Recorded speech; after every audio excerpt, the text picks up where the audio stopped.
Wish I could say I was finally over you, but that's not the truth. Everyone always keep falling in love again. The fuck's wrong with them? I don't understand. Maybe it will pass by, someone save me. Before I pass out, I'm too lonely to be done. I'ma drink at this place. Yeah. Why am I the only one who's left in the rain with nobody to hold on to? Why am I the only one who's feeling this pain when there should be two of us? And yeah, I know we both wanted different things, but letting go just comes easy to you, don't it? Why am I the only one who's left in the rain? If I had an option to be someone else, I would, and let go of you. I know that I'm obvious, fuck it, I'm made this way. But why didn't I stay when I had the chance? Maybe it will pass by, someone save me. Before I pass out, I'm too lonely to be done in my drink at this pace. Yeah. Why am I the only one who's left in the rain with nobody to hold on to? Why am I the only one who's feeling this pain when there should be two of us? And yeah, I know we both wanted different things, but letting go just comes easy to you, don't it? Why am I the only one who's left in the rain? The only one that's left in the rain.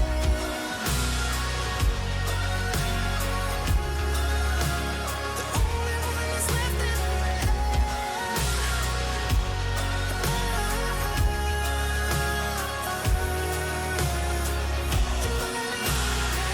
Am I the only one? Am I the only one? Am I the only one? Am I the only one? Am I the only one? Am I the only one? Am I the only one? Wish I could say I was finally over you, but that's not the truth. Why am I the only one who's left in the rain with nobody to hold on to? Why am I the only one who's feeling this pain when there should be two of us? And yeah, I know we both wanted different things, but letting go just comes easy to you, don't it? Why am I the only one who's left in the rain?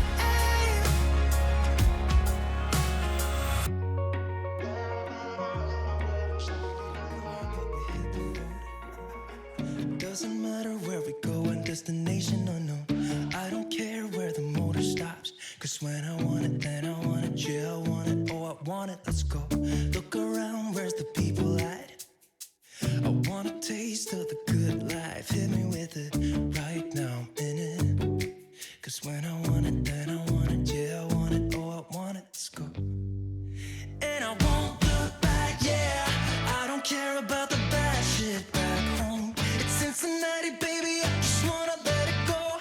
Nothing matters when we're way out here. Oh, yeah. Maybe I don't have to know your real name. I'm just addicted to the way you take the pain away. Nothing matters when we're way out here. Yeah.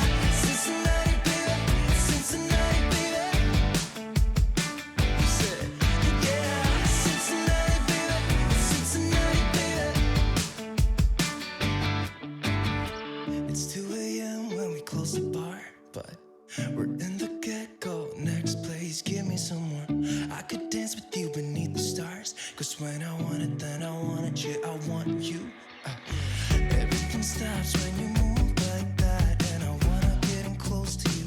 It's what I'm gonna do, cause right now I'm in it. I feel kinda dizzy when I'm staring at you. And I won't look back, yeah. I don't care about the bad shit back home. It's Cincinnati, baby, I just wanna let it go. Nothing matters when we're way out here. Oh, yeah. Maybe I don't have to know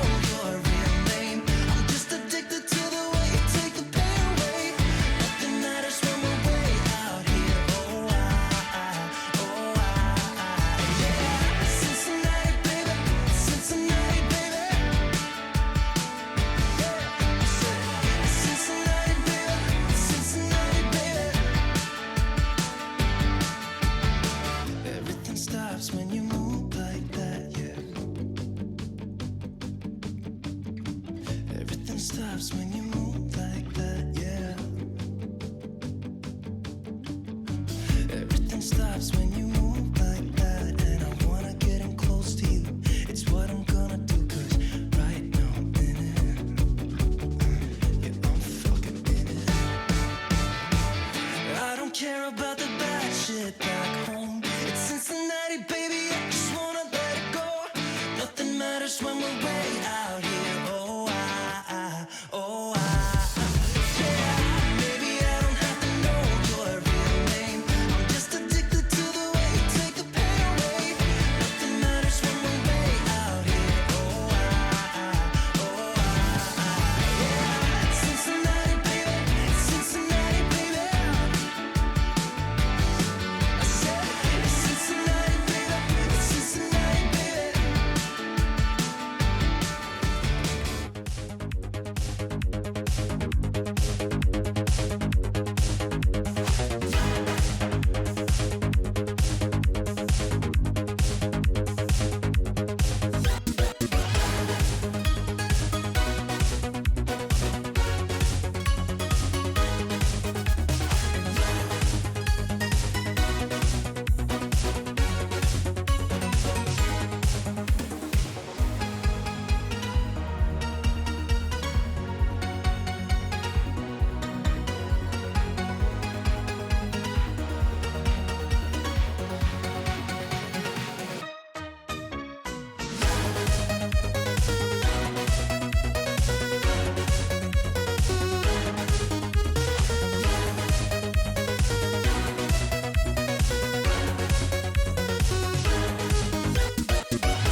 Hoping to see our glory and immaculate vines to work and learn to.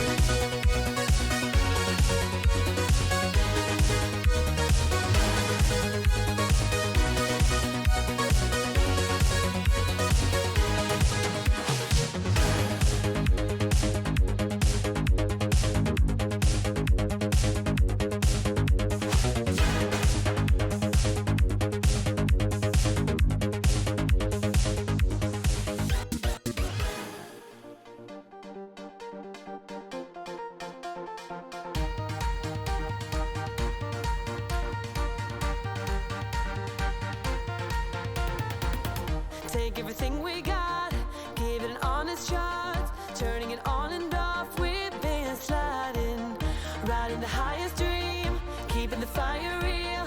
I call for you. Hold your gun, cut the wire, aim for fun with a light to fire. I've been flying off the ceiling, taken by this feeling. Maybe we're invincible at last. Fueling every engine, power is descending. Maybe we're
Hello, chatto! It's Tuesdat, and coming up today on Building a Nation with MTK, we are finally in yet another Champions League final after the horrendous disappointment of last year. We hope to put that to bed by battering Real Madrid about the park a little bit. In other news, we'll be doing a complete squad overhaul today. Many big outs and few players will be retiring. Players moving up from the youth team. All that and more will be coming up today on Building a Nation with MTK, and we're dancing.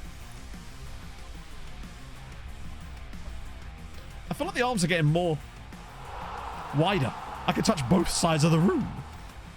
Look at my competence. MTK bye-bye. You'll love to see it. Welcome in, Greg. Not Greg, Gray. Right, let's get to some... Oh my god, there's so many resubs just that. Head, Heart, and Balls, thank you very much for the 3 months in there as well. Grating, thank you very much for the Prime. That's super dope nice of you. It's very nice. And Crazy Brit with the 33 bloody months. That's many months. Let me just turn my music down. I've pressed presents. That's the wrong button. There we go. You can't see them anyway. It's fine. No one. I could have just passed it off and you never would have noticed. Pro W Dino or Dino, thank you very much for the 5 months as well. You love to bloody see it. It's like a big full pool noodle, which is kind of how Kenny Tetty's legs were most of the time. Except, yeah, not in a good place. Well, I mean, just not in the box, really. A suit for a cup finals. I'm beyond it. I'm above suits. Mainly because, you know, this old hat, this is our 10th Champions League final of the save. At this point, I'm surprised I'm wearing clothes at all. Like, I'm surprised that I'm not just wearing pajamas with like a toothbrush hanging out of my mouth at this point. Gavino, with the 7 months. How's it going? The shoulder looks like it's moving better. Much better. Happy Tuesday, Matto. So much better. MTK all feckin' day and whatnot. Like, I went for a run today for the first time since I had the therapy, and things feel okay. It seems to be genuinely healing. Final. Well, you'd hope so, Ches. You really would. But Real Madrid are never easy. They'll always do... I mean, remember the last one against Real Madrid? The most boring game of all time, and we still lost. So there's that. But thank you for the 100 bits. And Let's Paul, do this. Thank you for the 4 months. That's very, very nice of you as well. Oh, dear. Full just chatting. But, well, yeah, I mean, we do... Most of our streams are just that anyway, right? Hey, you know that I wear stuff below the belt. Don't forget the sock check last time around. That made it to the bloody recap video, I'll have you know. And Paolo Eduardo, you'll love to see it with the 2 years. Missed Thank you the very much, chance friend. for a sabotage on the 2-year mark. Sabotage? I'm not mad, just disappointed in myself. As you Up should the be. booty fist, 6 sausage roll, 6 sausage roll, 6 sausage roll, 6 sausage roll. Up the booty fist. He's almost sounded Irish there. Treeman or Treeman, thank you for the follow. Hope you're well on this beautiful morning. It's actually kind of grey out there, to be honest, but it was nice. It was good running weather.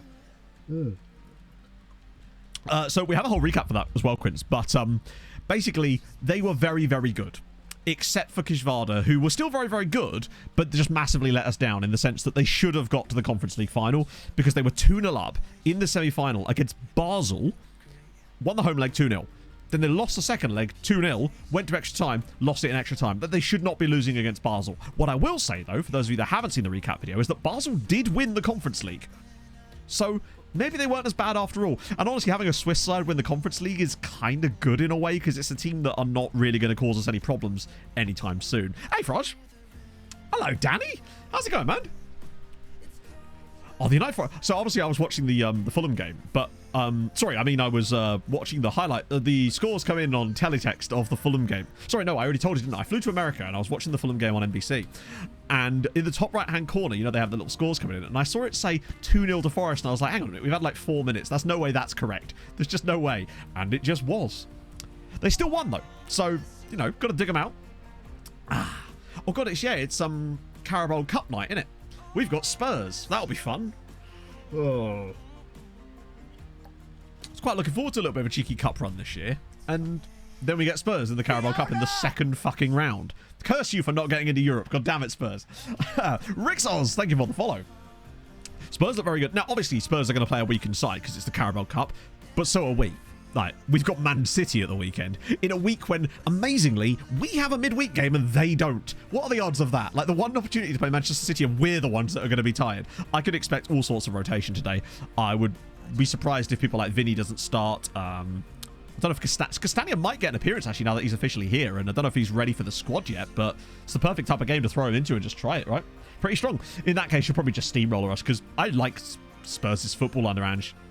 I really like this Spurs team at the moment. They've got youth in there. They've got cool players. They've made some astute signings. I like the football they play. I hope they do well this year. They're quite likable.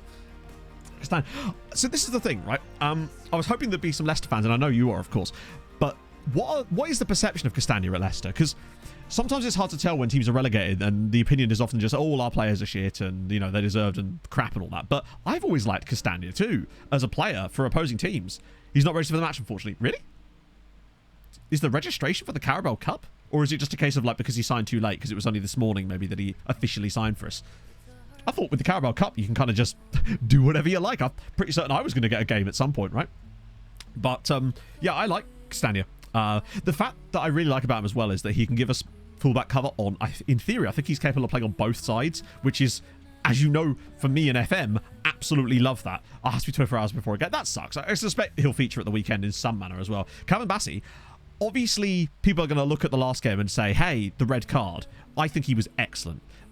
I think he was a bit unlucky to get booked for the time wasting. The second one was a stonewall yellow card, and he deserved to go because of that. But I think the first one was one of those new 2023 time wasting ones where it was like, is that one of those ones that it was the same length of time that loads of other time wasting occurred in the game, and he just happened to get the brunt of it on that one thing. But it is what it is. You've got to take that on the chin this year. I actually thought he was really good. He looked capable on the ball. He was strong defensively. He looked good alongside Diop. He looks more of a ball playing centre back, and I think that's what we were kind of needing a little bit more of. So I actually really rated him. He's very intelligent on the ball. I liked him a lot. Plus, he's got that ability to push out of defence and run forward occasionally, which I think we were missing without Ream. So I actually really think Bassey's going to be a success here. I'm hoping for it anyway. Have that first. Yeah, but the thing is, I think that, like I said, the second one was a stupid decision. Because I think that Diop was probably covering, but you just never know, right? We got a point out of it, and at that point we were losing. So I think in a way, we take the one game suspension. It's against City anyway. We've got no chance against that, so we'll take the ban and it can come back next time around, right? It's not the end of the world. Good for Ajax on the ball. I don't know. It's weird. Like, yeah, physicality is great, but I actually think he's been good on the ball so far at Fulham. Maybe he just needs a fresh start. You know, like with some players where they are good at one club, they move slightly up, and then they just can't quite hack it there for whatever reason. Then they take a step down again, but not quite as far, and they just seem to find that like, equilibrium of their quality, basically. Chelsea look, I mean, I think we have to temper it by their opposition, but they did look good in the game. Like, Sterling looked especially good. He was very, very good indeed. I like seeing Sterling play well. Again, it's nice, frankly. He feels a lot older than he is. It's weird that he's only 28. The Diego Forlan effect. Don't mention Diego Forlan around me. I can't. Not after the Europa League final. Not again. A 4-match ban? Is that because of the stuff after the red card? Because surely like a Dogso red is only usually a 1-game ban, isn't it? Oh, Dissent, really?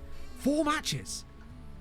Was that just literally 3 for Dissent then? Because I thought with what they call the Dogso ones, they only get like a 1-match ban for them because they're not like violent conduct. 3 for Dissent. That's mad.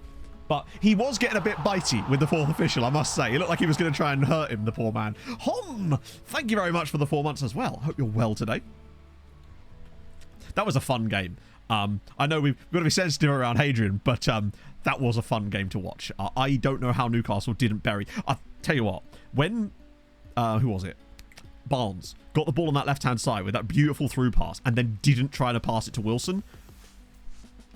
I understand why Wilson was so annoyed about that, because if he puts that on a plate for him, he's got a very good chance of scoring that and just killing the game off at that point. And then some of the defending for Newcastle, particularly Dan Burn, unfortunately, and I love Dan Burn. Nunez he looked like a different man, frankly. Can't not say dogs. I can't even, should get Russell to say it at some point. If anyone's got like a resub, whack a Dogso in there. Oh dear. I think you were right, CJ. I think he was a bit lucky in that one too, particularly when you look at some of the things that people have been booked for this season. I was surprised, but it's the inconsistency of the refereeings, right? It's Barnes.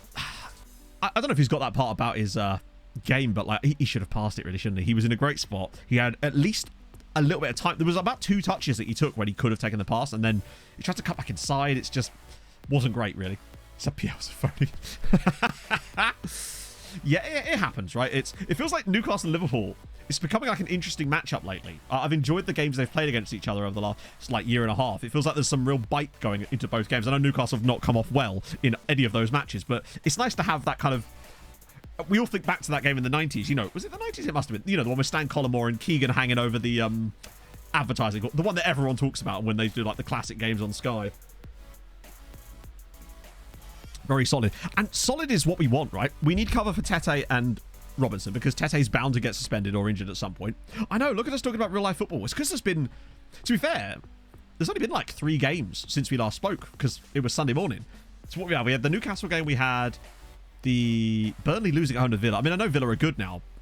I guess Burnley, they've only played City and Villa, but they were 2 home games as well. And it's like, it's hard to read much into that. Why is Fulham badge so boring? What a weird question. It's a football badge. What do you want? Dragons?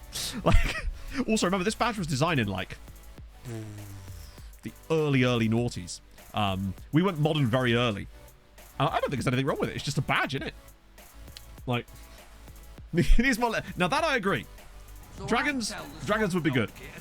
Chaba Lutra, thank you for the follow. Beto to Everton. I don't even know who that is. I'll be honest with you. I do not know who that is. Therefore, I would have no comment on what he would be like for Everton. But they need something right about now, basically. Udinese guy. Oh, fair enough. FC and a tree on it. I can see how you can get that. See, it's got hidden layers or something. Cardiff's bad. Yeah, indeed. Cardiff clearly winning the badge game. Just imagine dragons on it. No, because I'm waking up.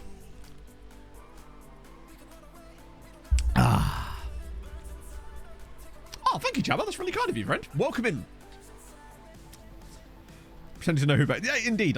You know, for a person who like streams Football Manager for a living, I know very little about most players, and I think part of the reason for that is because most of the saves that I do start in, I don't know, the Hungarian 2nd division, which notably means that by the time we get to anywhere near being able to sign anyone good, they've already gone, so we don't even notice them, or we just go straight for the regens. Yeah, that's what it is basically. Hey, Silveretta, how's it going, man? How's the new house? You don't see people copying the Fulham. Oh, wait, hang on. There's actually a Fulham ripoff. Holy shit, it kind of is, isn't it? Oh my god, that is a rip. I've never seen a rip-off Fulham badge. That's amazing. Well, look at us go. Yeah, we don't need to know about stuff. Minimalistic badges on their kits. I actually quite like them because they kind of remind me of like retro stuff. I don't know if really Fulham can get away with it. I must say, one kit I like a nice sponsorless kit. Lizard King, thank you very much for the follow. But I must say, I can't stand Chelsea's kit. I don't know whether it's the badge or just the general layout, but it might be the worst sponsorless kit I've ever seen. And I don't really know why I hate it so much. Because I love sponsorless kits. I think Forest's kits look clean as hell. But for something about that Chelsea kit that just does not do it for me, it might be the badge. It looks like they've got some kind of weird effect on it that, depending on what angle you're looking at it, I don't know if so much even needs a sponsor. I think it just needs a redesign. I think it's just a horrible kit. Yeah. Whereas there's us with our bright pink kit, which I'm definitely going to get at some point. It's, I don't know what they've done with it. It's like, I can't even explain why I don't like it. It just does something to me on a primal level. Knocking stuff over. Classic. Content creators CS2 videos start dropping on Friday. What does that mean? Hang on. CS2. I'm genuinely trying to work out what CS2 means. Oh, City Skylines. Oh, sick. Okay. Excellent. That's going to be awesome. I will keep an eye on City Planner Plays. My guy. That's going to be fun. Yeah, no, that was announced earlier. Too high up. That might be it as well. I also don't like the white random bit on the back. It looks like... Do you remember the old Nike template in like the 2003, 2005 kind of era where every kit had like a white bit on the back where the name was? Like, think the Arsenal Invincibles kit. That Nike era of kit. The Nike Total 90 era, whatnot. Some of their kits recently. Possibly. I haven't seen it myself. God, why is my nose so itchy? So, it's going to be fun. I'm looking forward to see what the game's like. Obviously, I probably won't buy it up front just because I don't have time to plow that. I'm worried that if I buy a game like that, I'll just play way too many hours into it, and that would take away from my ability to play Slay the Spire Downfall, which is pretty much all I've been maining lately. It's just been my go-to. I've been really enjoying playing as the slime boss. It's just a real fun vibe for me.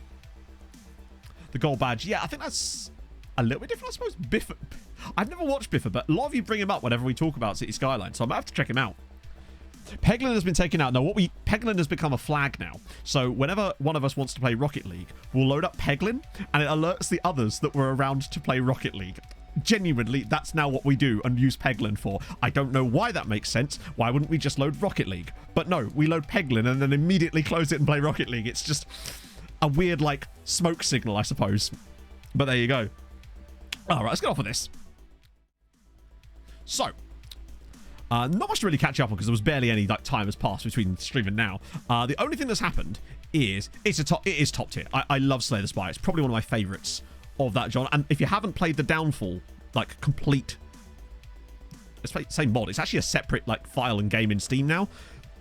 I think it has from release. The Downfall mod for Slay the Spire is absolutely sensational if you like the base game, because firstly you can just play the base game in it as well, and it keeps all your conversion stuff.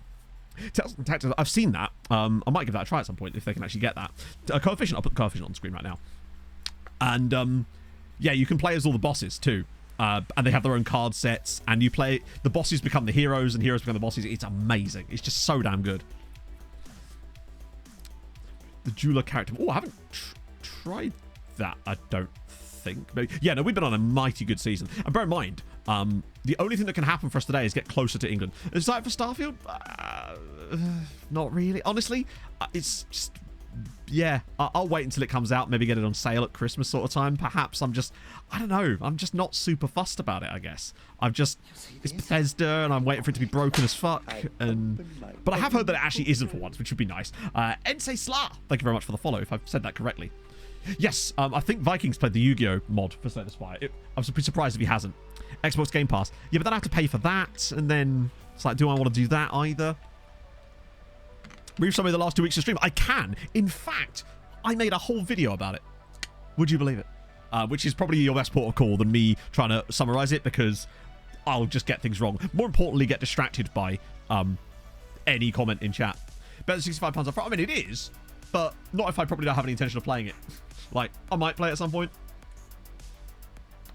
I just don't have much of time for a lot of other games, really. I tend not to, with big, like, narrative-driven games, I tend to not have a lot of time to focus much energy in them because I just get so easily distracted, and I like little one-off things a lot of the time. That's what really does it, really. So, yeah, as for the plan with England, I think when you look at the way the next couple of years go, right, this year, the closest we can get to them, we can get, like, maybe another 0.3 if we win the Champions League today. However, next year is where things get very interesting, because we get back on them 7.2 before we even start the year. So their gap is going to shrink like by half, in fact over half, before we even start next season. Now, something I've also checked is that England are going to have 8 teams in Europe next year. I checked the Carabao Cup winner. It was Liverpool. So they're obviously going to be in the Champions League anyway. So it's not going to be them in the Conference League, which means we're going to have the 8th best English side in the Conference League. So it's going to be someone like Leeds or West Ham, most likely. And they've not performed anywhere near as well in those competitions as of late. So my hope is that maybe they don't do very well, or like we got a couple of years ago where they got knocked out beforehand, which could be an absolute boon for us. Now, the downside on our side of things is, unfortunately, we're going to have Mezhkovej in there. But, you know, it's getting there. And if you look, we're still going to have this season here as well on England, where they're going to lose another 4 points to us. I think over the next 5 seasons, if we're just stable around this sort of level, and England even have one off year, I genuinely think we can get them. But if the other Hungarian sides keep performing the way they have in the last 2 years, and frankly, with the players that we've got at those clubs and the way they're playing, I don't see that changing. They seem to be getting better and not worse. I'm saying there's a chance. I think this is the closest I've ever come to believing that we can actually do it. Stable around, bear in mind, stable around 23 points is not what I'm talking about. I mean, like, if we can start to get like 21s on the board, because that would keep us around the sort of level of Chelsea for here. I don't see them being able to put up too many more like this, because remember, the reason they've got 25 this year is because they have less teams in Europe. So they're going to get dilution less. Whereas next year they're going to have higher dilution, and I'm just really hoping that one of their teams gets a tough draw in the qualifiers like they did a couple of years ago where Montpellier knocked Leeds out, or like what happened when Giamot knocked Sociedad out. Sorry, Real Sociedad. I'm hoping, I honestly think that if we got put against the English side in the qualifiers, which obviously is very unlikely, whoever we put there other than Mezhkovej, which is unfortunately next season, would probably knock them out. That's the level of quality we're up now. Number 1 at the end of the season. Oh, no, you want to be number 1 officially. So when the season ends, number 1. If you just get it briefly, provisionally, that doesn't count. We have to finish a season with all the games played in number 1 spot. That's how you complete this save. And I genuinely still think it's possible. Because England's big sides still look amazing. But England's poor sides, or less good sides, are starting to look a little bit more shaky. And that's all we need, frankly. Brad, thank you for the follow. I know, save on continuing to F24, that'd be pointless. From a content creator standpoint, that would be horrendously... it'd be an awful decision on my part. However, I will put the save file up so people can continue to save if they want to. Because you can transfer it straight over. It's great. Wills, thank you for the 6 months. I hope you're well on this fine day. Yeah, City are not the team they used to be. But that sometimes can come back to haunt us when they end up in lower competitions. Because they still play like City a lot of the time in those positions. It's like how Leicester came 18th in the Conference League, yet still reached the semi-finals. Because English sides seem to play a lot better in the knockouts. I mean, they're always very good in the... but especially what I notice in the lower competitions, even if they struggle a little bit in the league, they just seem to kill it in the knockouts. That's why we need them to get knocked out earlier than that. And I still believe that at least one of these years, one of their teams is not going to get in it. I don't know which year, and maybe we need a little bit of luck in there, but I think it's going to happen. It's happened once already, which proves that it can happen. Rep Roller does seem to work harder there, but luckily, our reps are getting up there. Seems to be getting better anyway. When you look at the reputations that we have now, it's much more... it's that one, isn't it? Like... Hang on, have they just dropped... I swear they weren't... anyway. Halalash are now worldwide rep, which is going to help them massively over the summer for signings too. They are building it now. Yes, Stuart. So we'll do all that sort of stuff. When we reach like a... Basically, either when we complete it, and then we can kind of just fuck about and do what we like, which I think when we complete it is a bit of a stretch, or when I'm kind of reaching a point where I'm like, we won't have enough time for another season, then we'll just sort of call it, and then we'll set it up for the looking forward part, and obviously I can put the save up for people and all that sort of jazz. That's the idea anyway. Lewis Max Live, thank you very much for the follow. So we'll still do the looking forward stream and all that lovely jazz. Trying to think what other things we can... And what we might do as well is get like one of those third-party things so we can have a little look at some of the players and see how good they actually were, like in the underlying numbers, which would be kind of fun, just to see how good is... I want to know how good Janosch is, basically. That's really what this is about. I want to know how high his PA actually is, or whether we're just overhyping him and he's like a 140 with no real ceiling. Storm the Lost Cause, thank you for the follow. And Cubby, wow, lots of follows today. Oh. Transfer multi-save. Yeah. Oh, God, yeah. The multi-save is going to take a long time, but I think if we get it right and set it up, it's going to be super fun, and people are going to have a really fun, like, fantasy world to play in. I say fantasy world. It's still going to look pretty much what you'd expect. It's just going to have some optimization stuff on our side to make it more fun long-term. So things like the sponsorship, the player values, that's all going to be fixed properly. So that when we get to a certain point, the player values will match the league properly as to how it would in real life. The sponsorships will hopefully match the league. All that sort of jazz is going to be things that we're missing from this save, and I think that's what could push it over the edge, basically. What we've seen from the tests so far, and we're always looking for new testers as well. Yeah, up to a point, obviously. There's only a limit to what we can do, but it's certainly going to make it better for the long run. And also, it's going to give people that like Maltese football and Maltese players an opportunity to play in their league properly, albeit with some slight tweaks, but the actual league itself is still going to hopefully function correctly. So bear in mind, the save transfers will be fine because the custom database, that's all saved on the save file. In the same way that you could take your save file to a different PC or a different game. So if I put my save file up, you could play it. That's the same way it's going to work, which is one of the reasons I think there's not going to be any major changes to the underlying mechanics in certain areas. Only surface level mechanics and QOL stuff is what I'm expecting anyway. Oh, there's been loads of testing. We've got like, I don't know, like, well, Hadrian will probably know better than me. There's at least 10 people that are helping, or at least signed up to help with the testing, which is dope. How long do we are the daddy now? So yeah, the plan for today is obviously Champions League final. Also, I signed a dude because we got a report on Malmo, and this guy looked kind of good. So I figured we'll trigger the release clause of 2.5 million and pick him up because he looks quite decent. And I've set up James's recruitment focuses. So I want to see how that's going to work for us over the summer as well. Yes, I have, Danny. So Twitch is going to be US men's national team for the beta. That's set in stone now after Inferno caught me in 4K last stream. I had to agree to that, really, otherwise I'd look like a dick. The main save is going to be building a nation Malta with our special database that we're building, using, hopefully, Sirens FC. That could still change, but it's 90% likely to be that. As for the YouTube side of things, it's just going to be a continuation of what I'm doing now, but with better and more well-produced content, basically. I have lots of ideas, too, but that's basically the plan. I'll make a proper video about it closer to the time, because I'm going to be revamping the Patreon too, to give like early videos, loads of extra stuff, be a regen in the save, like a proper regen, not like a I've changed your name regen or anything like that. All evergreen. Oh yeah. There won't be any like long-running series, and if there are, there'll be like evergreen series, I suppose. Yeah, Twitch chat just won't let us use the NASCAR team, so it's not worth it. Occasionally it lets it through, but yeah, we just can't take the risk. So look, Nathan, Hadrian was able to use it just fine there, but the moment you add lions to it, Twitch mod goes, no, not allowed, friends, which is their literal name. So I just can't be asked with having myself and the mods having to constantly approve messages every single stream. Yes, there is for Luna. In fact, we have an entire section of the Discord that is just for exactly what you're looking for. If you go into the Discord and go to the make this your next save section, you will find saves that are into the future. I did a whole bunch of them at the start of the year, and I'm going to do that again for FM24 as well. Yeah, you can call me that, Bill, but you can't say the name of the team. I hope there's some changes with that stuff too, Anna. It's definitely better than it was, though. Remember FM21 is all I can say. Enforce the loan rule Chelsea caused in... what loan rule is that? How do you volunteer for testing? All you need to do is go to the stream chat and the stream chat start the Discord and just say, I would like to help with the Malta thing, and I will just right click on you and give you the Malta testing role, and then you should see the channel appear underneath in the sidebar. It'll say Malta testing, and then you can have access to all the early databases and stuff. So pop a message in the stream chat and Discord, and I'll add you guys after stream. It should work. I have had some trouble with getting some people to see it, but it's just weird. But yeah, if you do want to help, crack on. You can get access to the saves and obviously submit ideas for it and all that kind of jazz, which is going to be cool. Affectionately Aussie banter. Exactly. Only Rob calls me that, really. And Pog, quite often. So yeah, there's that. The plan today, though, is obviously Champions League final, and then we're going to kind of overhaul the squad. There's going to be a decent amount of sales today, like a good amount, because I want to freshen up a lot of this team, bring a few guys up, and there's a couple of signings that are joining us too that are going to fill some gaps too. Recreate the editor file. Yes, we will. But worst case scenario, we could still use it if we recreated the editor. So if there was some game-breaking problem, we could still create it in FM23 and then just transfer the save file over. However, that would lose us the ability to have the updated transfers, which obviously we want.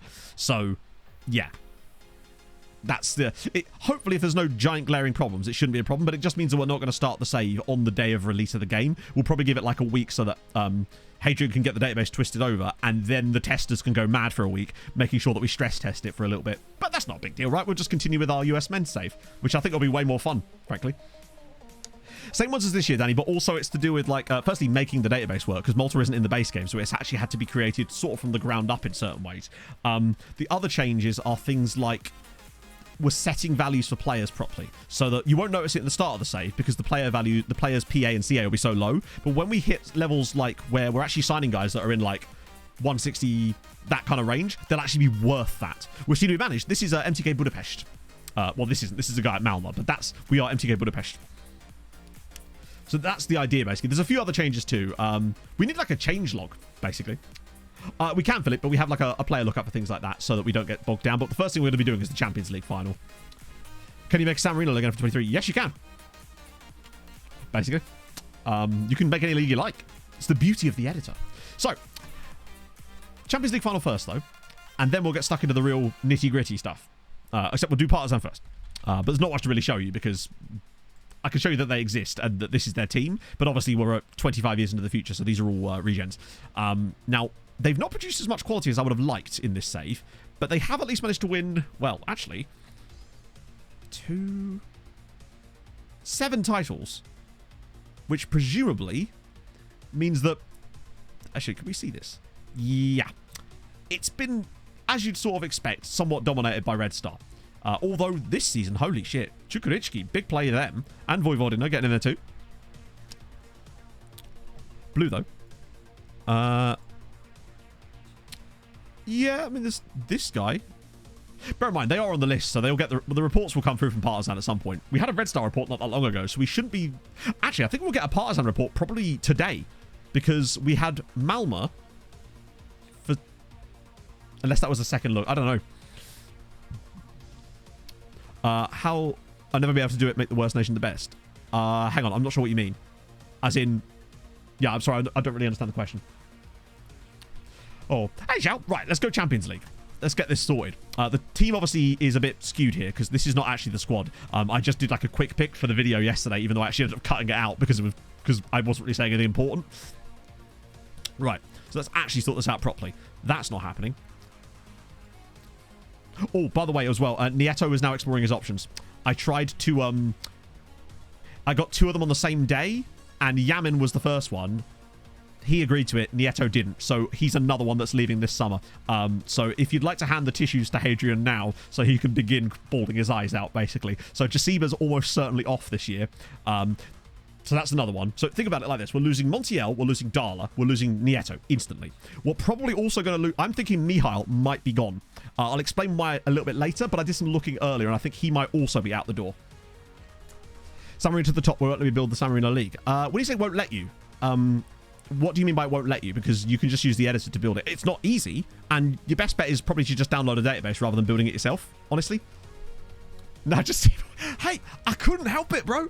It's just how it is. Can't do it. Oh, I didn't want to make the video too long, right? Yeah, there's a lot of legends leaving this season. And Nieto isn't one of them, admittedly, but it's frustrating. But... Hannah has never forgiven me for goof. How do I do the editor? But like I said, your best bet is probably not to use the editor. There's almost certainly out there on either FM Scout or even on the Steam Workshop or even Suzy a San Marino database that doesn't mean that you have to make it. Because you're just going to have a better time playing on someone's database who's probably got a bit more knowledge in that area than trying to make it yourself. Although, if you do want to make it yourself, I would encourage that just because you'll learn how to do it, right? So, during through the middle, Mihal and Bigmanovic is not likely. Edvaldo's been really good in front of goal this season.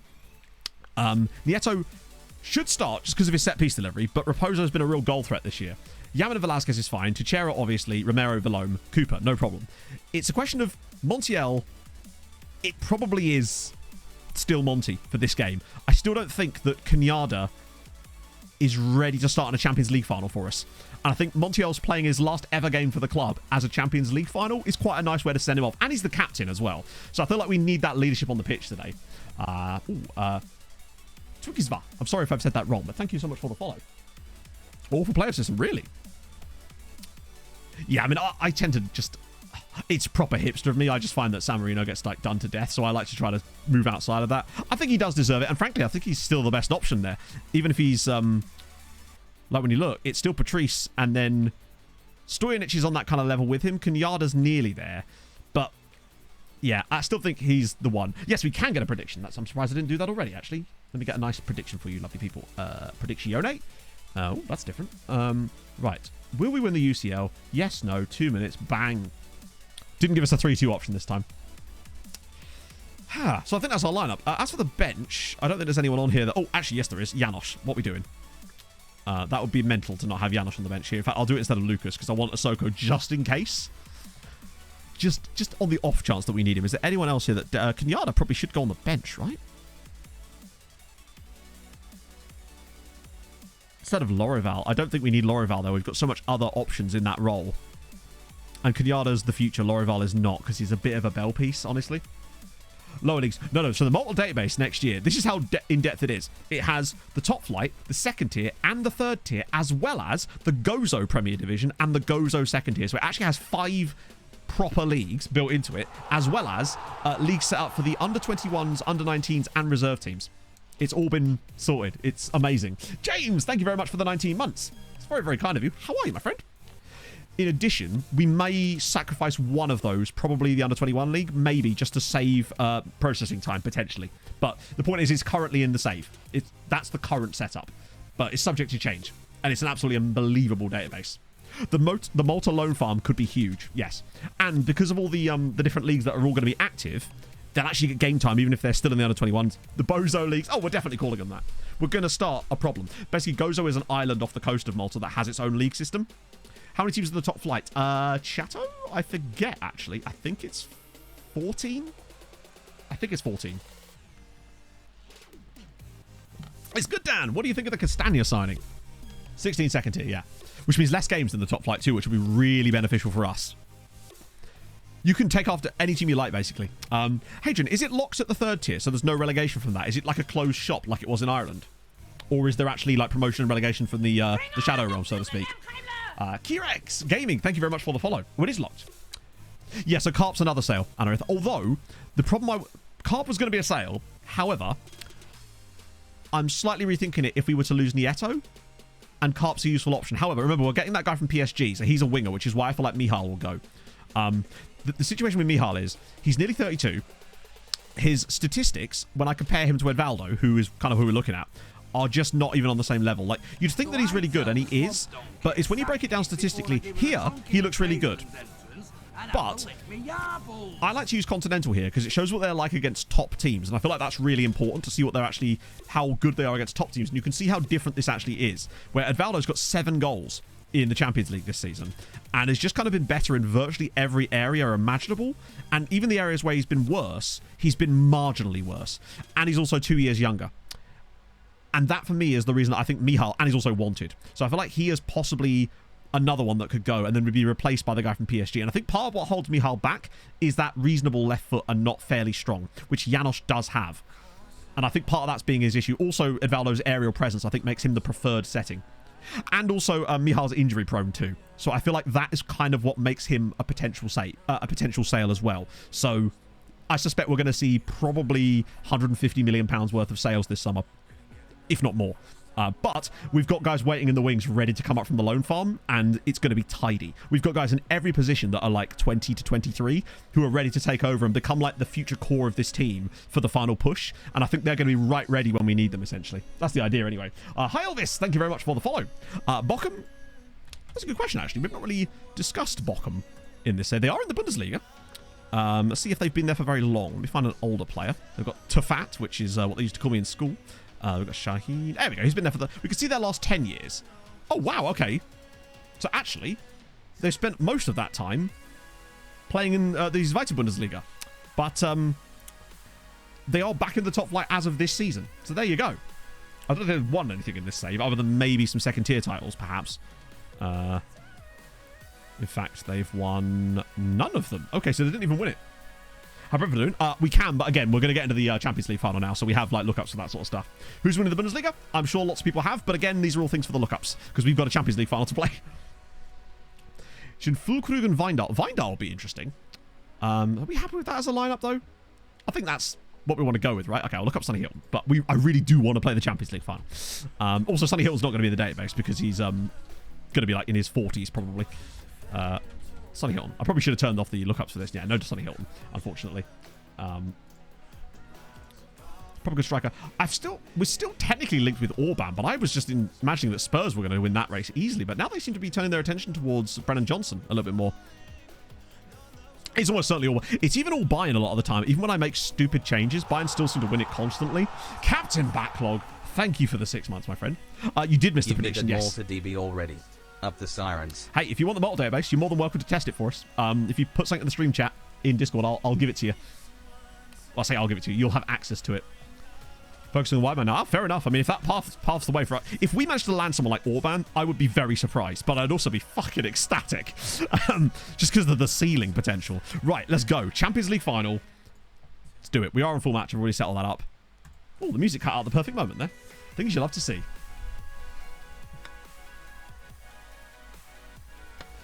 Okay. Oh, by the way, we have no injuries going into this game. I think for the first time, maybe even ever, which is fantastic. Real Madrid are only missing like a couple of dudes, but they do have a pair of Jose Marias on the bench.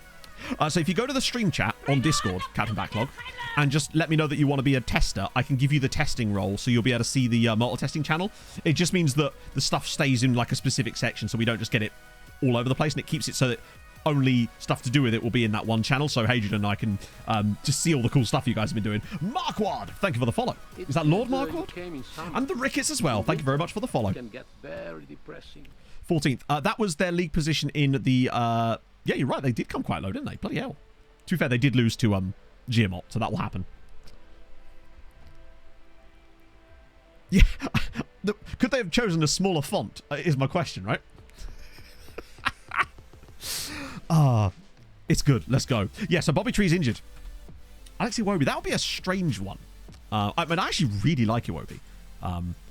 He's sort of completely changed his game and now seems to be flourishing in that position, but I'm just not sure.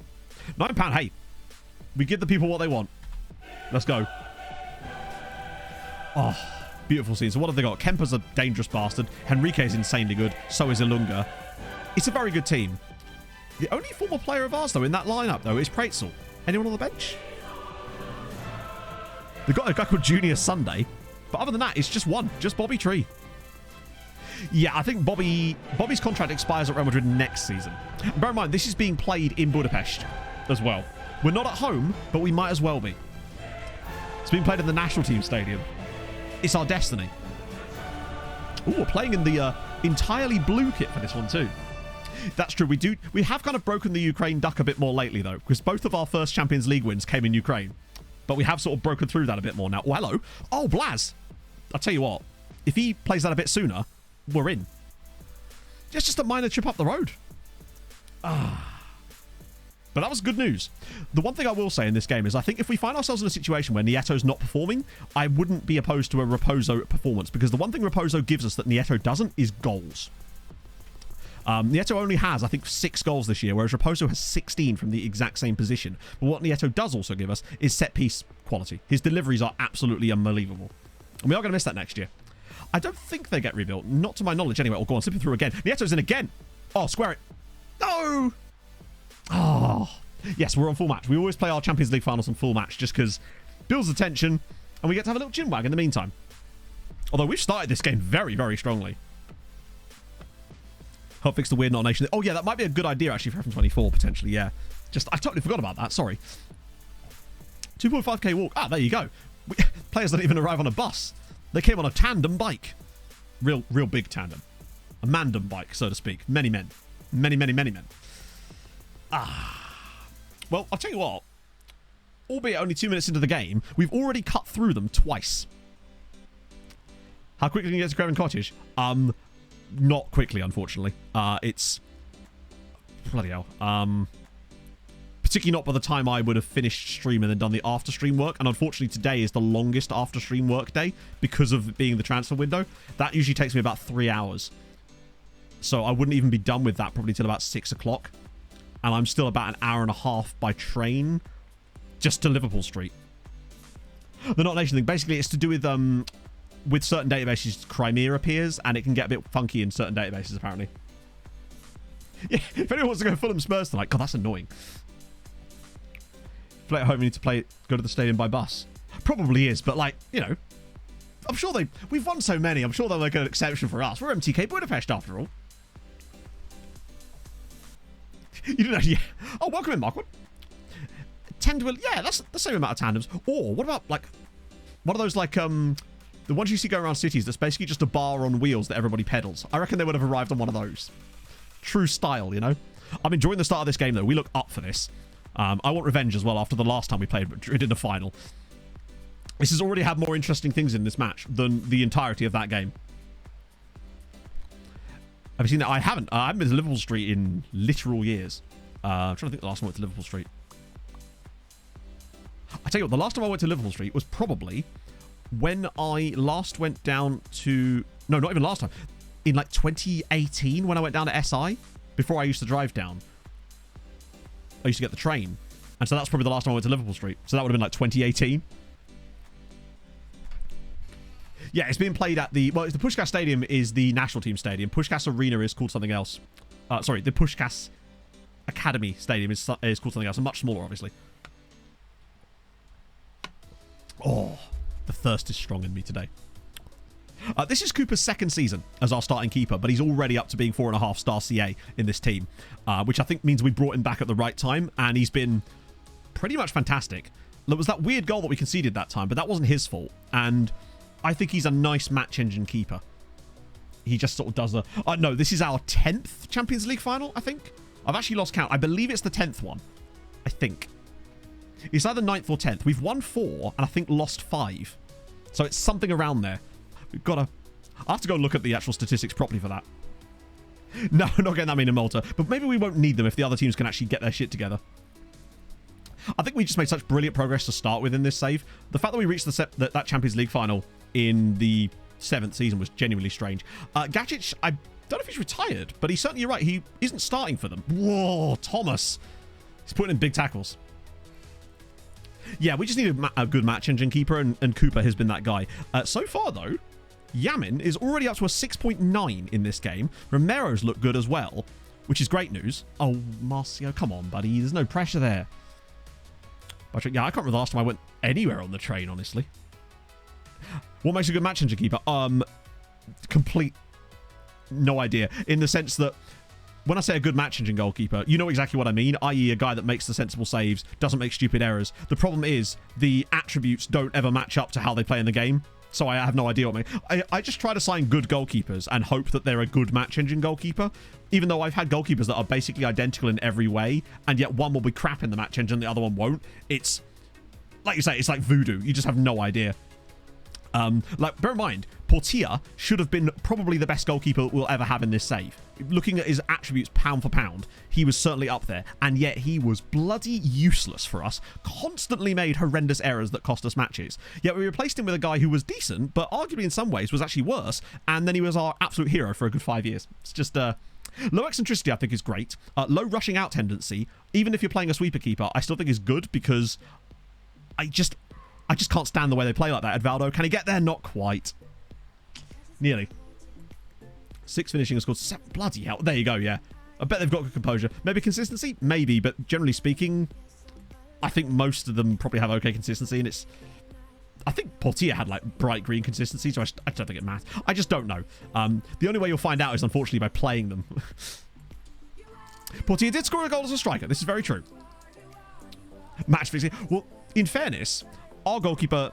No, I keep blaming Cooper for that. The game blamed Cooper for that, but it definitely wasn't his fault. Basically, Teixeira crossed the ball into his own penalty area at head height in front of our goalkeeper, and obviously he couldn't touch the ball. So they just got a free goal out of it. Luckily, we won the game. DJ Watto, thank you for the follow. Welcome in, friend. And yeah, they're good free kicks too. But Cooper has been... He just saves. He just makes big saves. And bear in mind, our goalkeeper's only 22. So not only is he a good match engine goalkeeper, but he's really young. Loaned out for 5 years? No, not at all. In fact, to give you an idea, we've got players in this save who've been loaned out now for 15 years and have had no trouble giving them new contracts. I don't think that's ever been an issue in this save. Sometimes the issue actually is that when I give them the new contract, sometimes they don't want to go back on loan. But most of the time, the 2-year loan has kind of stopped that being a problem for the most part. And very, very rarely has that even been an issue. I think Edvaldo was probably the only one I can remember. But luckily, we got him in the first team now, so it doesn't really matter.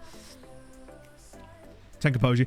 Some players just seem to just work in the match engine for whatever reason. Do you remember that? I had a guy with 4 finishing playing on my Whitport save. I think his name was something Thomas. And he got like 30, 35 goals that season just because our defensive winger was so good at putting balls into him. Big up Ben Putman-Kitely. Twitch Bears, thank you for the follow. We'll actually have some loan farmers retiring, you're right, in like within the next couple of seasons. And if Haris Živkovic hadn't been sold, he'd have probably been one of the first ones, honestly. I wonder what the oldest loan farmer we have. I'm good, Twitch. How are you, man? Yeah, in the lower leagues, you just kind of want... It's all about physicality, basically, in the lower divisions, in FM. You want have either be fast or tall as a striker. If they're fast, they'll get behind the lines and they'll win... They'll just have so many opportunities that they're bound to score loads. Or if they're tall, they'll win every header and you can just lump crosses into them. That's basically it. Jay Tierney, thank you very much for the 4 months, my friend. I hope you're well. I think part of the issue with that is because the game isn't really designed to be played at the really lower league levels, so that you get these enormous swings in quality down there. Yeah, no, I've never really used much defensive wingers, but on that Whitport save, I did play Putman-Kitely as a defensive winger, and he was unbelievable. We tried a defensive winger in the right backless tactic in Africa, but in the end, we ended up using a normal winger and giving him a load of instructions that essentially forced him. Watch all the games. Well, actually, these days, very rarely. Most of the time, we're simming games in the league, just because it takes up too much time. We obviously do all the Champions League stuff, and the finals we watch massively. Point to say we'd rather have other Hungarian sides become stronger by loaning them players which are actually star players for you. Well, it just doesn't happen. So, yes, but it's also physically impossible. There's no way that I would be able to loan a star player for us to another Hungarian side. 1, the player wouldn't go for it, and 2, they wouldn't go for it either because the game's not set up to allow that. So the only way to have star players for us on loan there is to loan them when they're not star players and watch them develop into star players. It's just, there's nothing, there is no mechanic in the game that will allow us to. So if I, say, for example, wanted to loan Yamin to Haladash, it would not happen. He wouldn't agree to it. He'd get pissed off, and they would never bid on him for loans because they just, why would they do that, basically? It's a shame, but this is how it is. Actually, I think I'm kind of glad it works like that, to be fair, because then we get to develop them. Ollie Carey, thank you very much for the prime. Wow, it's very, very nice of you, my friend. Yeah, pressing forward for me is when the game says, hey, this guy can't finish, but boy, can he run. That's pretty much how it is, right? Just started to play FMBit. Oh, nice. How long ago? As in, like, have you just kind of got into the game entirely? Is this like your first year of playing it? Go on, Yeto. Here we go. Go on. They're crowding us out, but they're still giving us space. That's a weird oxymoron. It feels like we've played better than we have, actually. This game has sort of ended up developing into just like the last time we played Real Madrid. Hilariously. Go on, Romero. Yes, he's been really solid so far. The midfield have done a lot of work. Offer loans to buy. I don't know, because I've noticed they do that to me as well.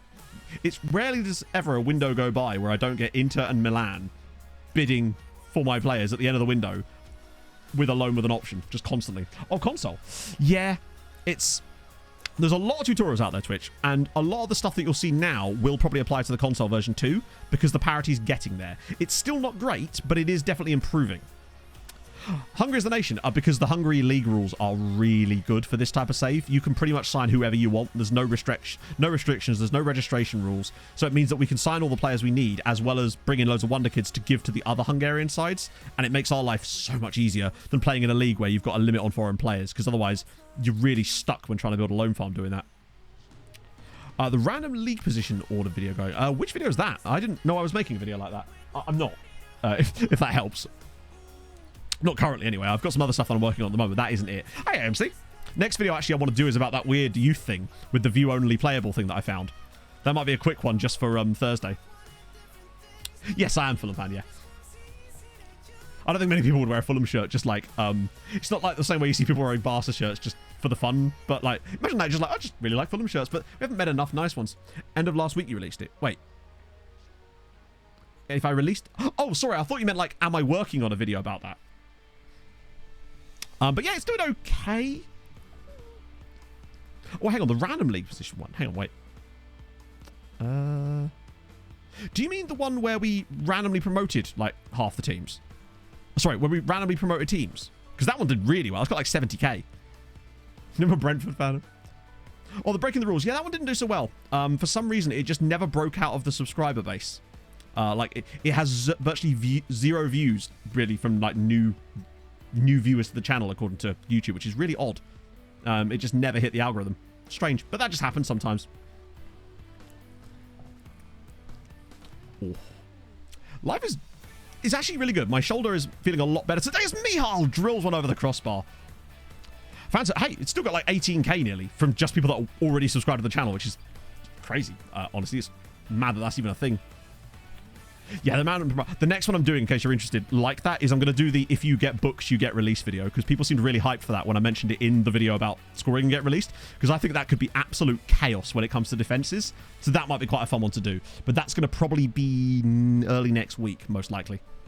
And then I want to do another agent video for next month, and then like finish off the cycle with like another World Cup video too, and then some other stuff thrown in there. But I might obviously have a week off in September potentially if Pog and I can get some time, just to make sure that I'm fully rested and ready to go for next year. Chaos is best. I like chaos. Yeah, the Barrow winning... The Barrow part of that video was just... When I saw that, I thought, finally, we have the hook. With Canada, not 150... But was it still... This is the thing. The problem with that is you just don't know what you'd have got if you hadn't done it. So when I did my tests on it, I did it with and without. And I tried it with, like, Slovakia. And the difference was still around about 10%. As Blaz during there gets into the right spot. Nieto's played reasonably well so far, actually. Next save is, yes, building a nation with Malta. More specifically, Sirens FC. Scouts for Wonder Kids. Yeah, that's going to be a tough one. I think your best bet with that, actually, might be the new thing that James has been doing. Hang on, let me just find the video. Because I think this is probably one of your, like, best options at the moment. Oh, yes, very soon. Come on, They James, are where is building it? it now. Oh, it's in general channel chat, maybe. Hopefully we don't score while I'm doing this. I think it's this. Hopefully I can copy the text. Because this, I think, is probably your best bet as far as... Oh, that's great. Yeah, so it's copied the text of the message, but not the fucking link. Brilliant. Cheers, Twitch. Not Twitch, sorry. Copy message link. There we go. No, that's not it either, is it? Holy shit, how difficult is this? Right. Oh, it's coming, chat. Worry not. There we go. That's James's video. Got there in the end. Only Afa and Mosh, thank you very much for the follows. And Only Afa, thank you for the prime as well. Super duper nice of you. Quite late. I don't think they actually are, Dan. We had a little look at this last year, and apparently it was September 8th that the game was released in terms of the announcement for the game last year. So we're actually still ahead of schedule. If they released anything now, it would still be ahead, I would say. And plus, we technically know more stuff about it than we would ever do at this point, if you think of the stuff that they released back in, like, June. So in a way, I think we actually are ahead of schedule. But I'm still expecting to see stuff early September.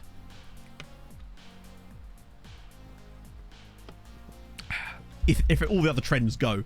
Yeah, I'm very curious, trust me. I want to know. Like, they've wet my whistle very much so when I was down there in June. I want to know what they were cooking, you know? I could smell things, but I couldn't see the food. That was the problem. Yeah, I don't suspect they'll be doing another one of those 40-minute videos. I suspect we're going to get properly released individual videos that are short and concise about each new thing is what I'm hoping for. And I'd be very, very amazed if they don't take on board what all of us said. I mean, that's the thing. When you're in a room full of, like, 50 content... Oh, fuck off. I've jinxed it again.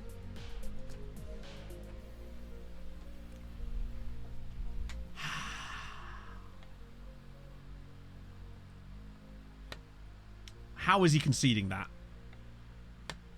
Oh, this is the final, Twitch Bears. This is the Champions League final. That sounds accurate. Yeah, I think that's what Miles has probably wanted to say to us at times. That was just a nothing header. The only sort you just concede these in Champions League finals, unfortunately. Literally, first shot of the game. 25 minutes in, their first shot. It's a nothing header. It's a goal. It's dear. Classic, innit? But on the Nation, so far, it's taken 24 seasons. So this is the end of the 24th year. Oh, Durin's header is well saved by... Hey, look, a goalkeeper that can save a header. Who knew?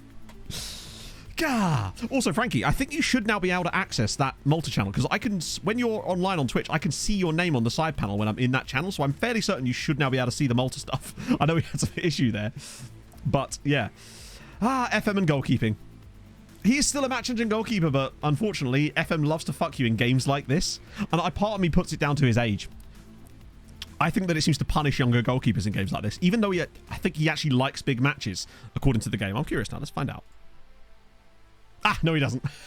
But we weren't going to start a different goalkeeper for this. Dear.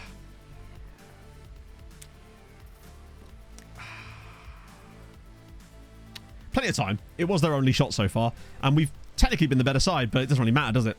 This is exactly what happened the last time we played Real Madrid in the Champions League final. Nothing happened in the entire game, and then they just scored, and then nothing else happened after that. But we've got contingencies, because I don't think we're playing all that badly. Montiel's not had the best game so far, but we're just... Do I have instructions? So, one of the things I might go to is work ball into the box, potentially.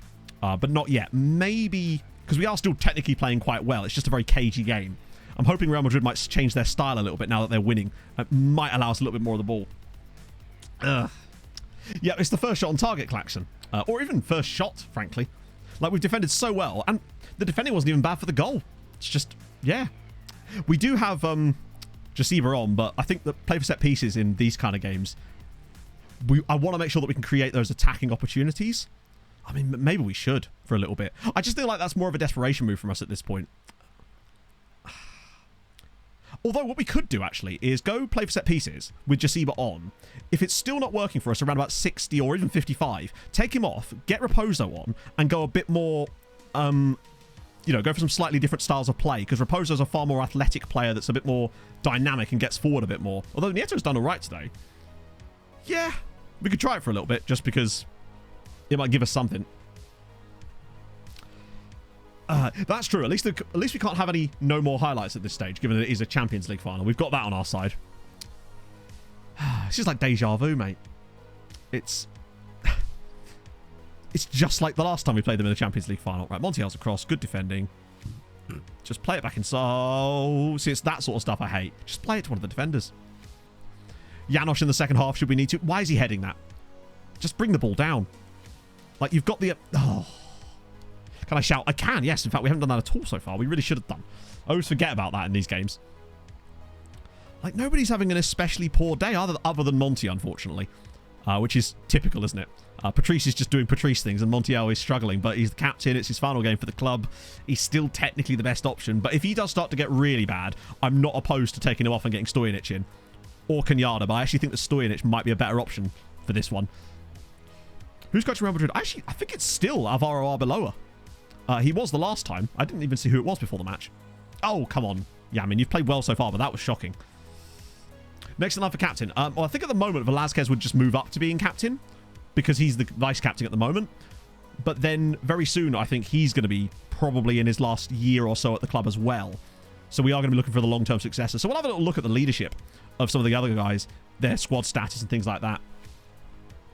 But I actually don't know who's in line at the moment. I haven't really had to think about it for a while because Montiel and Velázquez as the captain and vice captain pairing has been the same for about the last 12 years. We really haven't had to touch that stuff at all because they've both just been starting players that are comfortably good enough for those roles. Right, this is more like it. Thank we. Durin, maybe, but it depends what his leadership's like as well. Like, he's got the squad status for it, but it's whether his leadership is good enough. Okay, we've won a corner. 20% sell-on clause. Ah, you want more than that. You can usually get a 50% of next sale. That's the one you want. Most clubs will go for it. Even if you have to take a slight hit, most clubs will go for it. Go on, Yamin. Ah, it's just a bit over-congested in there. That was one of those set pieces, potentially. Yeah. Oh, hang on. Go on, Edvaldo. Bit of space. As if he's pulled that out. We're not winning this match. We're simply not winning this match. As if he's got to that. What a fucking chance. Yeah. There's no way we're winning this match. Not when their goalkeeper's pulling those kinds of saves out. That was an absolute worldie of a stop. That should have been a guaranteed goal, basically, for Blaz there. Got into the right position. Edvaldo did brilliantly. Snuck into the right spot. But we trail to their only shot of the match so far. Watch us concede their second shot, too. They have an XG of 0.06 right now. Because their one goal... Hey, it's another shot. Oh, no, it wasn't. Romero blocked it. Oh, this is... But it shows that we're still playing good football and playing well and getting chances. It's just a question of whether we can take one of those. That's our biggest problem. Money this offseason. No, literally. That's the thing, Dan. I agree. Any players we sign this summer are probably just going to be younger players that have got high potential for the loan farm. Most of the signings, if you like, that are going to be coming into the team this year are players that are 20 to 23 years old, that have been in the loan farms, but are not at clubs that are European threats for us, and are ready to come into the first team. And believe me, there is loads. There's like 4 guys that all play AMC role. Oh, please. Yes, here we go.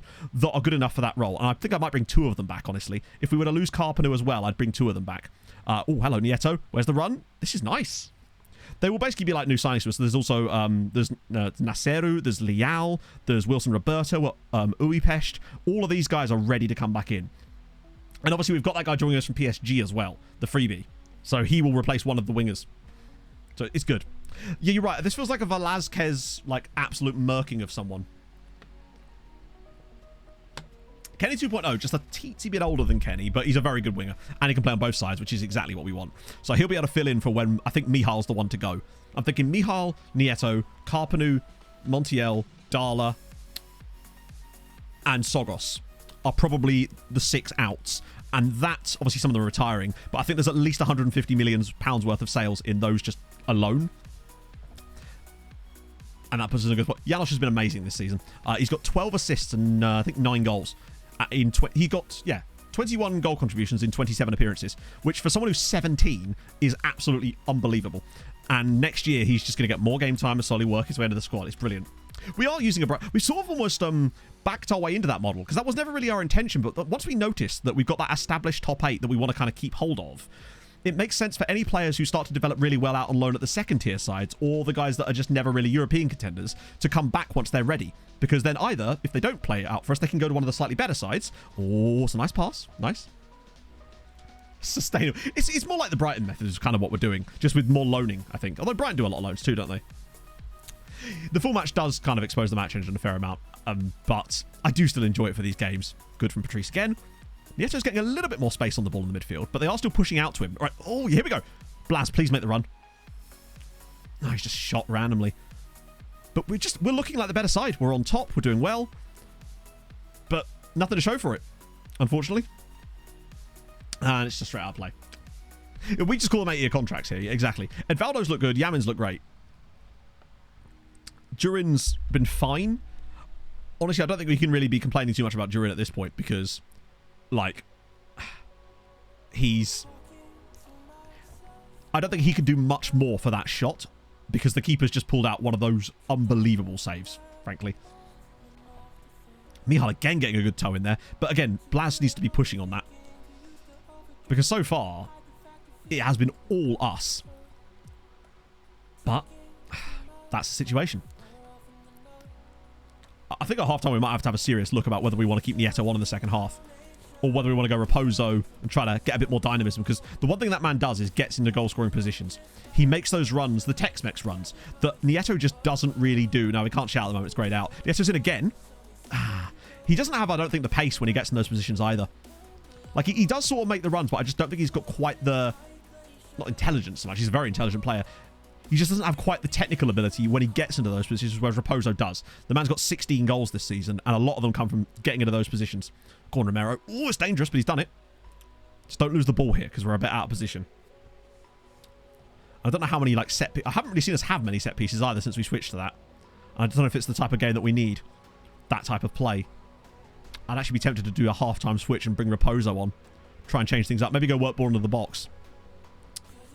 Yeah, we'll just scrap the entire tactic, I think.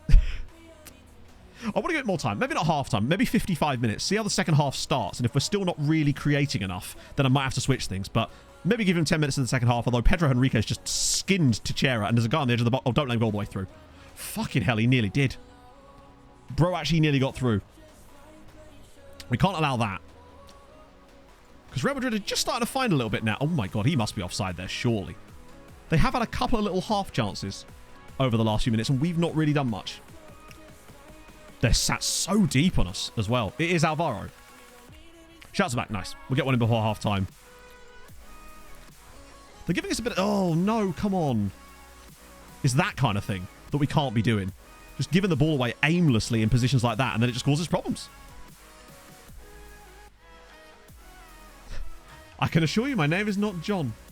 But there you go. Big up John, I say. Welcome in, Great Hadoken. Stream before? Hang on. I was going to give you a really sarky answer of about an hour and 20 minutes, Twitch Bears. But no, in actuality, hang on. 3.5 years now, I think? That's mad to say as well, considering I started at the start of the pandemic. All 3 subs, 20 minutes if he was losing. See, chat, as you know, I would never make 3 substitutions in the 13th minute. That would never happen from your boy. No, no. Not this guy right here. Oh, dear. One of my favourite Twitch clips. So my striker at 30 minutes. Ouchie. Been off to... I mean, hey, but did it work is the question, Jinx. Yeah, they're just not giving us any space. And I don't know what we can really do about it at the moment. But it does... I think maybe work ball in the box could actually work. Because if you can play... is that going to allow us to play through their press? That's more like it. Spread the play out a little bit more. Teixeira, bit of space now. Durin on the end of it. The keeper's there again. Their keeper has done fantastically. In the league with 3 subs. Well, basically what happened was... I was following something in chat, as I always was. I paused the game randomly because I think we got like an orange injury. And I took the player off. And they just took off 2 more players as well. Because I think I just assumed it was 60 minutes a clock and time to take players off. So that went well. Luckily, I don't think we suffered in that game. It was back in the Uni-Owl days. Here's a fun fact. Lena, thank you very much for the follow. 2 blocks from here. Lost 1-0. My infinite wisdom signs a 30-year-old Will Keane. Oh, my days. Forgot about Will Keane. Like his twin. Mannerisms, I'll take it. Maybe it's from the same part of the hood like me. You never know. What if I just know him and just that we've just never discussed Football Manager? I do have a mate called John. Well, Johnny. Go on, Romero. Here we go. Ball in. Oh, and again, their goalkeeper, man. He is coming for things. He's commanding his area. And it's those sort of situations that we normally flourish from. But he has looked good in this game. Their goalkeeper is actually saving them mostly here. He's offside this time, Blaz. He's not a poor game, though, but Nieto is starting to... not hemorrhage rating, but he's starting to struggle a little bit on the rating. Edvaldo's the one guy that's kind of stood out to me in this match. Like, he played that beautiful pass for Blaz to miss. Teixeira's looking good, though. He's... other than his rating, he seems to be controlling that area of the pitch quite nicely.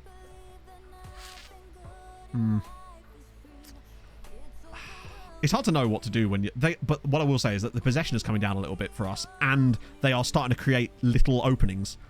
Still not massive ones, but we've not had a shot since we switched on play for set pieces, and I wonder if it's meaning that we're actually trying to win corners instead of putting the ball in the box occasionally. So I might still turn that off at half-time. Give him 15 minutes of just, like, normal football, without it and then maybe go for Raposo for a bit. Try and get us back into this game without any drastic changes. And I'm still not opposed to throwing on Janosch if Mihal continues to struggle, because Janosch does have this weird habit of doing things in matches for us, just out of nowhere. And I wouldn't be opposed to bringing him on at like 65, were Mihal to continually be on his 6'6" and not really going anywhere. Easier face in the game. That would explain why he's so good. Keep saying this. Yeah, it's... That's what we like. Oh, hello. Go on, Blaz. Right, now look back inside. Okay, he's taken that very, very wide and then played an absolutely atrocious pass. Although we still got the ball. Oh, my God. I think I might give up. That was the last chance of the half. I love how that didn't even count for XG, I don't think. That was appalling. Okay, so Blaz has struggled a little bit there. No halftime changes for me. I'm happy. I'm not happy, but like, I'm content enough at the moment that we're playing well. Alessandro Odessa. That's almost certainly him. There he is, yeah. Let's have a look at this guy, actually. 15 command of area. Now, he's got very good one-on-ones. I just want to compare him to Cooper. This should show you a lot about how good our 23-year-old goalkeeper actually is. Now, admittedly, he's probably closer to Cooper than this would suggest because of his ranges. But, like, Cooper is an absolutely insanely good goalkeeper. Like, great command of area in theory. Well, actually, yeah, 15's got the same, hilariously. But that's just how it is. He's got that face in the game boost, true. But yeah, I mean, he's a good keeper, though, let's be honest. Right, so I'm making no changes at halftime. Why are you furious? Alexis, calm down, buddy. Like, just chill. Simmer down, friendo. 55 minutes. Okay, I'll give him to 60. I'll give 60 minutes. I'm turning this off, though, because I feel like we're not creating enough with it on. I think that's... I'm happy for another 15 minutes of just playing like that. Yeah, he's going to get red, isn't he? But the problem is we've really got no other option other than Alexis off, Velázquez moves there, and then Boothby comes on. But we don't really want to take off someone like Alexis right now, just because, unfortunately, he's playing really well. He doesn't like being caught in the piggy in the middle. He's doing the rondos. Is it rondos? I forget. Good AMC. We've got 22.9, but we'll have over 23 regardless of what happens here because of the participation points.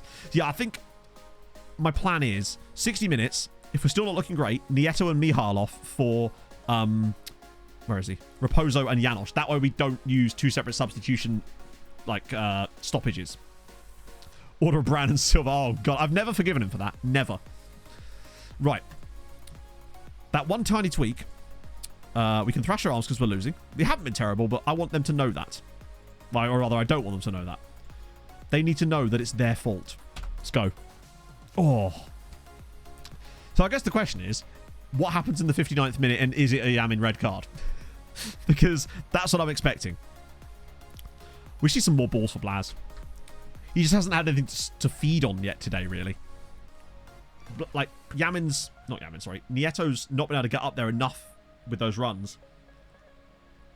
And when he has, he's not been able to do a lot with it. It does, but, like, you know, at the end of the day, people always go on about the doesn't like big matches. And it's, yeah, yes, it exists, and obviously it's going to have a negative effect on players if they don't have it in big matches. However, you're not going to drop your star striker for a player who's objectively miles worse than him because of it, because otherwise that would be crazy. So that's the reason, you know. If it's a tie between two players who are basically of equal quality, then yes, I'd use it as like a tiebreaker, but I would never drop a player who's amazing because of it. I wouldn't drop off 47 goals this season striker. Although I don't know if he might actually have it. I don't know. But we'll see. Yeah, I mean, so I think we've got one guy. I don't think we have any guys with red doesn't like big matches, but Edvaldo's got in a good spot here and Pretzel clears it, but Romero's up there. Shout. Yep, good shout. I don't think we have any guys with red. You've got the occasional orange, but that's about it. Same with injury proneness. We tend to avoid the red. Oh, go on, Romero. Ball across. Oh, that's more like it. Much better. Great positioning. Good defending from Real Madrid again, actually. But Romero, again with the great space. Ball in. That's a great cross, but again, they just get there at the last second. That's much better, though. Exactly the kind of football we need to see in the second half. That kind of play. Getting into those positions, getting Romero to be able to put crosses in. That's better from Teixeira, too. We're pressing them a little bit more now. Great. Mihal, again, just looked a little bit like lackadaisical on the ball, and now Nieto's committed a foul. Keep out champion. Yeah, I mean, that's great and all, but unless you have another elite centre-back to replace him with, you're immediately costing your team in the finals because you've got a worse player on the pitch. Yeah, for me, I always value attributes over everything else for the most part. Sovry, thank you very much for the follow. Hard to see the ball. Yeah, it does look... It's because it's slightly, like, translucent looking almost. And I don't really understand that either. Oh, God. That's fine. That actually could have been much more dangerous than it was. 5-star CA? You have a 5-star CA? Damn. Oh, I see what you mean, yeah. Oh, 5 CA, not 5-star CA. I misread that. I was like, where'd you get him and where can I find one? Nation next year, that would be Malta. We're already testing the databases right now. Attributeless saves. I think that the data gathering in FM is not good enough yet for that to be fun. Because we've already seen how a lot of the data gets completely, not corrupted, but it's just wrong a lot of the time. And that means that I can't trust the data. When I get to the point where the data gathering is really good, consistent, and covers across multiple seasons and allows you to see it properly, then I think it's really fun. And I would actually try something like that. But until such time as I can trust the data I'm being given, I can't do it without attributes. Because do you remember that time when a team had missed a penalty in a game and the game said that they had a total of 0.3 XG in the match, which is literally impossible because a penalty is 0.78. So the data it was gathering was completely incorrect, and thus I can't trust the data it's finding. Yeah. Which is annoying.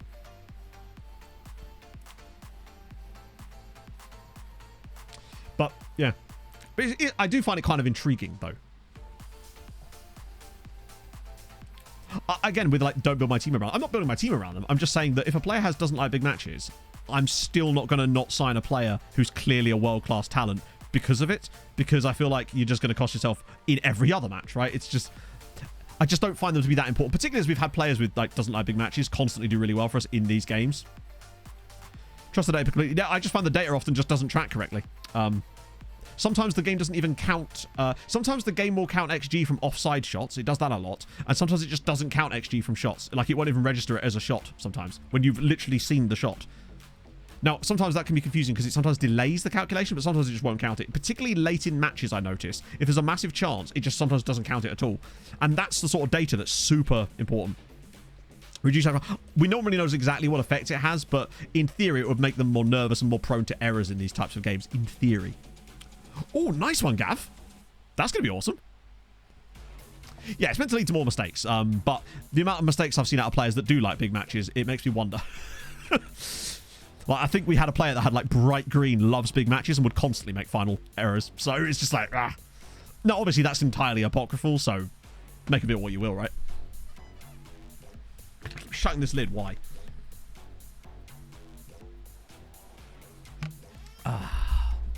Just happened to stumble upon the... I'm curious to know what you mean by that. Dr. Bad Boy.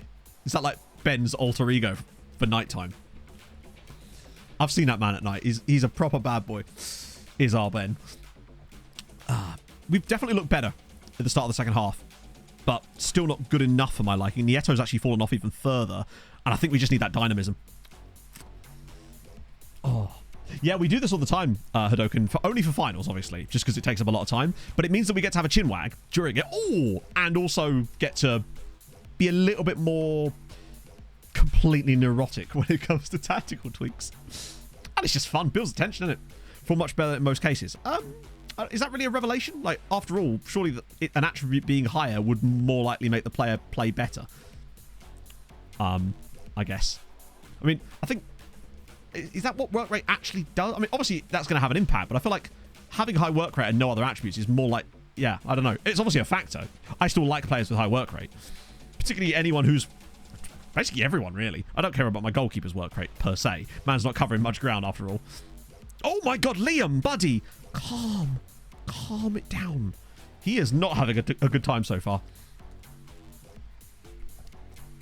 Reverent aggression. Yes. Well, particularly as aggression is not something that can be trained, really, either. Much like tackling. I was looking at Montiel's attribute progression over his 19 years at the club. That's a yellow. It's nailed on. Just to see what had really changed about him. And two things that hadn't is over his entire career here was aggression and tackling. In 19 years of playing as a centre-back, he didn't get a single point of tackling. I feel like you'd have just picked something up by, like, mitosis at some point, right? No, osmosis? I can't remember which one. It's one of the OCs.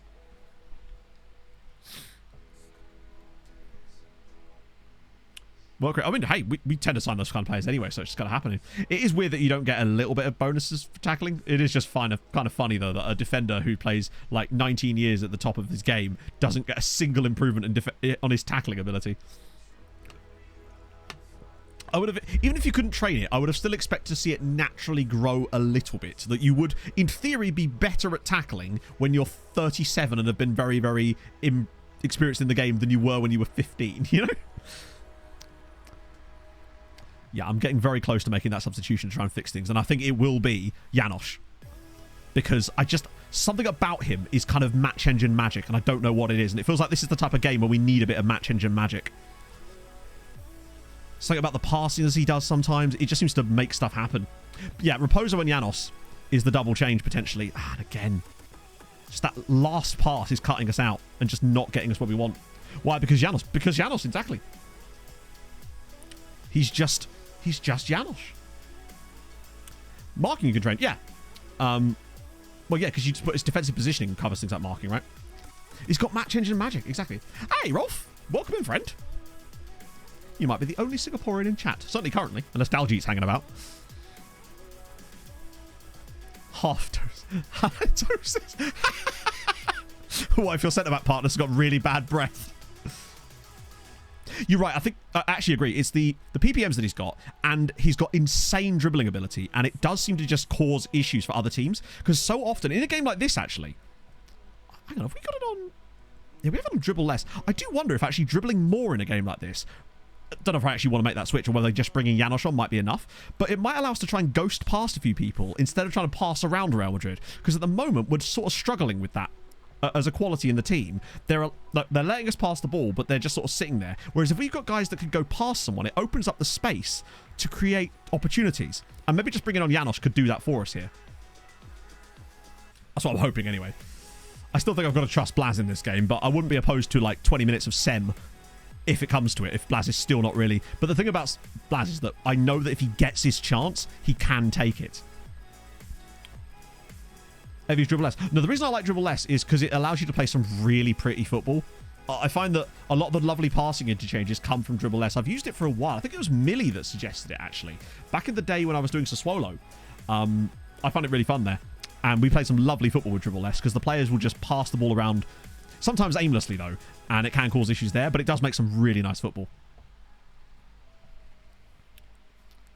Yeah, I think the problem with, as you say, counterattacks are going to be more prone if you were to switch to more dribbling because you're just going to lose the ball higher up the pitch in certain positions.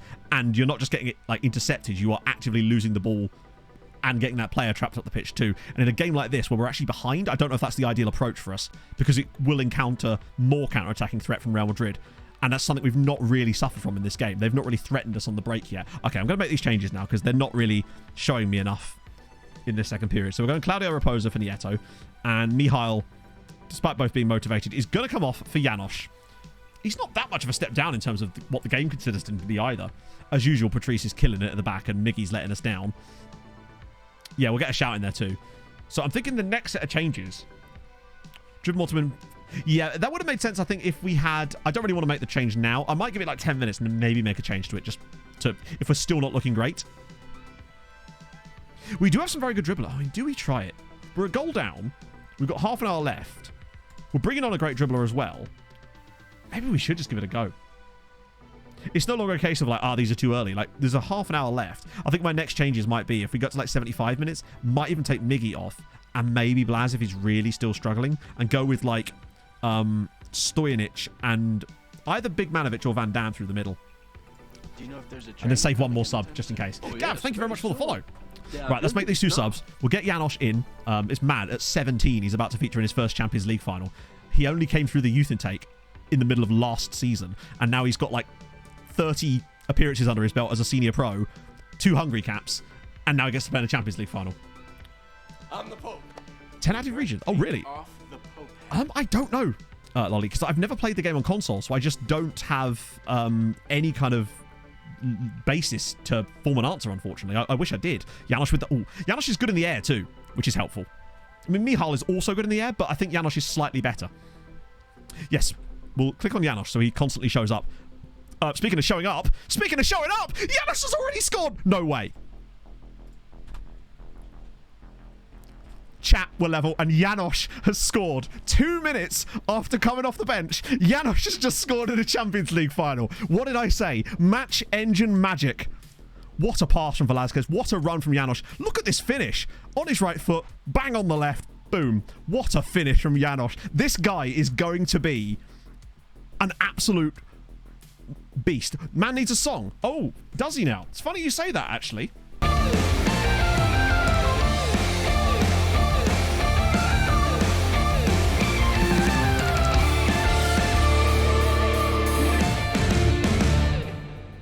Of course man's got a song. Watch the man's PAV1. Do you know what? I'd take it just for this alone, frankly. What's his attributes? Bear in mind, his attributes aren't even that great. I'll probably show him later. But that's tight. It's not really tight. Their defenders just played him on. Look at this little touch, though. The right foot to set it. Then on the left. What a moment for us. We're level, and Janosch is the man. Let me just reselect him so you can keep an eye on him in the match engine. I think he's going to be so critical to us over the rest of this save. Right, Montiel does well there. Teixeira does brilliantly. Come on, now we're ready. Now it's back to even Stevens. We've got the wind in our sails. Janosch is making those... Oh, and again, he's just doing stuff. He just looks good. It's hard to explain. He just does stuff in the match engine. Like, that wasn't anything to do with dribbling as well. You know, that was just making a good, intelligent run. Velasquez was able to pick him out. And, yeah, he just made it happen. So good. The match engine magic is so real when it comes to Janosch. He's just an absolute vibe. Right, so they've switched wings now. He's over on the right now. Let's be curious to see. And bear in mind, he's good on both feet, which really, really helps. As you can see from the fact that he brought that ball down on his right and then was able to fly across goal with his left. I would like to see us get the ball over to Janosch again, though. Oh, God, an absolutely inspired substitution from your boy. See, oh, God. Okay, less of that. That's an absolute nailed-on yellow card for Velasquez, but, you know, it's his own fault, and he's thoroughly deserving of that yellow card. Just not to alert anybody, right? But if the game was to randomly end now somehow, Janosch would be man of the match in a Champions League final at 17. Now, it's a long way to go yet, particularly if we get second phased. Oh. Yeah, I think Janosch is certainly putting his name in the hat for manager. It depends on how he does over the next few seasons, because we're not going to get to see him come to his entire potential while we're still managing the save, unfortunately. But I think looking forward is going to be very exciting to see what Janosch is, because even when we finish the save, he's still going to be like 23 or something. The XG is now looking at like this. So Real Madrid have actually come back into it a little bit, but we took our chance. Velasquez out. No, I'm good, thanks. Why? Who are you replacing him with? Like, he's literally just put on the assist for the goal. He may be on a yellow. Why not play longer? Because the game's only 90 minutes, unfortunately. It's the rules of football, sadly.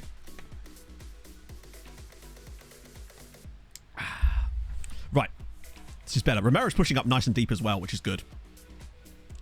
Why not simply break the rules? Indeed.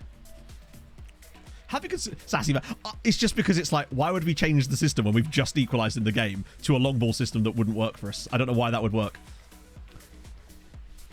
Particularly when they clearly had the potential to play those passes without us having to play like that. Yeah. Or. It's just not what we need. Janosch on the ball again, though. Dribbling at the defence. Taking people on. Banishing danger. And all of the above. There we go. I think... Like, yeah, Velasquez being on that yellow does concern me, but I wouldn't just take him off straight away because that's just a waste of a substitution. That's the run. That's what I'm on about. Much more likely. Give you a man advantage. Would it? That's weird. Who are they going to get sent off then to allow us to have the man advantage? Oh, a 4-4-3. Yeah, sorry. As usual, I can't read. Manager name. Nah. The manager name will be decided after the looking forward because like, we were all set on our... it being Emmett or Thighs for this save, and then we saw the looking forward, and what Luban Mihov did astonished us. Yeah, Janosch is just... He's getting in good positions. He's doing everything right so far. Got too cocky there. I know. Hoisted by my own petard. More seasons. Oh, I say. Sorry, my apologies. If that was the case, then the simple reason is because FN24 will come out. basically. That will prevent us from playing longer. I am excited about what he's going to do over the next couple of years, though, right? Well, I thought he meant long balls as well, actually. I thought it was in relation to the fact that there was a long ball over the top, sort of, that led to the goal. Look at him go! He's just absolutely robbed the Madrid defender. Okay, that was a dreadful touch, but look at him go. What even is a petard? I don't know, but sometimes I think I've been called one, occasionally. He's fearless. He's there. It's how I was so happy with that when you got that wrong, Bill. Yeah, and of course, you can migrate saves over, but I wouldn't do that as a content creator, because then I would have no new save for the new cycle, and I would lose an enormous... that would be career death. It would be an absolutely awful decision to make as a content creator. Like, hey, the new game's out, but I'm not doing anything new. Like... Hey, Callum. Oh, God, I would hate it. Janos ends up playing at, like, City for 10 years or something. Plan for new FM? The plan for new FM is... well, actually, it's kind of set in, right? It's US national team for the beta, since I got done on that, and now that's the thing I have to do. And then Malta for the main save with Sirens. Yeah, I will, Last Fandango. We'll actually make a proper YouTube video for it. The only reason that didn't happen last time was because the beta dropped earlier than we were expecting, and at that point releasing an FN23... an FN22 video would have been maybe Rakov from Poland. I'm not sure what that's in response to. Maybe Rakov is indeed in Poland. Oh no, basically, so for those of you who are unaware, at the end of the save, we always sim like 100 years into the future to see how everything goes in that period. So we will be doing that. We do that every single time. It's one of my favorite parts. Hang on. Consider if you don't make first off-stream... I'm not sure I understand. Basically... Oh, God, no, they're both on a booking, right? So one of them's probably going to go. Hoisted by a bomb. Hey, I don't know. It's like a flag, innit? Yeah, I've done a save outside of Europe before, and I won't be doing it again. But yes, we did an entire stream save on with African clubs. It was really fun. MLS isn't for another 8 years. Just tell Guy Sanchez that. Hoisted by your own Picard. It's true. And Janos is in there again. Has he got really good anticipation? I might as well show Janos now since people are asking about him. It's only 10. Like, attribute-wise, he's good, but he's only 18, and he's not anywhere near as good as the other players that are on the pitch in terms of pure attributes, right? But I like that he doesn't dive into tackles too, which is good because he's got 4 tackling. He just seems to be... He's got high work. He's only got 10 work rate as well. I don't know. He just does things, right? He picks up the ball and he does things with it. He is just the main character in it. Look at him now. He's dropped it off and now we've won a corner. He's making stuff happen for us. He's like a two-way forward. He's just... I say two-way forward. Is that the right term? I'm thinking hockey here. Like, he can do the defensive jobs for us as well, but then he can also... He's great in the transition as well. Because when he wins the ball, which he very often does, he's very good at bringing the ball up the pitch because of his really good dribbling ability. Yeah, I'm thinking Boothby maybe soon, though, because now they're both on a yellow card. Like a box-to-box forward, yeah, basically. Because he does the dirty, he does the doggies, as they say. And it's so important to this team that he's capable of doing that. Edvaldo's kind of gone away from the game a little bit, actually, since Janos has come on. I think it's just because it's all gone through him. I'm just very much enjoying his work so far. So, I think we're still on top, and now the pressure is very much on Real, but... No, I can't be done, Paul. I wouldn't want to get caught again. I've already, things come back to haunt you, as we've already seen. Raposo, by the way, 6.8 since coming on. I think he's definitely improved us as well, which is a nice... I think the substitutions we've made have made us better, and that's all we wanted from them so far. I'm thinking 75 might be the next test, but I don't know if I want to take off Durin in this particular one. I might save that sub for later in case we need it in extra time or something, because I think we're in a bit safer position now. Durin's in there again, knocks it down, but Edvaldo will win that in the... Oh, he actually didn't. Surprisingly, considering he's 6'3". We've signed for Lucas Ocampos, really? Huh, okay. Fair enough. Who scored for us? Oh, Hadrian. Does anyone want to tell him? Does anyone want to tell him?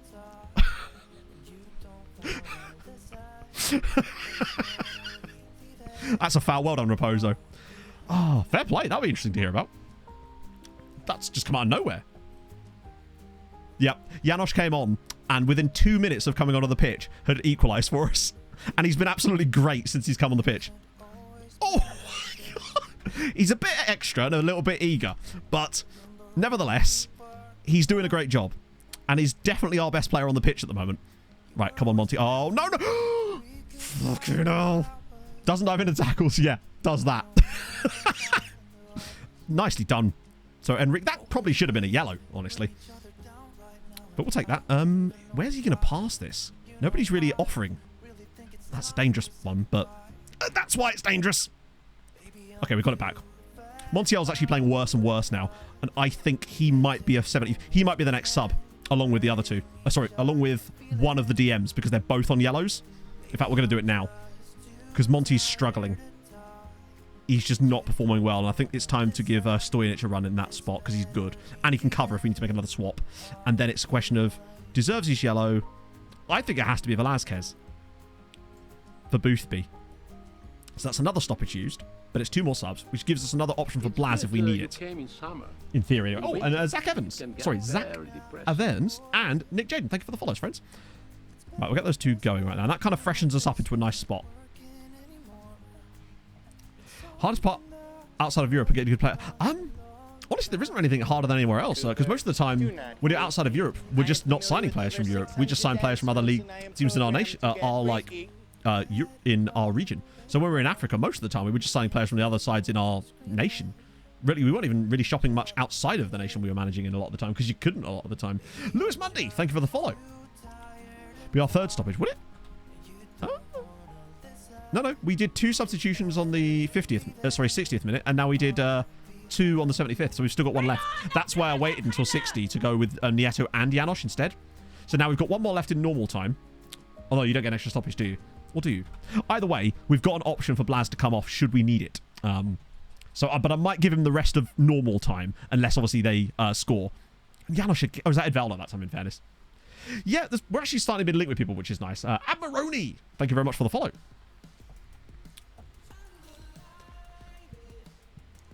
Think I should continue with Liverpool? That's completely up to you, really. I can't make that decision for you. It's just a question of, are you enjoying the save, or do you think you'd have more fun at a different save, really? Yeah, subs at halftime don't use stoppages, I don't think. And even if they did, we didn't make a halftime sub in the end. I was just debating whether I should. But in the end, we actually chose against it and decided to keep Nieto on for an extra 15 minutes to allow me to make 2 subs at once, just in case. But I think it's worked out quite well. Raposo's looked good off the bench, and obviously Janosch has done Janosch things.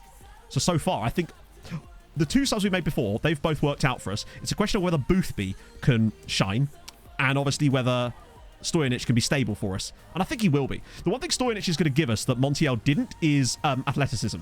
Montiel was not fast. He'd lost a lot of pace. And now with Stojanic in there, he's got incredible height and much better athleticism. So we could almost be a little bit more expressive on the counter-attack. Sorry. We can get ourselves out of trouble a bit easier, because he'll be able to cover back much more.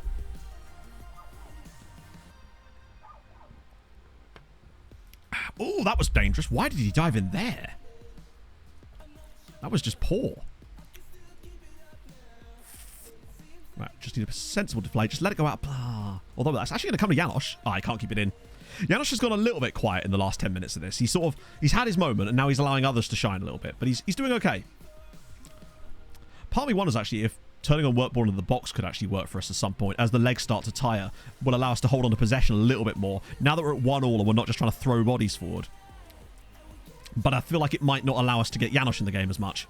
Or it might get him in the game more, actually, in many ways. Because when he does get the ball, he can just start running at people, which is what he's done so well today. Like, he really has done a great job of that. And Teixeira's there again. Really good defending from him. He's been superb today. His rating might not reflect it, particularly, but I think he's been fantastic. He's just always there. Who won the cup this season? It was Halalash, I believe. As is often the case. There we go. Boothby again. He's looked good, actually. Ball in. That's a poor one, though. Yeah, so Miggy will be a club. He will be at the club still, but not as a player, obviously. This is his final year as a player. Yeah, almost Dios Juri. There was a second-tier side in the cup final. Janosch on the ball again. That's a brave touch, but he's won the foul. Yeah, the game has kind of gone a little bit dead, but that actually, I think, kind of suits us at the moment. It allows us to take the sting out of it for a little bit and start to get control back.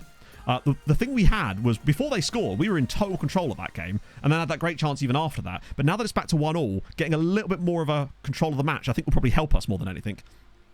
We don't want to give them too many opportunities. We just want to keep it tight. Lovely again. Right, Janos is on the ball. That's a lovely pick out, actually. Let's just set us away here. Edvaldo's on the ball. Come on. Penalty or something. It's a nice idea. Teixeira with a second attempt at this. That's a poor one again. This is why I feel like maybe work ball into the box. We're just trying to lump balls in there a little bit, but we have won a corner. I might do work ball into the box for extra time. Jesse, he could. It could totally happen. Plus, Raposo's deliveries are actually quite decent. Not as good as, obviously, Nieto, but still gives us hope. Oh, and it's there! Wait. It's 2-1. Blaz Durin with the goal in the 82nd minute. What a flick on from, would you believe it, substitute Dusan Stojnic. I mean, we are just hitting all the lottery numbers today. What a cross. What a flick on. Lovely finish from Durin, and we're 2-1 up. Now we're talking. Now I'm going to switch on work ball into the box. Because now I want more control. Look at us go here. Blazzy gets it. I'm glad we kept him on as well. That's actually very unusual. We very rarely ever score goals like that. You just don't see goals like that in the match engine very often. So now we're just going to try and stay in total control of this game. Just hold possession. Yeah, maybe take dribbling off. We're not going to turn it back on to pass more, but I might just turn it to a neutral state where we can kind of just sort of settle into the game. Try to keep the ball a little bit more. Not overdo it. Oh.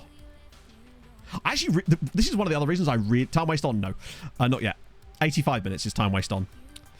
You encourage too much pressure a lot of the time when you start doing that. One thing I've noticed, I do time waste a little bit on 85, and then at 90 I do it full. That's just what I always do, and it seems to work. Generally speaking. Completely based on nothing, of course. But yeah. I just really like full matches because it gives you a time to see the game a little bit more and make better decisions in theory. And we don't always make the right decisions, but I feel like today, most of the decisions we've made, tactically and player-wise especially, have worked. Oh, that was dangerous. And having a faster centre-back on now, I think could make a real difference too, just in the fight for that position. Janos does great there. He's forced a bad pass. Romero's in a bit of a pickle here, but that's fine. We'll play our way out. No problem. It's gone good, Ragnar. We're on 22.9, but obviously we'll go over 23. Look at Janos again. That was poor. That was bad. That's probably the first time he's done something bad in this game. And again, Valome getting over the top there. Finds Cooper, and we can play our way out. God damn. Yeah, Stojnic is going to be really, really good for us. Wilson Roberto coming back from Újpest will fill the gap for Montiel as well to allow Stojnic to just be really good. Basically, he's just so good. As has been Patrice. Patrice really has been spectacular. Stojnic is on a 7.8 just from one thing. No, unfortunately, Janos is on a 7.4 now. Stojnic would be man of the match if it ended right now, crazily. Right, be strong. Nicely done again. Right, so now, one notch down on tempo, one notch up on time wasting. And we'll do the rest of those on 90 minutes. It's rarely that we have to do this, right? Teixeira, just please put this ball back inside, buddy. There we go. Stojnic is just doing the basic things right. Oh. This would be a really... I think this might be the first time that we'd ever come from behind in a Champions League final as well. Which is showing that real, like, maturity from the lads too. No, Janos didn't score again. Well, he did in this game, but he didn't score the second one. Hey, Bengal Costa. Who would be the... Oh, we've actually got a lot of changes to come, Bengal Costa. Like, a lot of changes. We were discussing this earlier in the stream. There's going to be a lot of outs this summer. And a lot of youngsters, like, popping up from the... Look at this. Bit of time wasting there from Teixeira. Love to see it. There's going to be big changes, though. We're going to kind of overhaul a lot of the squad, particularly with some of the older players.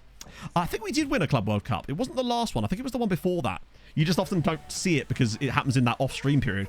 And there we go. Stojnic across covering. Lovely. Yeah, it's a proper transition year for us next year where we're going to be moving to a younger, fresher team that is hopefully going to carry us through those final... So next year might actually be a slightly down year for us in terms of Europe. Us personally. Although you never know. But it's the ones after that we're building it for. Oh, hang on. Where's the pass? Here, come on, Raposo. Zip him through. Janos. Oh, the pass was what let him down. Our academy players. Well, one of them scored the equaliser in this game at 17. Sorry, 18, technically. So that's good. And obviously, we've got insane amounts of players waiting to come in. So, yes, we're in a great spot. We're not even going to really be making signings. All the players that are going to come in are already at the club. That's the best thing about it. For the most part, anyway. They're just ready to join the team. It's perfect. Alex Holton, thank you for the follow. 32 teams. What does it have at the moment in FM? Is it less? Is it like 16? Durin, Edvaldo, can he kill it off? What is he doing? Janosch is there! As if that's not gone in.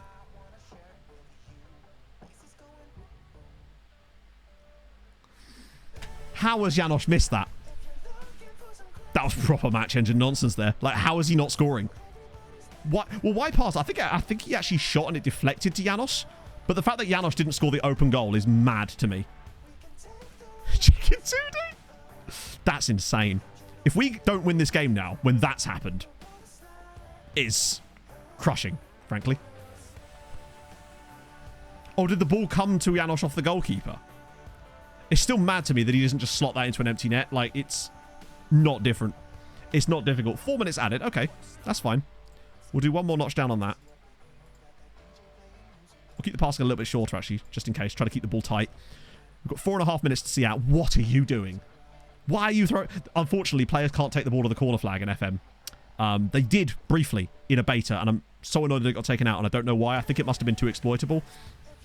Boothby driving in between these players, and he's just lost the ball. It's not what we need right now. Oh, Boothby, nice. Right, here we go. And again, big tackle on him, but Yamin's there. Just start seeing the game out. Keeping it tight. Slow the game down. Make Real Madrid work for it. Just pass it around. Patient as you like. This is exactly what... Worked into the fortress? Nah. I think we were playing too well. Like, if it ain't broke, don't fix it a lot of the time. Fortress is fine for me when I'm in certain situations, but I just didn't feel like it was the right approach for us. Although Pedro Enrique's just gone past the tree. Do not foul him here. Great defending. Got into the right position. Did the business. This is the one dangerous chance. There we go. Oh. I think there's going to be a lot more extra time. Or stoppage time, rather, in next year's game. There has to be, really, just to reflect real life. Oh, God. Don't let him shoot. Good save, Liam Cooper. The first thing he's really had to do in the entire second half in terms of actual goalkeeping, and he's done it. And this should just be a straight-up rollout. Please just pass the... Oh, my God. What are you doing? I mean, it's great time wasting, but I don't know why at the end of that he's yeeted it. Just pass it to the centre-back. Time waste all you like. Brilliant work. But then why yeet it? We don't have play long in the tactic. Double day. No. We need to see this out. Good clearance again. Blaz needs to just be a nuisance there. Right, go on, James. Just hold the ball. Oh, my God. James, please, buddy. We need a bit more out of you than that. And that's fine. Teixeira will get this, and we should just be able to play it out nicely. God, Madrid are pushed up so high there.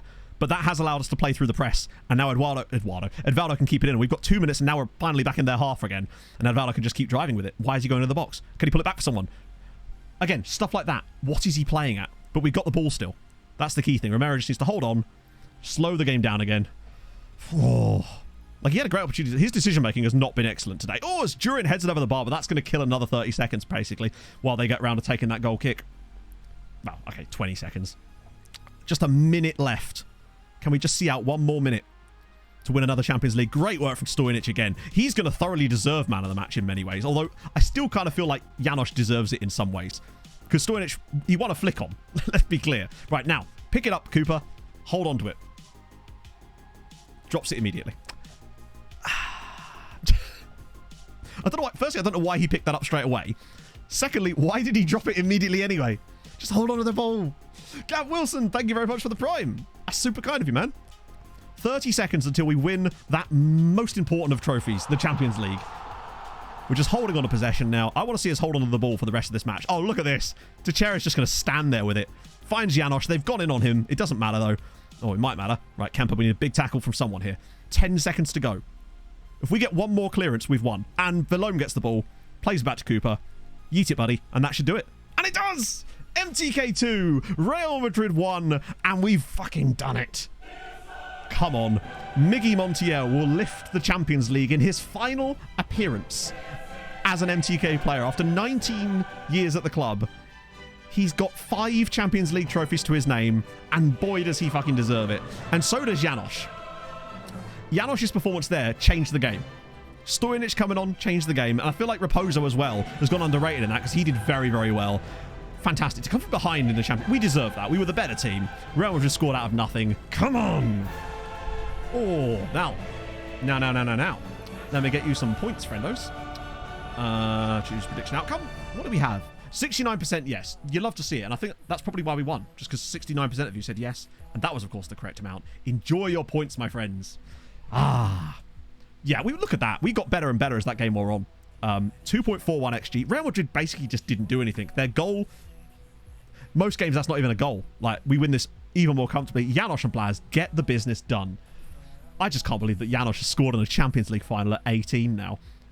He came through last season from our academy, and he's already become an absolute goat. That was also his 10th goal of the season. It's a double digits.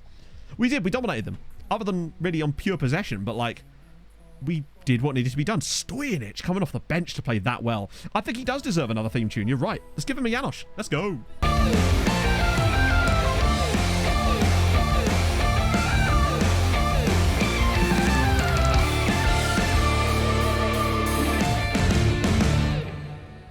Yes.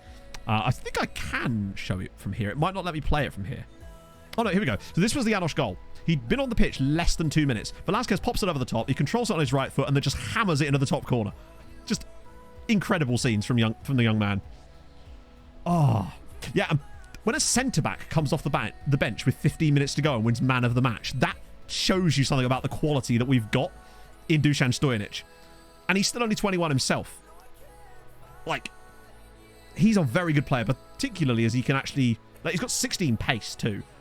And he's not even, like, amazing in his defensive tent poles, but he can get better, and he will. And I think he's basically just earned himself the starting spot for us next year as well, whilst Montiel, of course, will be transitioning to being a coach for us next year. That's perfect. The fact that Janosch scored.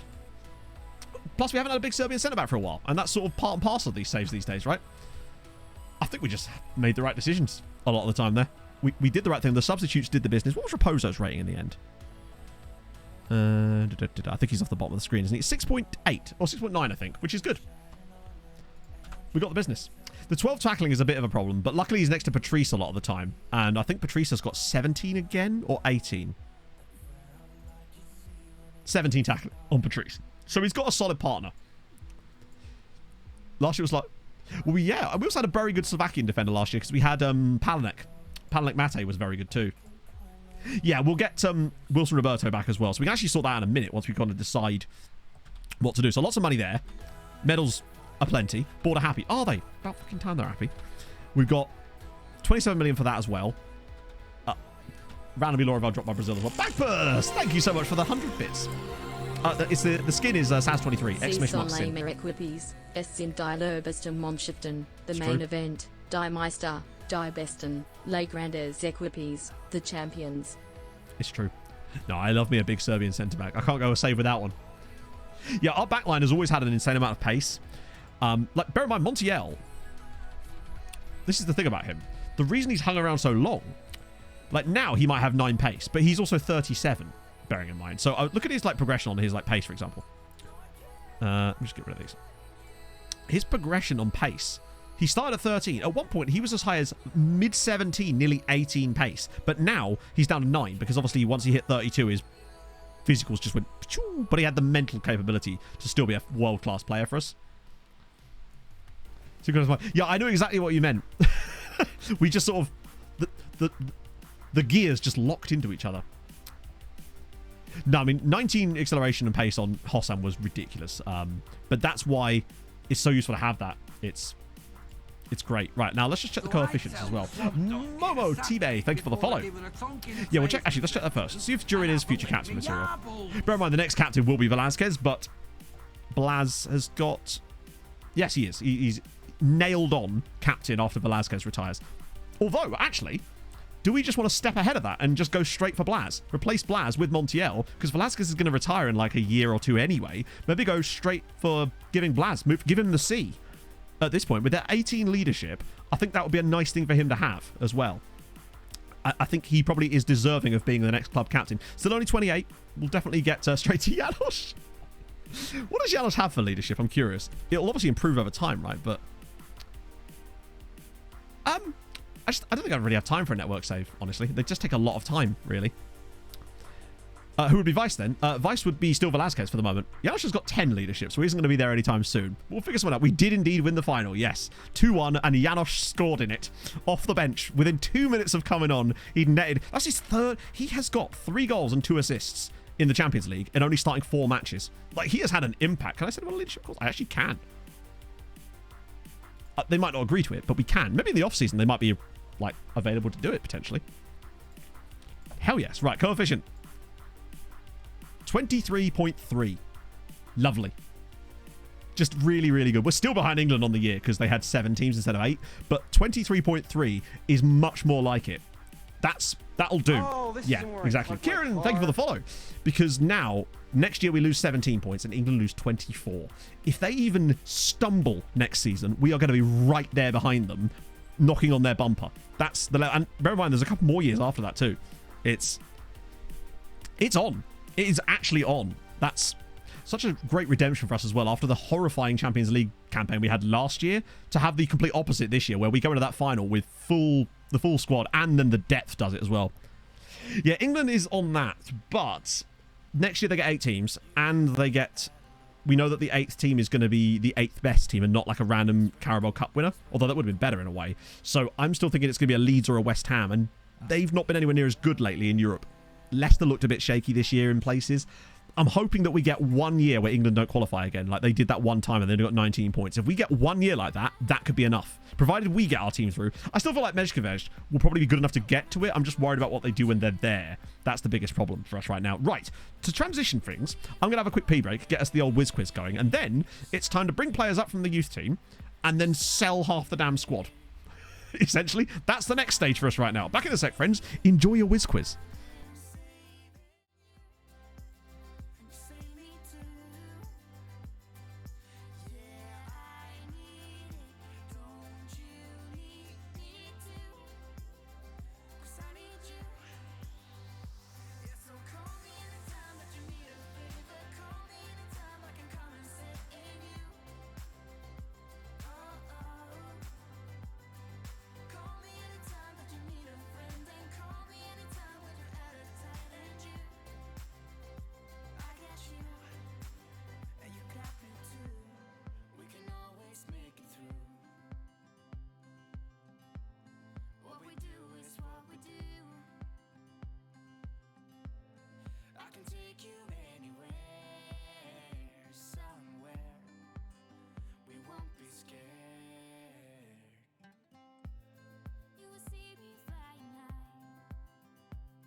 It was, of course, the man himself, Salva, who I nearly called Saliva when I was naming the file.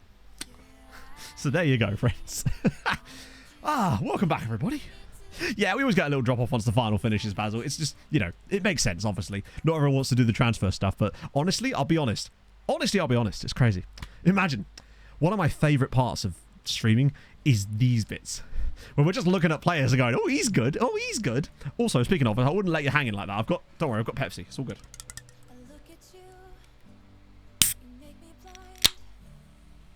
Well, that just sprayed everywhere. GG. You'll have to see it. Airing, he must have retired by now, surely. I did try to bring him in. Yeah, he is finally... I tried to bring him back, but Lille just extended his contract, unfortunately. Second nationality, Lesotho, lad. It's the best part. And we're getting a lot of that today. But I think the first thing we need to do is sort of assess what needs to happen and when in terms of like the outs. Now, obviously, we still have to get bids on those players, but most of the guys that we want to get rid of are also wanted, which suggests we're likely to get bids, which is what we want, right? So that's pleasing for us. Hossam. I think he might still be playing. I don't think he's still at City. Oh, no. I think he's gone. There he is. He retired. 11 years at City. 104 caps for Egypt, but he has gone. Retired at 37, in fairness. Like, man's had a very illustrious career. It just sucks that he couldn't have a longer career with us, because he would have been so damn useful for us during that. Particularly, even through to, like, 2040. He would have been incredible, frankly. But there we go. That's Big Hossam.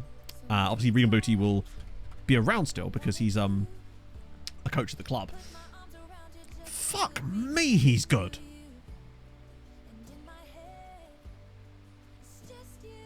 How is he not managing, like, another Hungarian team at this point? I wonder if actually we move him up. Maybe that could entice that. Make him a proper coach. I think maybe it's time he moved up to the first team coaching. Because, one, he's a really good coach and he'll be better than anyone we've got. But also it means he's more likely to get picked as a job for another Hungarian side. Like, we have had coaches poached. Like, Reece James, for example, was poached to be Chelsea manager from our after being our under-19 manager as well. Yeah, we've got our... Well, yeah, I mean, look at that. Bloody hell, he's become amazing. We haven't looked at him for a while. Why is he a youth coach? Because when we signed him as a youth coach, originally it was the only spot we had, and also he didn't have these attributes, and we just never looked at him since. Like, he's been a youth coach now for 14 years, so we've probably not looked at his attributes in about a decade, and he's just developed because he's been doing every coaching badge under the sun. But holy God, well played, Regan, yes. I think we've got some coaching available spots anyway, so that will slot in nicely. Dios Jury, of course. 5th in the second tier. Bear in mind, obviously, Nicholas Bentner still hasn't done his coaching badges, so that's fun. Wow, they've got a 5-star. Oh, that's the guy from the next gen list, isn't it? Camilo. So Dios Jury didn't get... They've got a guy called Viduka. Vyacheslav Viduka. Good stuff. But yeah, unfortunately... Oh, rumours of a board takeover. That'd be nice for them. But yeah, they don't get promoted this year. Despite having some quite good players, actually. They did get to a cup final, though. So, you know, give them some credit, I suppose. Unfortunately, chat, Pushkash did get promoted again. So they are going to be back in the top flight, disappointing the shit out of us next year. So not ideal. Did Kazic... Oh, they did. Kazic Barshika survived. You bloody love to see it. And Egypt's key player. Wait.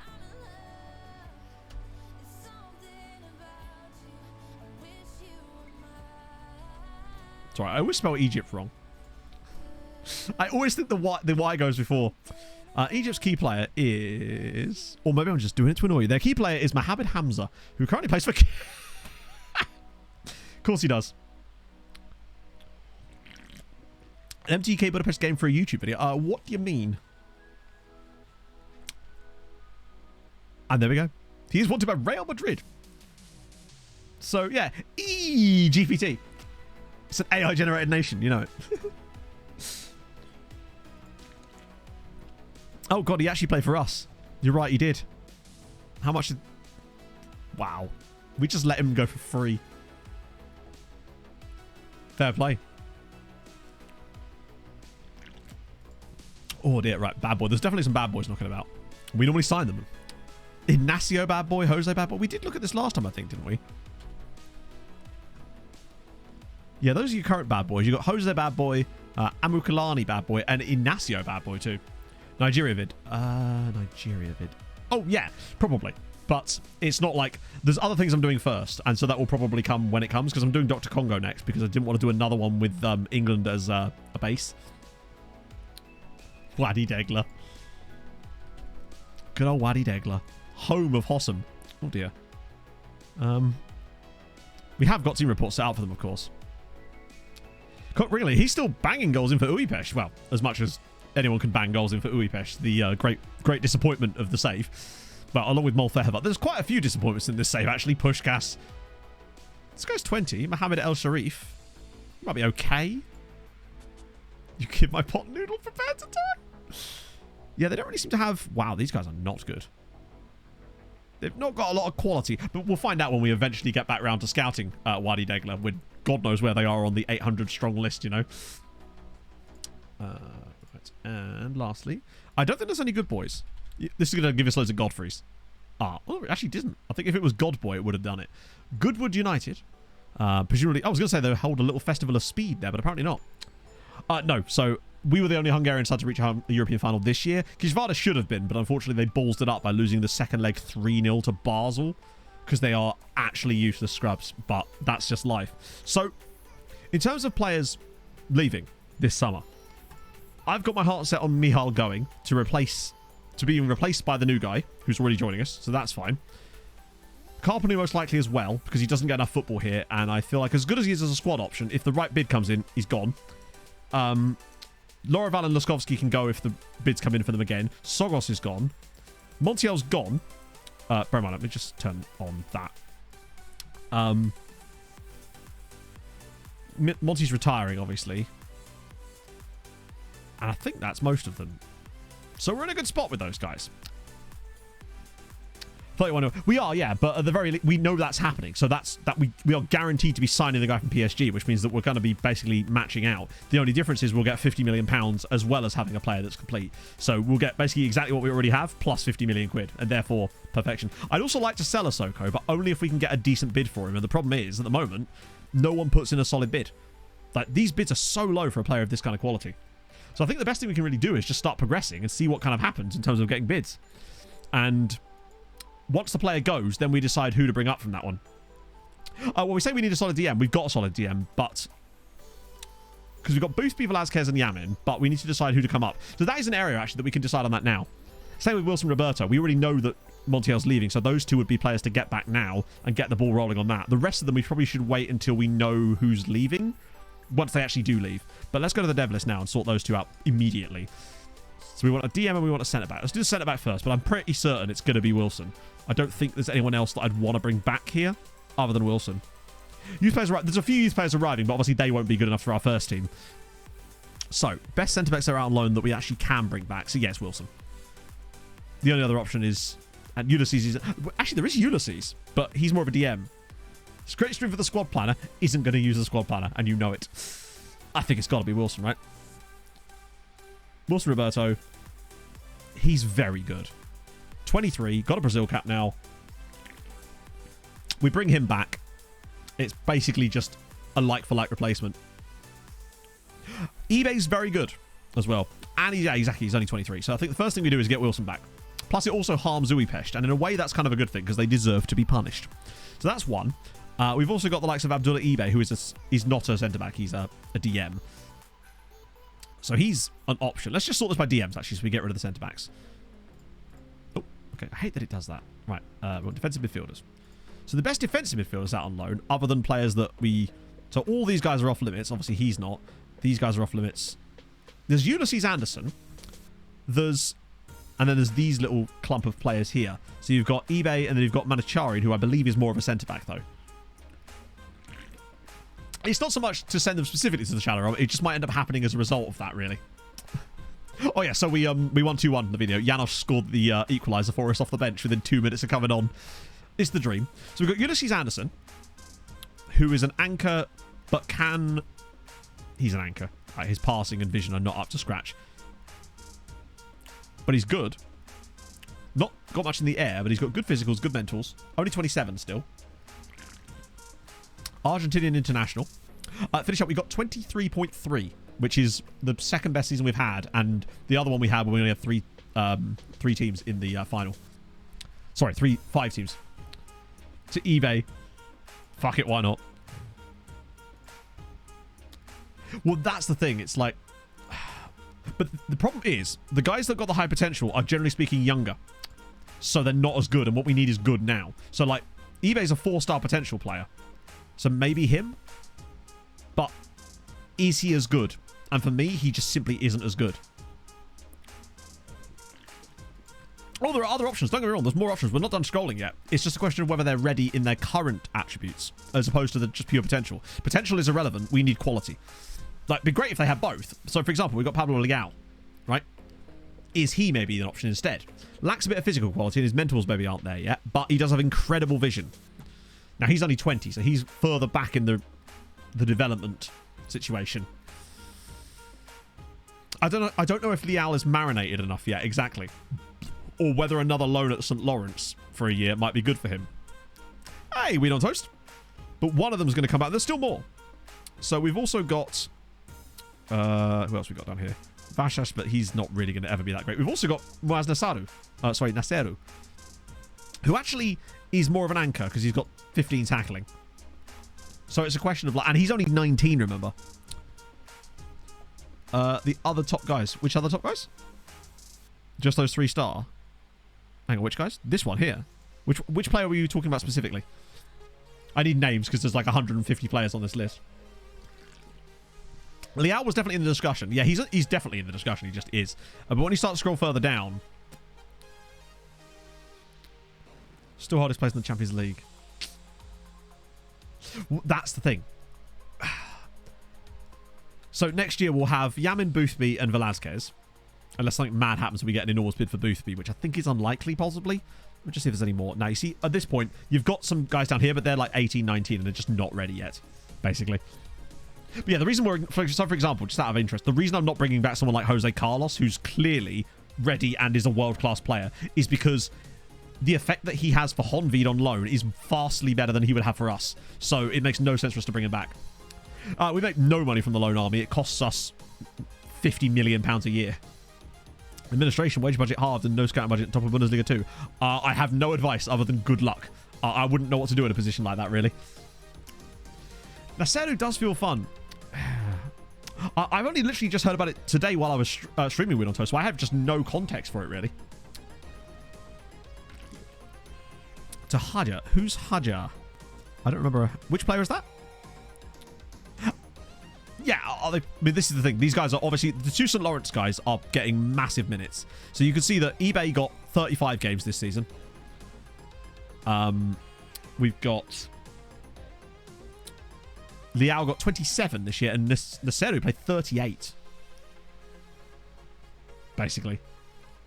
Because those are the guys that are in for debate. It's basically Leal, Naseru, eBay, and Ulysses, who got 37 games. Now, it's also worth noting that Ulysses was playing in the top flight, whereas eBay was also playing in the top... No, he wasn't, was he? Or was he? Oh, yeah, so he was. So these two here were playing in top flight football, and the two guys at St. Lawrence were playing second tier. Japanese midfielder. Oh, Yoshitaka Nakanishi. Yeah, he had to be sold to Manchester City, unfortunately. Oh, Ben Haya. Yeah, he was never any good. He was just like... I think he's still at the club. Oh, no, there he is. This guy here. He was never that great. We just signed him because of his name.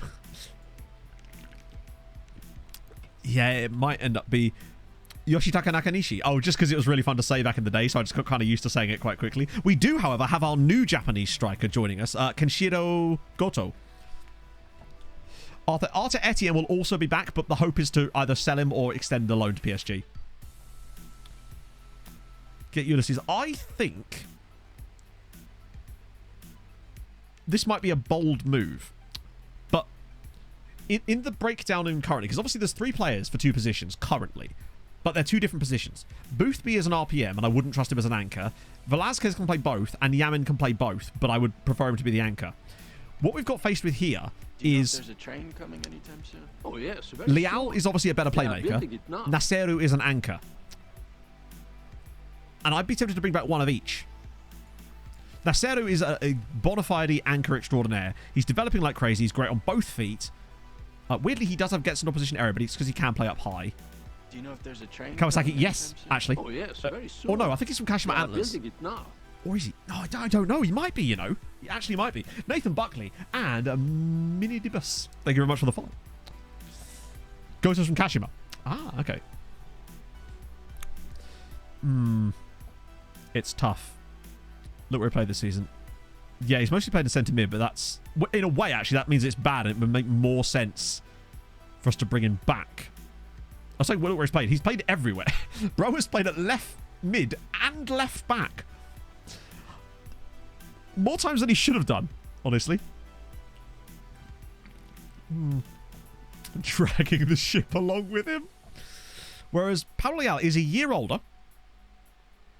Yeah, you're right. I think you're right. Whereas Leal, they're playing him in both of these positions, and that's fine. Because he'll be playing as a playmaker, most likely, no matter where he plays here. Whereas Naceru, I think, would make more sense for us to bring back at this point and have the backup anchor to Yamin for the league games. So that way we've got Velázquez, Yamin, and then the backup is Boothby and Naceru. But I wouldn't mind a more... Now, you know what? We've got Boothby. So I think bringing Naceru back gives us anchor cover, more importantly. And means that, because Yamin always ends up playing more games than he should do, because he's often the only guy that can really cover that. And I think bringing Naceru back will allow us to train him properly in that role and get him nice and set. We do have some creative midfielders. The problem is that I like my playmakers in those positions to at least have a good bit of tackling. Even if it's like 10, most of the guys we've got are AMCs, and they have like 4 tackling. Because we're going to look at AMCs in a minute, because we're going to be bringing one of those guys back too. And believe me, you think this is hard. Picking the AMC to bring back is going to be even more difficult, because there's like 5 dudes that are all massively in contention for it. So I think Naceru comes back. I think he's ready to come back and have an impact on our first team. And also they're misusing him. So I want to make sure that he gets the right training. So Naceru's going to come back. Yeah, exactly. If he does, he's young enough as well that we could actually get him out again if need be. Although I'd rather not. So he comes back. Leal, I think we let him cook. 1 more year and he'll be the perfect replacement for Velázquez. Because he can tackle a little bit, but he can pass and his vision is remarkably good. But I think he needs another year of cooking. Just to let that happen, because he'll get a lot of game time. It'll all be good. Like, also, you know, the other day we were talking about other players that came through a youth intake. We all forgot about Victor Lawrence, the guy we sold to Haladash with the buyback. Yeah, let him like marinate a little bit longer. And there's not really another playmaker player. No, because Debrecen are in Europe next year, aren't they? I mean, as much as Kekshmet actually aren't. I mean, to be fair, Koulibaly is the guy. He is him. Like, 17 passing, 18 vision. He is basically the player that we want, but he's plays for Kekshmet, who, whilst not being in Europe this year, will almost certainly get back into Europe next year. And I want to make sure they've still got the players for it. The Pie Daddy dude. Yeah, he's 22. He doesn't seem to have the ceiling. We've got Wilson Roberto, yeah. We've already brought him back. He's just showing there because we haven't progressed today yet. But also, he's a centre-back. Not a defence, not an anchor. For a year. Yeah. What's his contract length looking like? Okay, we can extend that, which means he could be good for sale value later. And the last thing we want is Pushkash randomly pushing for Europe. Yeah, fuck it, I agree. Right, so that's our options there for the DM situation sorted. So, Pie Daddy is last-ditch cover, but he is cover. And he's at least got a technical development level to a point. Who's Melicharia wanted by? Kekshmet. Very nice. Please do. Please sign him. Okay. So that's us sorted nicely on that. Now, as for players further up the pitch, Mihal I want to sell, but we've already got a natural replacement joining us, so that's covered. Janosch is getting better, so that's covered. We've got Edvaldo. It's Carpenu if he leaves. And with Nieto definitely leaving because of his exploring his options, it's AM is the next position that we desperately need to bring someone back from. And this is... You think that was hard? Wait for it. Right. Because we are stacked with this position. Let me just sort my ability. Right, so...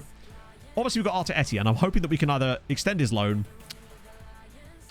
Oh, yeah, we need to do the cup testimonial. Yes, we'll definitely do that. We'll get it, like, knocked in with the first possible friendly. So the options we've got Zalagaseg here. We've got David Lamini. Or we've got Hillestad, who's 21. But it does get better. Because we've also got Munoz, who is not really an AP.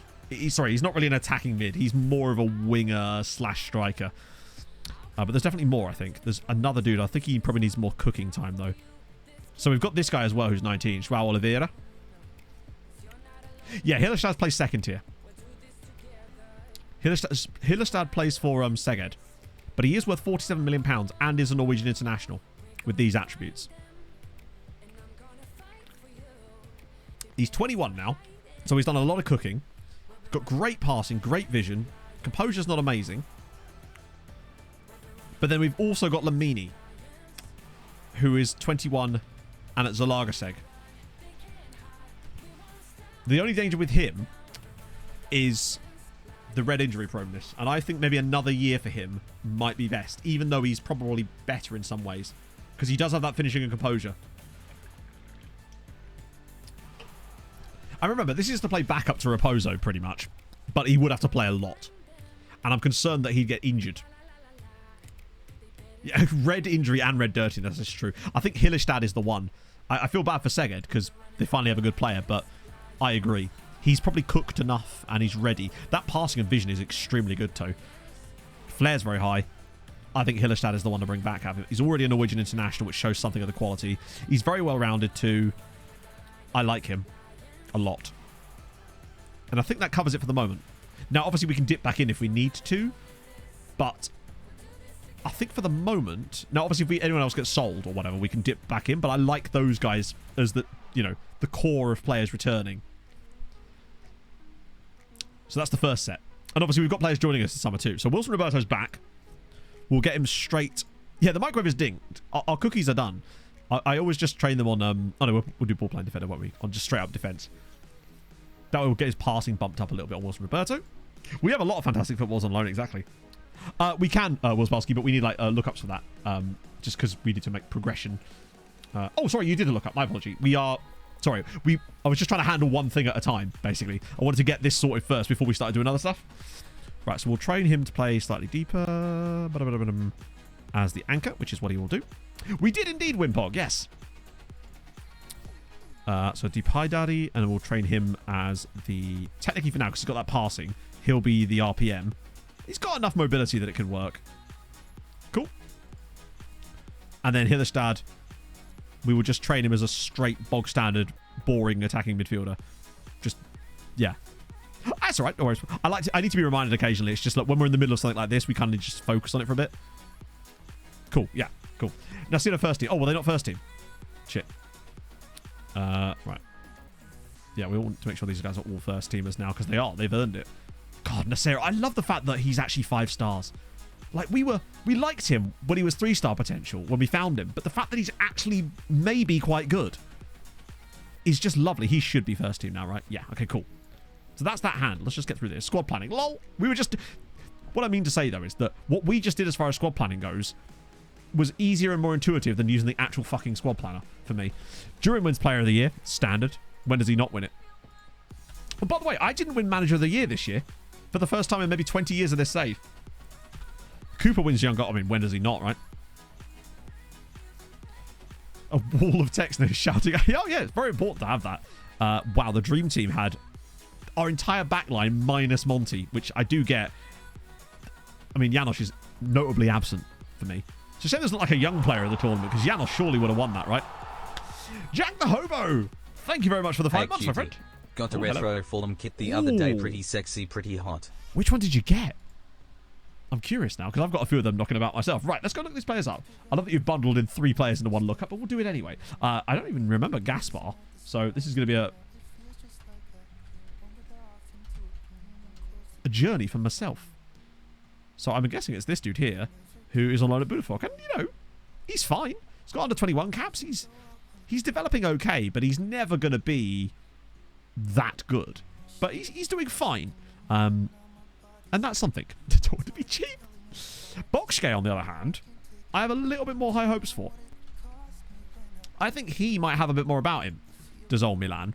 Because, I mean, not yet, because he's obviously a lot younger than the others. But and now I'm actually starting to think that less. It seems like maybe his ceiling wasn't as high as we thought it was. But still, he's best under 3 left back. Exactly. Although Janos is no left back. He could play there, though. I reckon he could do a job. He's getting games for Solnoki in the 2nd tier, which is something, but he's not really showing. I mean, at least he is out on loan and finding football, which is something. If he's going to develop, he will, but I'm not sure he will is the problem. We've also got Gabor Vulgi, who's also at Budapest. And actually, in ways, maybe it's just because he just looks a little bit better as well. They're getting there. But they're no Janos. I mean, these players would be considered very solid youth players for us to have if it wasn't for the fact that Janos came through in the same year. Because he just... So I'll give you your points back for those. You know, I was only joking. Right. So those guys are back. now we just have to sort of progress a little bit and wait for the bids to come rolling in. Also, chat, do you remember last stream? I swear to God, I triggered the extension on Janosch's contract. Because I remember clicking it. But for some reason today, when I went in, I noticed that it was still had been triggered. So that was weird. Unless it was one of those weird situations on FM where you have to like click it twice because it doesn't register it properly. 63 players called up for the World Cup. 63? 3 Argentines, 3 Belgians, 3 Brazilians, 1 Chilean, 3 Croats, even a Dr. Congolese, 2... Oh, no way. Oh, no, he actually has... Hang on, Sean Smith just got in the England squad. Oh, sod off. Oh, he doesn't have a clause. Get in. To be fair, he's had a mighty good season. 31 and 34 for Debrecen is a bit insane. A couple of Frenchmen here as well. 1 German in Kenyatta, who I always forget is German. Loads of... Well, I say loads. A few Hungarians, including Hungary. And also Nguyen Van Giang. Adam Fayez as well. Fayez makes the Hungary squad. Big up him. Yeah, a lot of these guys will get dropped, I suspect. Jamaica got a couple as well, which is great. Peru, Mexico, double Scotsman with Clark McGregor. I forgot about him. 4 Senegalese, a couple of... Lamini's in there, of course. 1 Spaniard, who won't be here for much longer. An American in Fuba. And, of course, the Tunisian. We'll obviously remove those because we don't want reports for 63 players going through. And it's a minor injury for Big Manovic, who's still annoying me. I love how he's a legendary striker. I mean, I guess. He really should be, but it just never quite works out for him.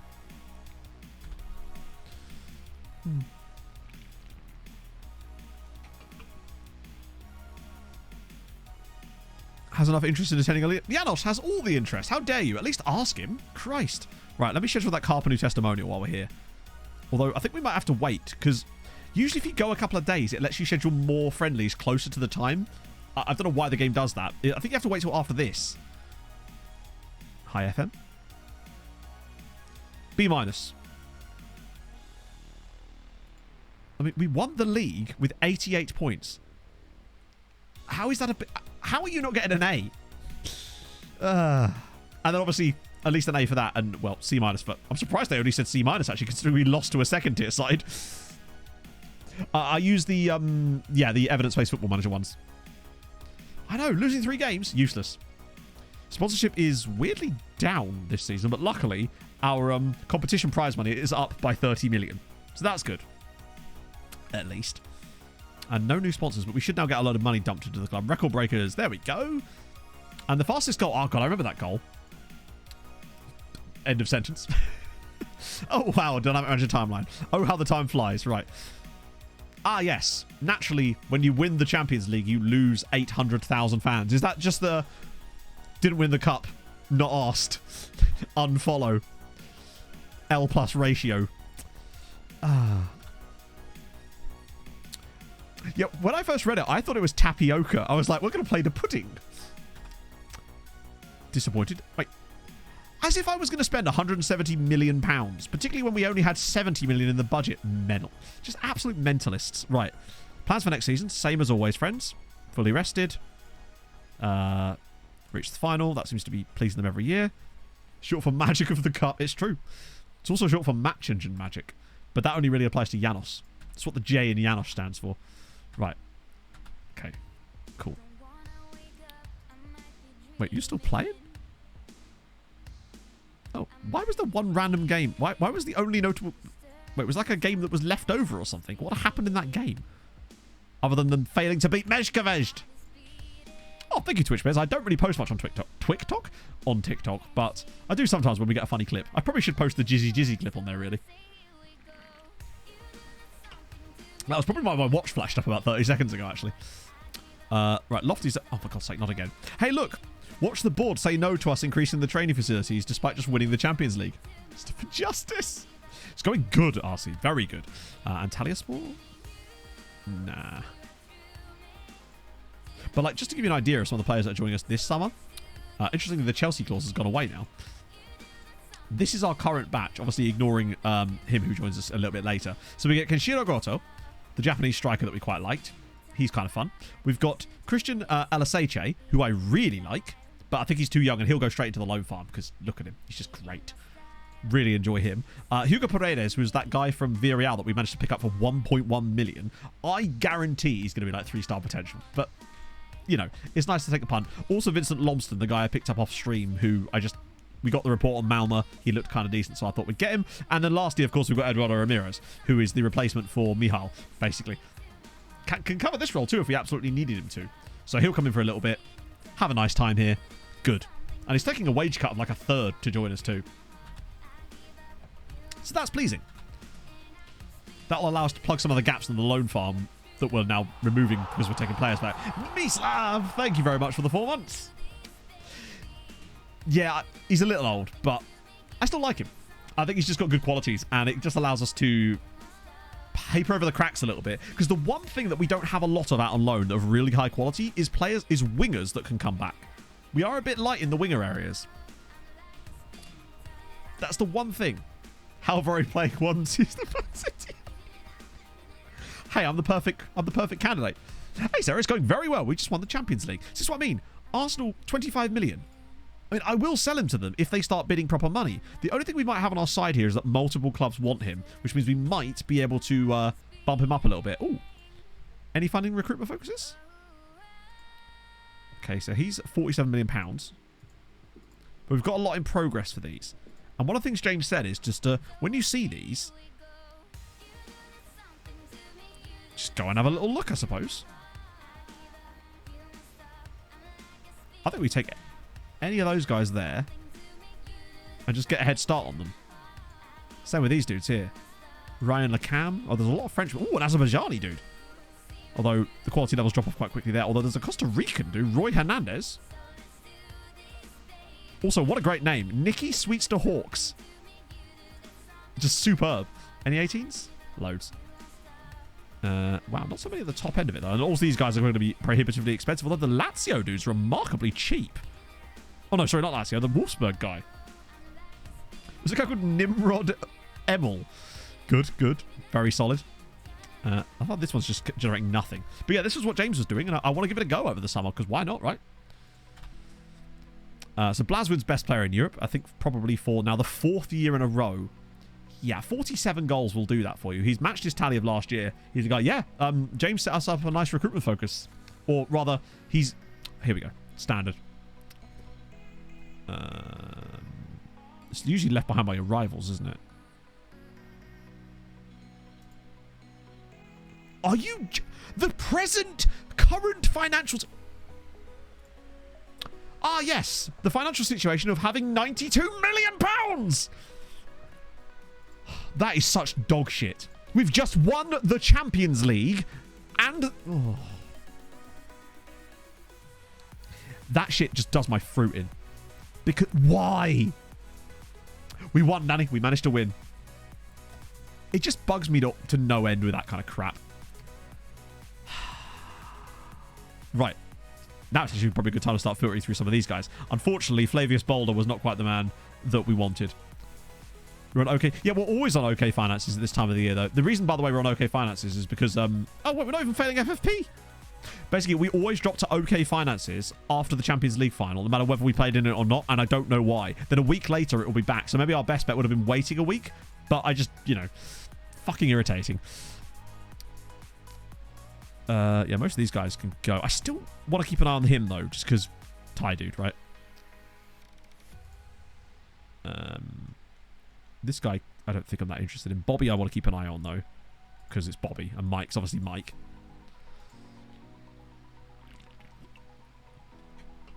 Scott Wright was free. Where's Scott Wright? Oh, he is. He is. That wage demand might be a bit excessive, but, you know, how do you set up the scouts? So James has a whole video about it. Let me just... might still be a link to my notepad, actually. It is. There you go. That's the video. Flip guy, maybe, but not if he's going to want, like, 50 grand a week or, you know. For a flip guy to want... The flip guys, when they want, like, 20k a week is totally good. Denmark, good to do elimination. I don't know. I don't know what the rules are like. I mean, the first one I ever did was actually with Denmark, but it didn't last more than 3 seasons because I had a mental breakdown. Sounds like I'm having a joke. That's just the fact. I thought that guy's name was Jesus Plop then. But he seems to have suffered a little bit on that one. Is the rules quite strict in Denmark? So let's have a look at old Scotty Wright here. he's got very good finishing and composure. Like, take nothing away from him. He's got very good finishing and composure. Good on both feet. The issue would quite simply be, how much does he want? I just don't want to give a player like this that kind of money. Particularly as a Scottish international. He's just... It's a lot of cash to pay for a flip player. And let's see how much he actually wants. Because sometimes they go lower than that, but usually they go higher. So, with a fringe player squad status, which is basically a squad status we very rarely ever use. Wait, what? No. I mean, I'm not doing that. I'm not having him have a regular... Obviously, I can't even remove and exclude them. Yeah, I've never seen a player complain about that. Well, he's not coming then, is he? I'm not having him become a regular starter in this team, because then he'll just kick up a shitstorm about it. Not doing that. Shame, though, because he could have been all right. Exeter Maria is £32 million and he's 27. Lionel Perez is 16, and I think the reason yeah, he's shortlisted so we can talk to him when he gets slightly older. We've got Fishnik Pashai, who we quite liked because his name is Fishnik. And he's one of those strikers that can't finish. But even so, I don't want him having any higher squad status than what I give him. Like, I will decide your squad status. I don't want him moving up to any kind of squad status because, you know, we can't risk it. Looks for pass rather than attempting to score on a striker. I mean, I know he has poor finishing, but come on, buddy. Like, he's just a bit expensive for that, basically.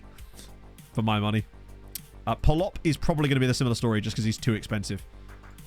Like, his tackling might be good, and he's actually got okay attributes, but 11.5 million quid. I wouldn't drop that on a guy that doesn't have isn't at least pretending to have 5-star potential. Like, if he at least pretended to have 5 stars, and then we found out he was this when he joined us, I'd be maybe a bit more on board, but 11.5 million is a lot for a player like that. We've got Vestergren from AIK.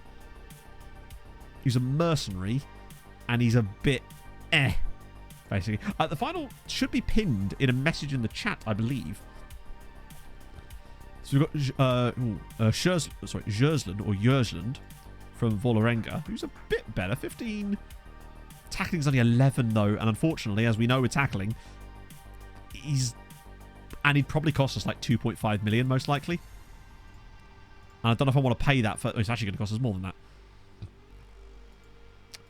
I don't think he's quite... There was a Luton guy. Oh, yeah, the Luton dude. Oh, we wanted the Luton dude, didn't we? He might be a worthwhile pick. All right, well, Lukovic was the guy they wanted. Or was that a different dude? Oh, no, that's definitely him. Now, he is more interesting to me. He feels like the type of player that might actually have higher potential than they think. Wow, we're really making moves now. I guess the window's shutting soon, isn't it? He's intriguing. No tackling. I do like it. Who was the report? Was it Segrist? No, it was Yossi Benayoun. Is he maybe a Segrist report just to be sure? I wouldn't mind sending him to Gonzalo for a week and just see what happens. Basically. I think Adrian did pin it. David Boozer. No chance. Not at that price. 28 million quid. Hell no. Dario Romero. All right, you're 18 now. He's just a really kind of... He's just a bit mid, and he would cost quite a lot of money. Then it vanished. Oh, sometimes there's a timer on them. It's Quinones. He's red injury prone, though. Like, it's the only time I'll be like, no, is when it's red injury prone. Let me just remove from shortlist, because for some reason it doesn't seem to remove them from shortlist. The skin is amazing. It really is. Exclamation mark skin if you want it, by the way. Victor Lorenz. That's our boy. The guy we sold to Halalash, so that he would hopefully develop a little bit there. And we do have a buyback clause, which is going to be really useful in case he does become really good. Yeah, when you set it, it can... can I adjust your pin? Let me see if I can diddle with your pin. Unpin after... Oh, there you go. Yeah, I can actually. Weird sentence. I realise. Oh, nice. Okay. So, Lorenzo obviously want to keep an eye on, but that's more for our own personal gain. Ariel Berg. Didn't we quite like it? I don't think he'll talk to us yet either because he's only 17. I think that's why he's on the shortlist. Franz Östlund. Oh, Saz. Actually, by the way, I had a thought. Now, this might not be possible, right? But something I was looking at earlier, because I was comparing... let me just show the example I was doing. I was comparing Mihail and Edvaldo earlier. Wait. Oh, there we go. because I was looking at the different statistics and trying to see who was the better player. And something that occurred to me would be kind of fun for the skin. This statistic page, if you could have that somehow display in this negative space under the attributes so that you can access this information here and this on the same screen, holy God, that would be amazing. Because half the time I'm like looking at their statistics, I want to be able to see their statistics and attributes on the same screen in the same comparison. I think that would be so damn cool to be able to do rather than having to constantly switch back between them. If that's something that would be somehow able to go into the skin, holy God, that would be a really nice little addition for FM24, potentially. Obviously, if it's loads of trouble, don't worry. But it was just a thought I had about QOL stuff, basically. So Franz, I'm not sure on him, honestly. Now, bear in mind, we've got this sorted by reverse potential, so in theory, the better players should be towards the bottom here. That's the wrong dude, shit. Okay, we've got a Swedish, I believe he's Iraqi, Sadek Jassim. Injury prone, I'm just, I don't know. These are just not kind of the quality of players that we want now. There's Mohammed, he's 1.9 million though. It's one of the Emirati dudes that you sometimes get at Celta Vigo. Very bad mentals, but he is only 17. He's got very good finishing, but no composure. 6'3", true, and he's 1.9 million. Who do they get him from? First and Hispania. I just see nothing about him beyond that. Look at his technical ability; it's just kind of missing. But this one, okay, this one is one I am genuinely interested in. Though, James Williams, Luton Town, exploring his options, will be available next year. Now, how much did they want when we asked them last time? It was a lot, wasn't it? But now, look at the value. I'd be willing to pay a nice sum for him. If it's like in the sort of between 6 and 8 million range, I think I would pay that. As you say, could also cover right back. And with that tackling and passing and vision, he could cover both of the other roles. He's still only 19, Welsh international. I like him. Get him before the big boys, exactly, yeah. Because we can't wait for another year to wait for his options to expire. We've just kind of got to go in now let's try 5 minutes so we get a nice base. Just to work it out. What if I'm bad mentals? A leadership course will not affect anything other than leadership. And also, most of the time, they won't go on a leadership course. In fact, we actually tried that earlier today. Okay.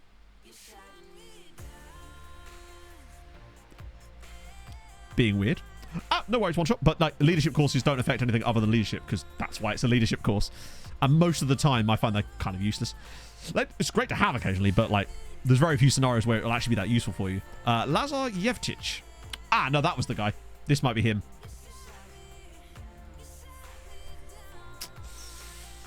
Oh, I don't know. Fickle. Media friendly. Mentals are crap, but he's 17. Technicals are decent. No mentals, he's 17. Mentals come in time. If they've got them, it's great. But I don't know. I feel like he's the type of player that I'm just not entirely enthused by. Even though I do kind of like him, but not enough, I don't think. Change the nation low rules in the pre-game meta to allow 16-year-old. Yes, you can. You can actually set it as low as 14.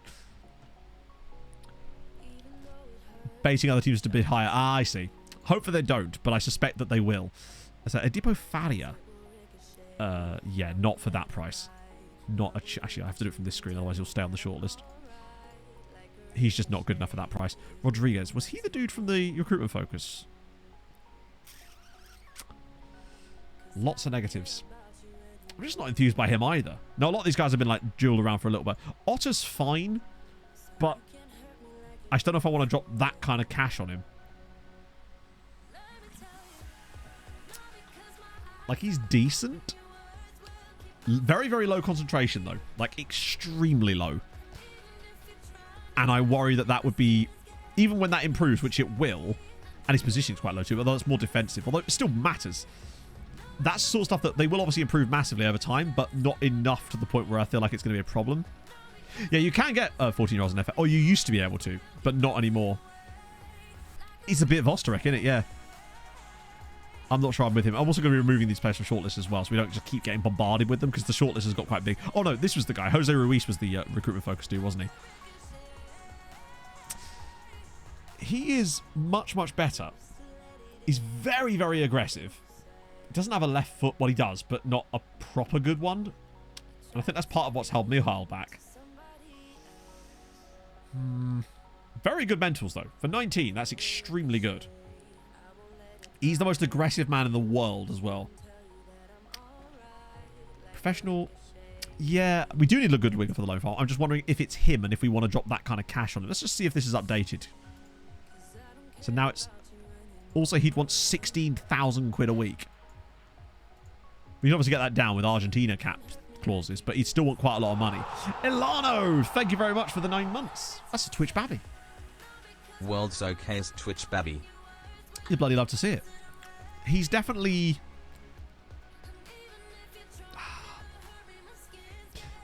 Yeah, I don't think he's... Lobster's already joining us, so that's fine. Severio from Deportivo. Okay, he is probably too young for actually talking to us, right? I think I would like to sign him maybe, but he won't talk to us yet. Ramirez is already joining us, that's fine. Andrea Lopez. Okay, ooh. 17, but might be in a good kind of rating.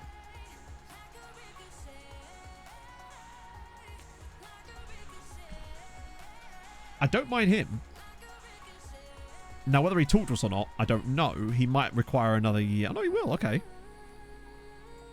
I think he might be more worth it. It's another AP, but, you know, whatever. They're not prepared to sell him mid-season, but let's see if their resolve holds when I actually bid on him. Wow, 1.8 million. I think we'll do for 1.8. That's fine. Janos Master, and boy was it as well. Fix with mentoring. Don't you say these words to me.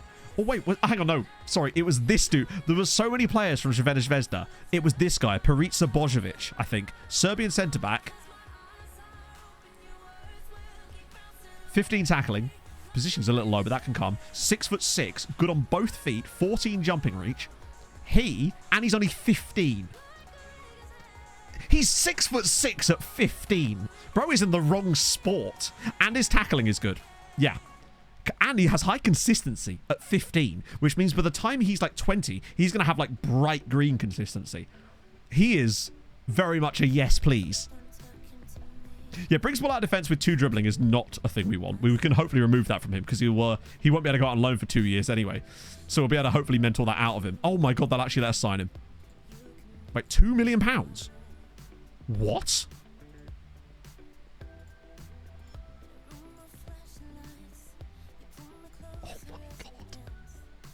For 700 grand to get Perica Bojovic for £700,000.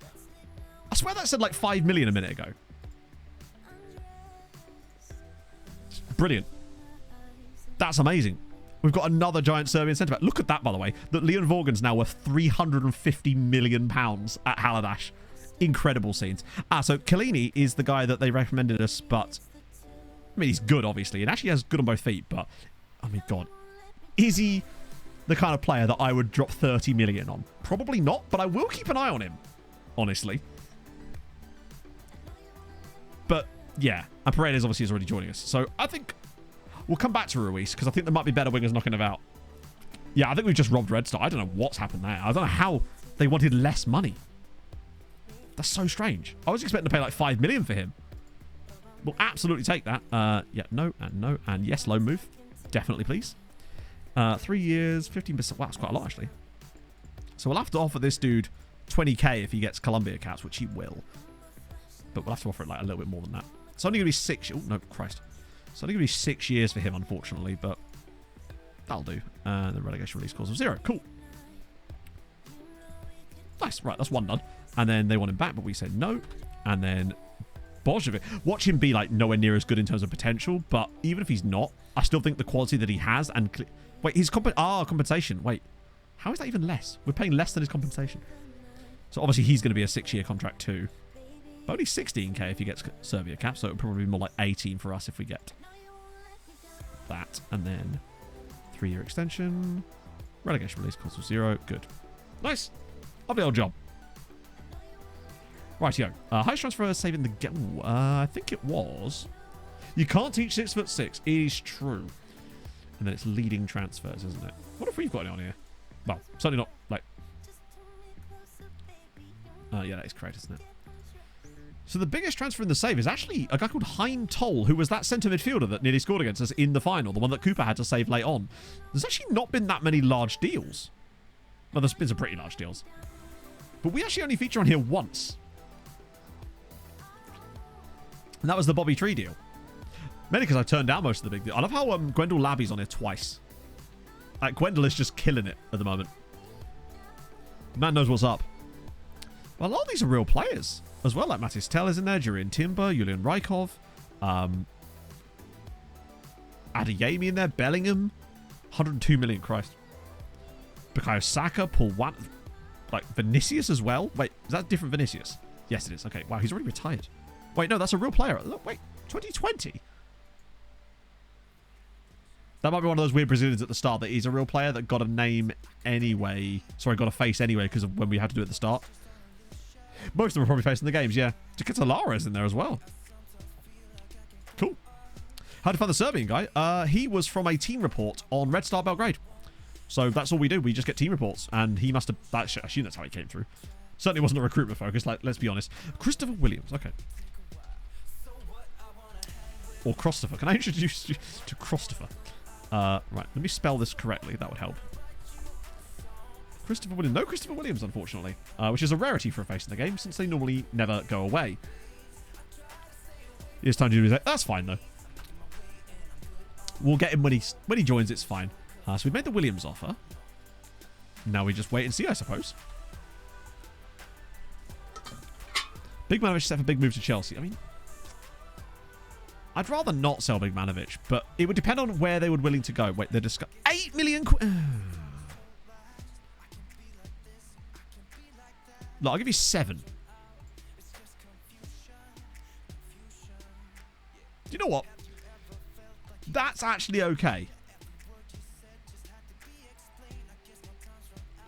I know it's the same amount, but if he gets to 50 games, then I'll give them the £1 million because it's going to be more further on the 50 games. What, so you mean like, so more like that, maybe.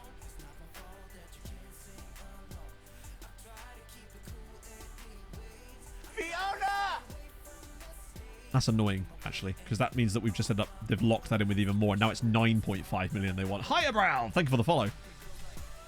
Ah, yeah, so now they want 9.5 million. Luna paying hardball here, actually. I mean, we have 174 million in the budget. Fuck it. I do kind of want him. Booty's got a new deal. Nice, there he is. So now Booty is a senior squad coach, which will hopefully maybe get the other clubs circling, trying to steal him from us, which will help us. Right, let's see. He has the same interest in joining them. That's unusual. Normally they have more interest. Intensive language course and a... Oh, no, we actually want him now, don't we? He's not for the loan farm. He's actually an us signing. Ah, crap. This is going to be tough. Mate, I'm not giving you a 3-year contract. You're 19. 5 years is what it is. Actually, I'll just give him more money. I'll happily give him 12. And then get rid of this. There we go. It's not that much at that point, right? He'll be a first-team player for us that we've got. No, you're not getting him back on loan. Right. Players expiring. Anyone that we really need? Oh, that's this summer, isn't it? So I've already decided these players are not worth keeping. Bro's trying to explore his options before he's even joined us. We'll try offering these guys out again, but I don't think we'll get much joy there. Those staff contracts. Oh, hang on. Thighs Free's new deal. Yeah, we'll offer Thighs a new contract. He's the only one I actually offer new contracts to here. Because the rest of them just stay anyway. Janos Satmari A. Oh, he's just awful. He's so very awful. And those guys are not great, but we'll release them back into the wild. Diaz would just stick around. Like, he'll just be around. They never seem to go anywhere. Oh, God, that's a lot of no clubs willing to make bids. We expected that, though. Right, we're also 1 day away from the loan extension day. Everyone's favourite day of the year. Ooh. Yes, Besiktas. That's a bit more like it. What are we saying, Firat Aydin? Turkish says about driven. 12 tackling. It's okay. Hjeltith, thank you very much for the follow. Hope I've said that correctly. I almost certainly haven't. Financial situation. It's still okay. That'll change in a minute. Oh, we got that clause back again now, maybe.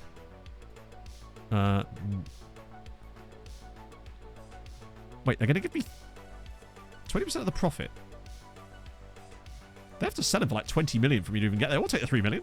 That'll pay for one of the signs we just made. That was quite a lot of money, actually. I'm hoping Chelsea will try and sell us that other clause. Oh, yeah, definitely. My Icelandic is definitely my second language. I can definitely pronounce the name of that Faroese club that we managed once. It's good you came in summer. Evan, thank you for the follow. Winter, it can get very depressing. Ah, right. Do 2-year loans. The time has cut. Oh, that's tomorrow, isn't it? Wait, oh, no. Made an offer? What's the offer?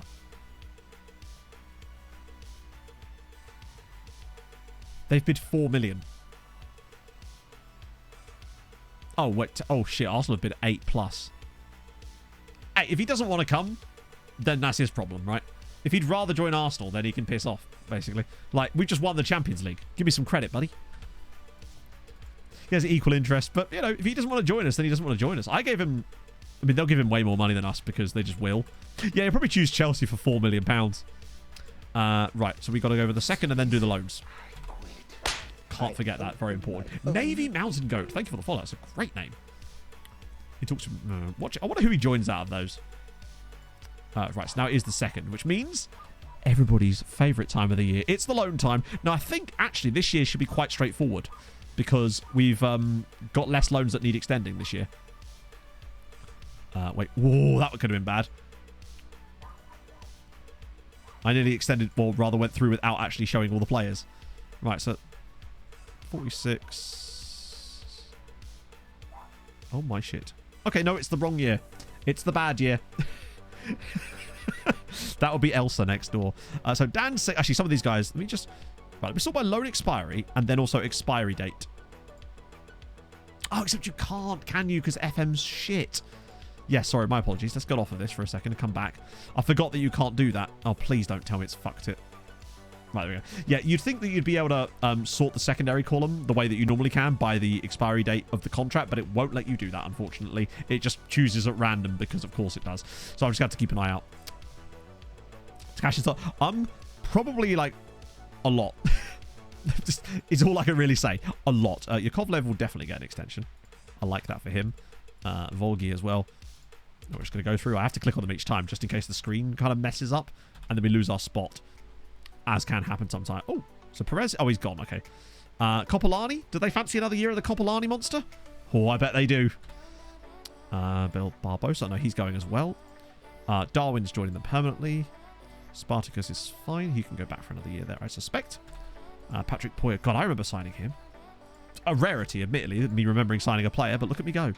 I can't be stopped. There is some contracts up that I need to extend for next season as well, like Yamin, for example. His contract expires next year, whereas obviously Nieto we're going to be selling. So Manier is going to go back out on loan again. Bryce Campbell. Bryce Campbell. I assume it's pronounced Bryce. He's Jamaican, not French. So Sepulveda's going. So is Albanense. La Vega. I forgot he was at Pakshi. I think he's a bit better than that, honestly, but his ratings have not shown that. Zarita. He's quite decent, if I recall. Oh, no, it's Pavoni I'm thinking of. There's Zamorano as well. I'm hoping he does well in the second proper year there. Got Alvarez. It's a good chance to just catch up with some of these players and remember they existed right now. Some of the key ones, like Mendes. He's massively important. He shouldn't be a problem because they are in Europe. I'm worried more about the Kekshmet guys more than anything else. How high is the league ranked? The league is ranked number 2. But we are closing in on England. I mean, technically this year they actually extended. Actually, I think technically this year we have still closed in on them. It's just they had a better year than us, but regardless, it's still technically closed the gap slightly. Next year, though, things are going to get crazy because we gained 7 points on them before we even do anything. And if we can just have a solid year and stay with them, it does start to get a lot closer. Like, after next year, I'm hoping we can have the gap down to, like, 5 points. And then we still... That will give us an opportunity because over the next years, after that, the next 3 years, we'll gain another 5 points on them just by the coefficient. Now, obviously, that's assuming that we're kind of neck and neck with them a lot, which we obviously haven't been this year, but still, I think there's a chance. Canate. I was also kind of glad that we did the bringing players back thing before we did all this loan stuff, because there's still some others that could come back, but for the moment, I'm happy with the current setup. Number 2 in coefficients. Well, that's what I meant when I say the league is ranked number 2, because that is what that means, right? So yes, the league is ranked number 2 in the coefficients. I figured that's what you're asking, because that's what would... hang on, I'm a bit confused now. But still, that's pretty good going for so far. Let's see. Berger's going. Skobadal's going as well. Crush, I remember him. Just like now, I would like to extend his loan because he did do very well this year. Our rep is 4th. Yeah, but the rep is irrelevant. Like, league reputation is meaningless as far as, like, building the league. You don't, you know, it doesn't have any actual impact on anything tangible other than, like, you know, yeah. Sorry, that's why I was confused. Like, league reputation is meaningless as far as, like, as a milestone anyway. I think once you get, like, top 5, it's basically the same as being number 1 in terms of the players you can sign anyway. So it doesn't really make much difference. The only thing that truly matters as far as progress is the coefficient chart, because that actually has a tangible goal. When Malta's loan farmers, oh god, yeah. We've got like 500 players out on loan. Oh, the fun. I'll have to do some, like, have to somehow structure the stream in some way, which means that I do this bit off stream. I can't remember. I think I did once manage to do it off stream, but that's only because we spent so long scouting one stream. Oh, I know what it was. It was that stream when we had 3 European finals, and it took basically the entire stream to do them. So I had to do all this bit off stream, which was fine, obviously, but it meant that the summer part basically was like doing an entire stream's worth of content just by myself, which is practically what's going to happen today, honestly. Let's be clear. Like, it's already 2 o'clock. We're flying along. Or they add an extend all button. I have brought this to the attention of the right people. It's just a question of whether those right people go, you know what? Let's just do Matt a favour, basically. Oh, it's a big year. Melina needs to get this extension over the line. No. Magyar Cup is not the second highest cup in Europe, Slipknot. It is now the highest cup in Europe.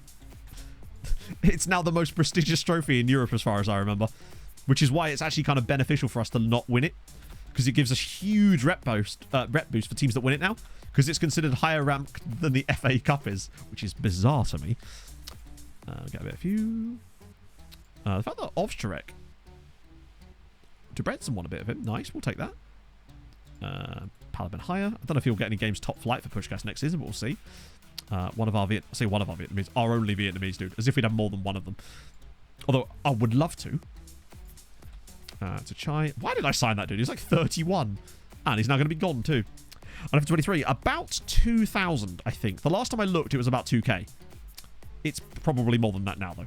Particularly with a lot of the simulations I've had to do lately, which means a lot of overnight stuff. Yeah, the best idea is to, like, throw the cup final. What I can find with things is an optimal strategy. I mean, yeah, exactly. Vietnamese smoke. I think so, yeah. That's that guy there, Nguyen Van Giang. He's at Mezhkovej. Hopefully, maybe they'll pick him up permanently or something. Navoni? Oh, yeah, no, because we've got Navoni and Pavoni, but it's Pavoni that's the one that's really good. Koulibaly, I would like him to go back now, particularly as we've decided that he's not quite ready yet. He's not quite done, I suppose. Trelsky, thank you for the follow. Can't accept multiple players. Nope. Believe it or not. I'm not going to get sassy because I realize you're just asking a total question. But if I... Yeah, no, you can't. Imagine having a game that allows you to do that, but no. One, you actually can't even select multiple players on this screen. Like, literally, look. If I hold shift or I try to scroll, you cannot select multiple players on this screen. It is embarrassing. And, yeah. And unfortunately, if you then go to another screen and try to isolate these exact players, when you do go and select all of them, you then do not have the option to propose loan extension. It actually, like, does my brain in. I'm going to try and extend Etienne's loan in the hope that maybe they'll just, like, take him. But, yeah, it would be amazing if they added that. Just because it's, like, basic quality of life. Yeah. It's horrendous, isn't it? I have literally spoke to people about this. And, you know, I've passed it on to Mike. I've shown Mike stuff. I've also talked to other people. I'm just hoping that maybe this year we get something. All I want is an extend all loans button. I don't know why that doesn't exist when it does on other screens. Or the equivalent of that doesn't. Like, you could do mass actions on players on other screens. So it seems weird that you can't do it here.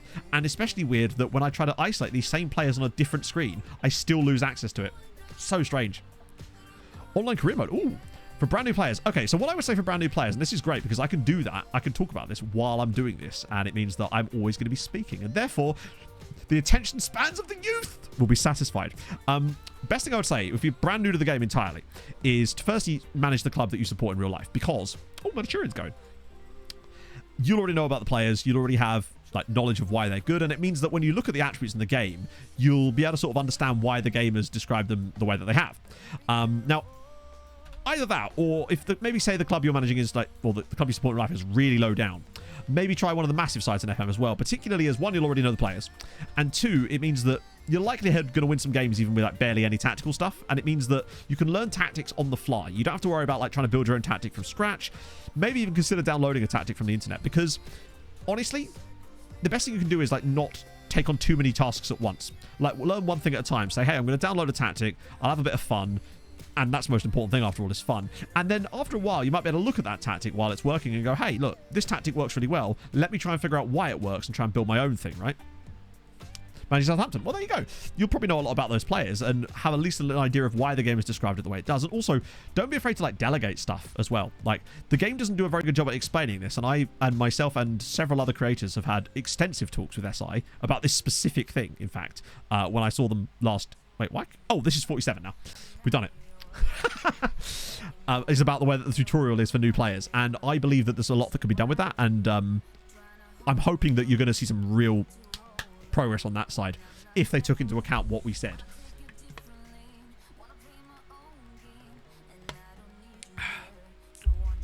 Not a bit like for new deals. Most of the time I'm not paying any attention at all, but if I had to guess, I'd say most of those players that did get 1 or 2 appearances, I'm just trying to find them. So that guy, he only did half a season there. I put his loan out in January because he only just turned 17. You didn't play at all, but I'm not asked because he's not very good anyway, and he's 25. See if there's any others. He's a 28-year-old Hungarian. He's only just...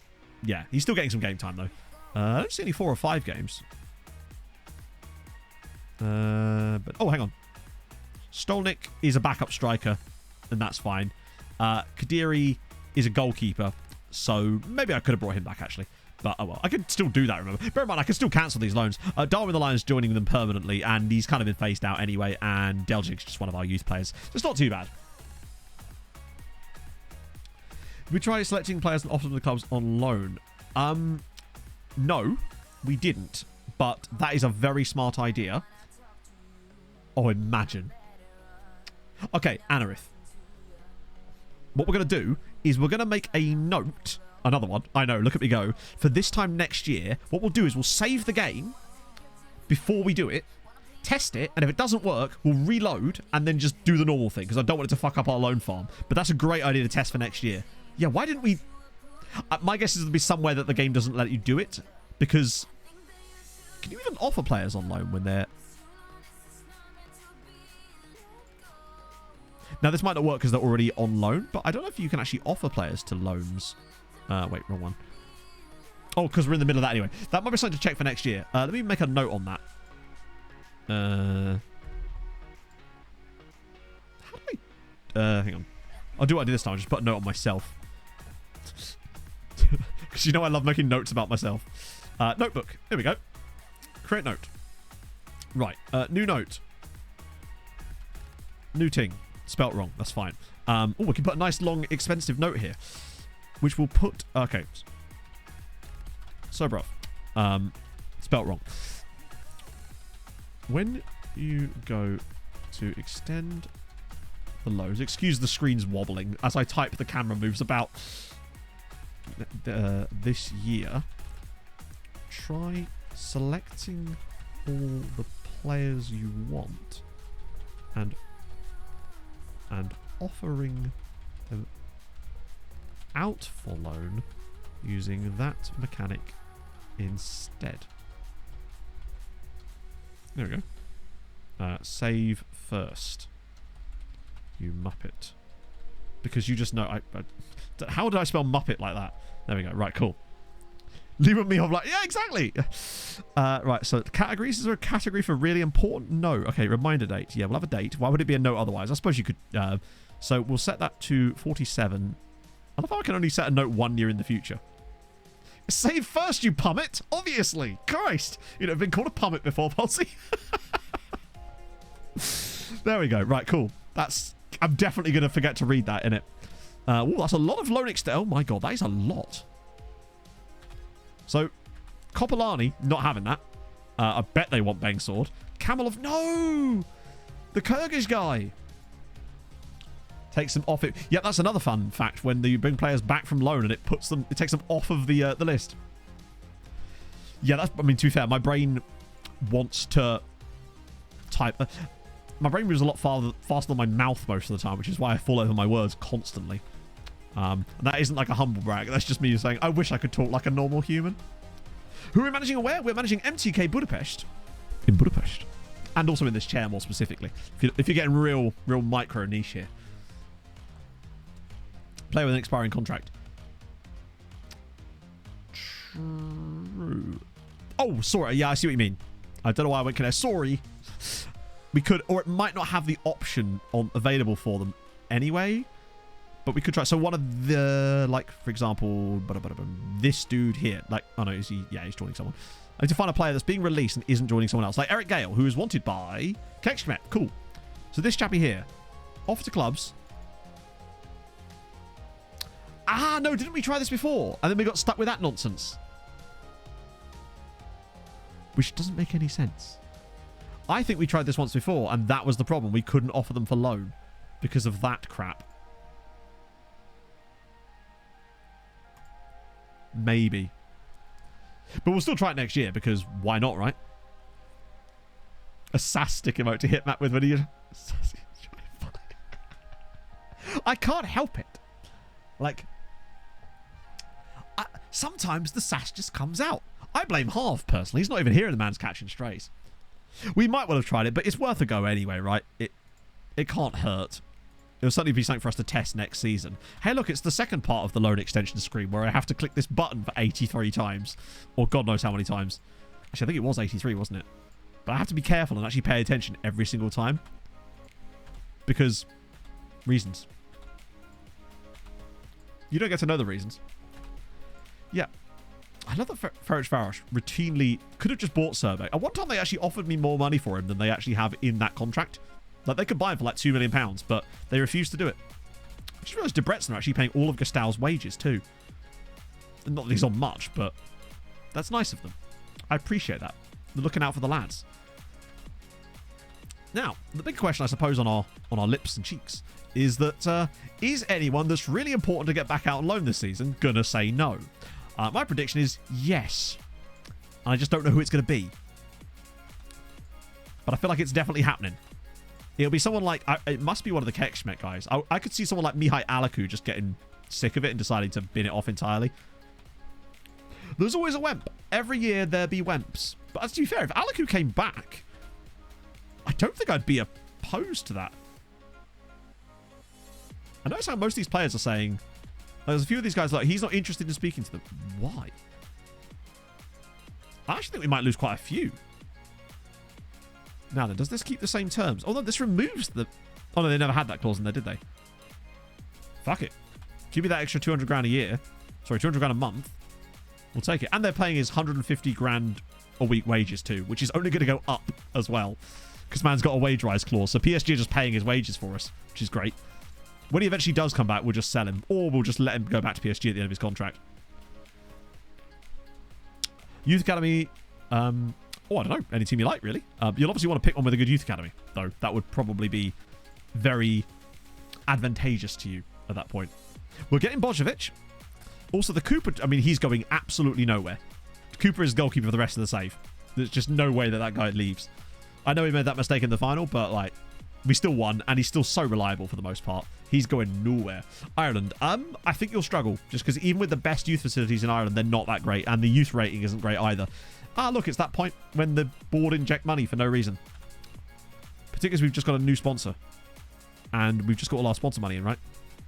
We've got 166 million in the bank. Sorry, 163. And we're about to... they do that every year, and I don't know why. Plus, we're about to sell a lot of people. We could easily end up on over 300 million by the end of this summer if the right sales happen. Which they still need to do. Well, that's the thing. I think he'll get more consistent as well. It's going to be good. Go on, vicious take. 170 million. Well, yeah, because, you know, as probably the best side in Europe at the moment, we earn a lot of money.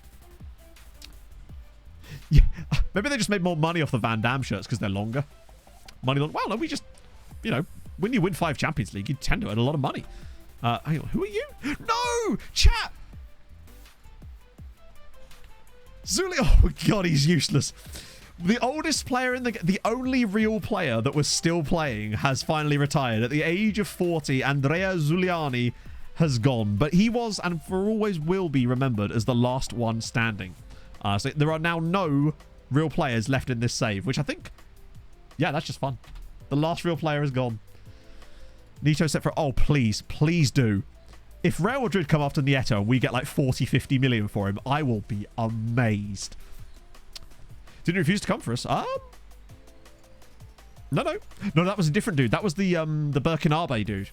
Or was it Burundi? There was a guy in either Burkina Faso or Burundi that refused to talk to us. He was 43. Oh, yes. Yes, because we spend a lot of money on wages. Because, like, we hemorrhage a lot of cash every year. One, because our player values are still not really as good as they should be. But also because we have quite a large squad. And it costs a lot of money to uphold. The game is not letting me select all the players at the moment. How many are we up to now? So we have a squad of 215. And that's part of the reason, basically. Not part of the reason, it's most of the reason. The loan farm costs us about 50 million a year, roughly. Because if you look at our like finance breakdown here with the wages, you can safely assume that on salary commitments, right? On summary here. So the majority of players who are on Future Prospect or youngsters are basically the loan farm. So that's about 150. There might be a couple of guys that are breakthrough prospects and a few like youngsters and various other ones down here. But you can see here that these two roles cost us about $1 million a week. So 52 million to 55 million a year. That's just the loan farm, basically. So that's where a lot of that money goes. Club ranking in the world. The club is ranked number 1. We are considerably ahead of everybody else on that one, I think. It's going to be worse in Malta. I know, I can't wait. But on the plus side, Hadrian, we should be able to earn better cash in Malta because the player values will be more realistic. Carpenu testimonial. Yes, we've got to sort one out for him before he inevitably leads. Good Portugueses. Yes. And actually, I don't know. I'm not sure. We definitely do have... it's taken a while. This is the start of season 25. Right, so we'll get the friendlies ready. Although they aren't going to be for another month. So I'm concerned that actually Carpenu might have gone by then. I wonder what happened then if he's not at the club. Because the testimonial will still be happening. And I'm kind of liking the idea of us doing a testimonial without him actually being a player anymore. I've never been in this position. But let's try and sort that out. So we want... Oh, yeah, you can't do multiple... Yeah. FM being weird again. You can only do testimonials with a single match like that. So, biggest clubs, presumably, right? Wait. God, is every club bigger than us now? Are we only allowed to play other Hungarian sites? Oh, there we go. Similar reputation foreign. Let's play Rapid Bucuresti. At least it's a Romanian club. I don't know which club he actually came from, but I don't think it was Rapid Bucuresti. Somehow. Get rid of those. And then we'll just play loads of friendlies against the under-19 squad. Everybody's favourite. Because it's somehow better for your squad than playing actual friendlies. Because weirdness. Player value is better in Malta because we are making sure they're going to be better in Malta. We're basically programming it so that further into the save, the player values will be more realistic and accurate. So once you get to players that are actually like 180, 160 PA, they'll be worth that. Rather than what happens now, which is where it's based off genuine nonsense. So Kirkov. Oh yeah, as far as... Actually, yeah, you're right. Abdurrahmane Mendes, he's a Portuguese player. So...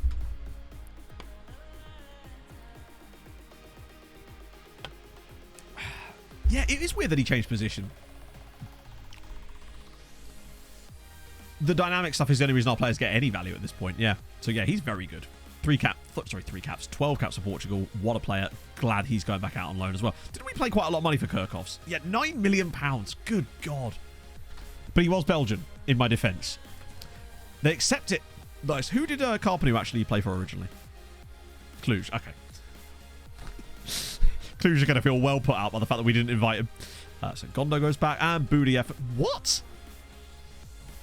I mean, I'm not super asked about that. It just doesn't make a lot of sense considering they just got promoted. I mean, he is actually insane. And would make an excellent goalkeeper for another Hungarian side. But I don't know if he'll get another loan. Either way, I'm going to be extending his contract because he's only got 1 year left on it. So we'll be doing that right now.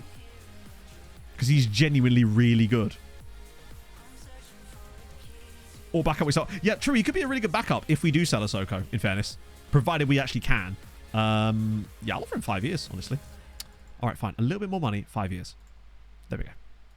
He deserves it. He's really good. More loan farm signing. We might do another spate of loan farm signings soon, but at the moment, I think we're better off just targeting good players that are also kind of loan farmable. Because now the loan farm only really matters mostly for the top 8 clubs. But we probably should start to get some, like, we should get some fodder soon, perhaps. Yeah. Maybe that could be our focus over the course of this next season, is whenever we get the reports through, start looking at the 4-star guys too and just picking up, if they're cheap, like under $1 million, just start farming some, like, 4-star fodder. Oh, God, thank God. Molina's going back. That's the main thing. And Yaramio, good. Molina and Bing Sword, those are the two I was really worried about. Super. French Farosh, that could be a good player. I think they did sign a goalkeeper, I believe. Who's their current keeper? It is... Oh, yeah, they've got Pegleg, haven't they? Itamar Pegleg is their keeper. So that's something, right? He's not as good as Budayev, though. So if they would take some... I think the issue... He might go for another loan. He's only 24, and for a goalkeeper, that's still quite young. I think if he was an outfield player, we'd never get him back out on loan again. Joao Oliveira's going back, which is good. And Ben Salah as well, another important one. Which means Ramirez must be in here as well. Oh, great. Telescu's rejected. I mean, who even are you? Fine, we'll just sell you then. Although, actually, he'll give us a bit more depth in the squad if we can't sell him. So, Konate's gone too, which is good. Gastau, excellent news for Debrecen, who will be in, of course, the Europa League this season. So they'll need a player. Noe is actually another one that, if they were to start falling off a little bit, I would be tempted to grab from them. But for the moment, with them being in Europe, he's still a really useful player for them. So that's good. Training schedules, obviously, we'll get that sorted as well. I really want to make sure that we get... Oh, we got loads of time. I was going to say, I want to make sure that we at least get up to, like, the start of July, ideally, today. Or at very least when the players join us. Right, okay. Sosa's rejected Kishvala. That's fine.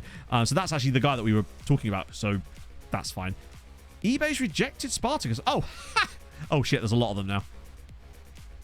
So eBay said no to Spartacus, which means we're actually getting another one of the DMs back. So even though we were debating whether he should come back yet, we're getting him as well. So we've actually got real depth now in the DMs. And at 22, I don't know if we'll be able to find another loan move for him. We'll see. So we might actually have a bit more there. Coughlin as well. That's good. Manier is going back too. Nice. Mitic as well and Pinder. Pena, is he any good? Not really. Well, he's good, but... Diakite said no to Uipest as well. So actually, that's another fullback that we've got back. And he can cover both sides. So Karamoko... Wow. The squad... I mean, he's 29, admittedly. The squad next year is actually going to be... quite stacked. Another year for... I kind of want Nasera to be a player for us, and I'm worried if we loan him to one of the other sides, he might start doing really well there, and I kind of want him to be a guy that plays for us, just because he's Ethiopian, and it'd be just cool. Gonzalez is going back out. Good. All of those have come in. Oh god, we're getting another attacking mid. I totally forgot about him. So we're actually going to have Herlin Pedersen back too. I totally forgot this guy existed. So that's another insane attacking mid. Although he's 20. So he might be able to find a slightly better loan, maybe. We've actually got 2 insane Norwegian attacking mids. So he might be able to find another loan. Maybe. Yeah, it's because Spartacus went down. Some of the players will stay with them. But when they're of that kind of quality, they have no business being at a team like Spartacus at that point. Good. Sean Smith's going back. Right. Kalinic is good. Let's see, Zamorano, he's happy to go back. Norwegians, we've got a lot of Norwegians because Norway in this save has been absolutely clapping it with great players. So many. Good. Gislane's going to go back. As an important player, I think he fires them back into probably the Europa League, honestly, next season. Koulibaly as well. And it's good because he was happy to go back despite them not being in Europe. Like, we must have nearly double digits, possibly. So Suarez is going back. Yukovlev, that's good. Leveke, Hosu. Right, so Alvarez has said no to them, but he's not that really... Yeah, he's sort of a nothing player. Sarita as well. Oh my god, they're all rejecting Uipest. Ulysses is back as well. They're having none of that. Budapest are just getting mudded. I wouldn't be surprised if they got relegated this season because all of their loanees are coming back and are saying no. Hungary is going back out on loan. Radovanovic is going back, obviously. How many goals has this man got now? Like, he scores a... Like, he's a centre-back. He got 8 goals that season. 14 in total. Oh. They're getting relegated hard. Particularly with Zalagos and Puskás coming up. It could be that, yeah, us taking Wilson back did set them back. But it also might have been that, remember, a lot of the players that were there might have been on 2-year loans. And this was the second year of their loan there. And they were kind of expecting them to stay in Europe. Which is when maybe they were sold the dream, so to speak. Okay, Coco's going back too. Good. Puya's rejected Vashas, and I don't blame him. They are painfully mid. But the key thing is none of the really important ones. Mihai's going back. Bohats is going back too. Good shit. Well, that's what we're doing, Scott. We're slowly starting to sabotage teams outside of the top 8. I don't mind giving, like, second-tier teams players, obviously. But now I'm starting to be less likely to give players to teams that are outside of the top 8 that I want, basically. So the top 8 we've got is actually slightly different, with Mezhkovez technically being in there too. But I'd much rather Kekshmet be the one. Yeah, exactly. Budapest were once the team that we thought Budapest were going to be what Haladash are now. But it was the loss of the manager that did it. Them losing Grosso just completely destroyed the club. So Hamidou Mane... Oh, so he's coming back as well. But he will definitely find another loan. He's too young to not find another loan for. He looks really decent. He'll be fine. Not worried about him. Fuba's going back too. Etienne is going back to PSG.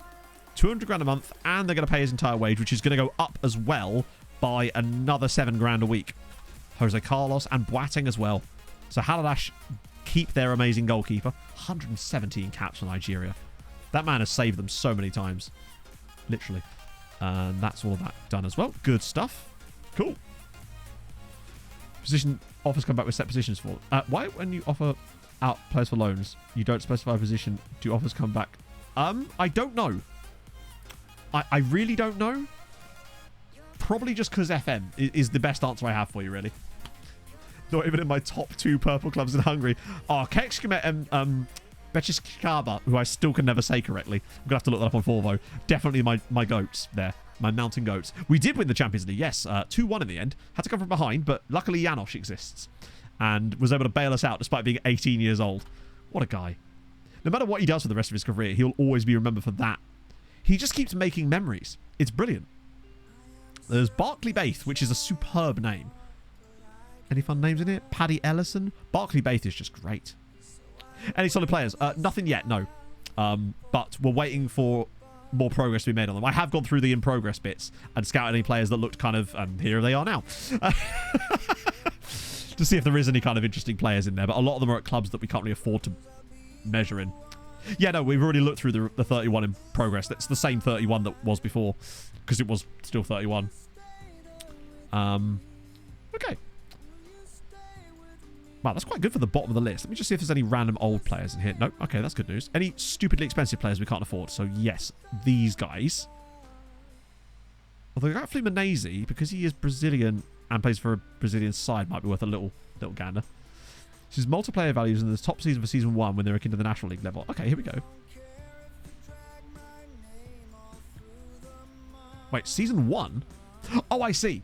So, yeah, basically, this is the point we're on about. So, this is Matthijs de Ligt at a Maltese club. You can see that he's actually worth 25 to 76 million. Oh, you can't see because I've not showed you. There you go.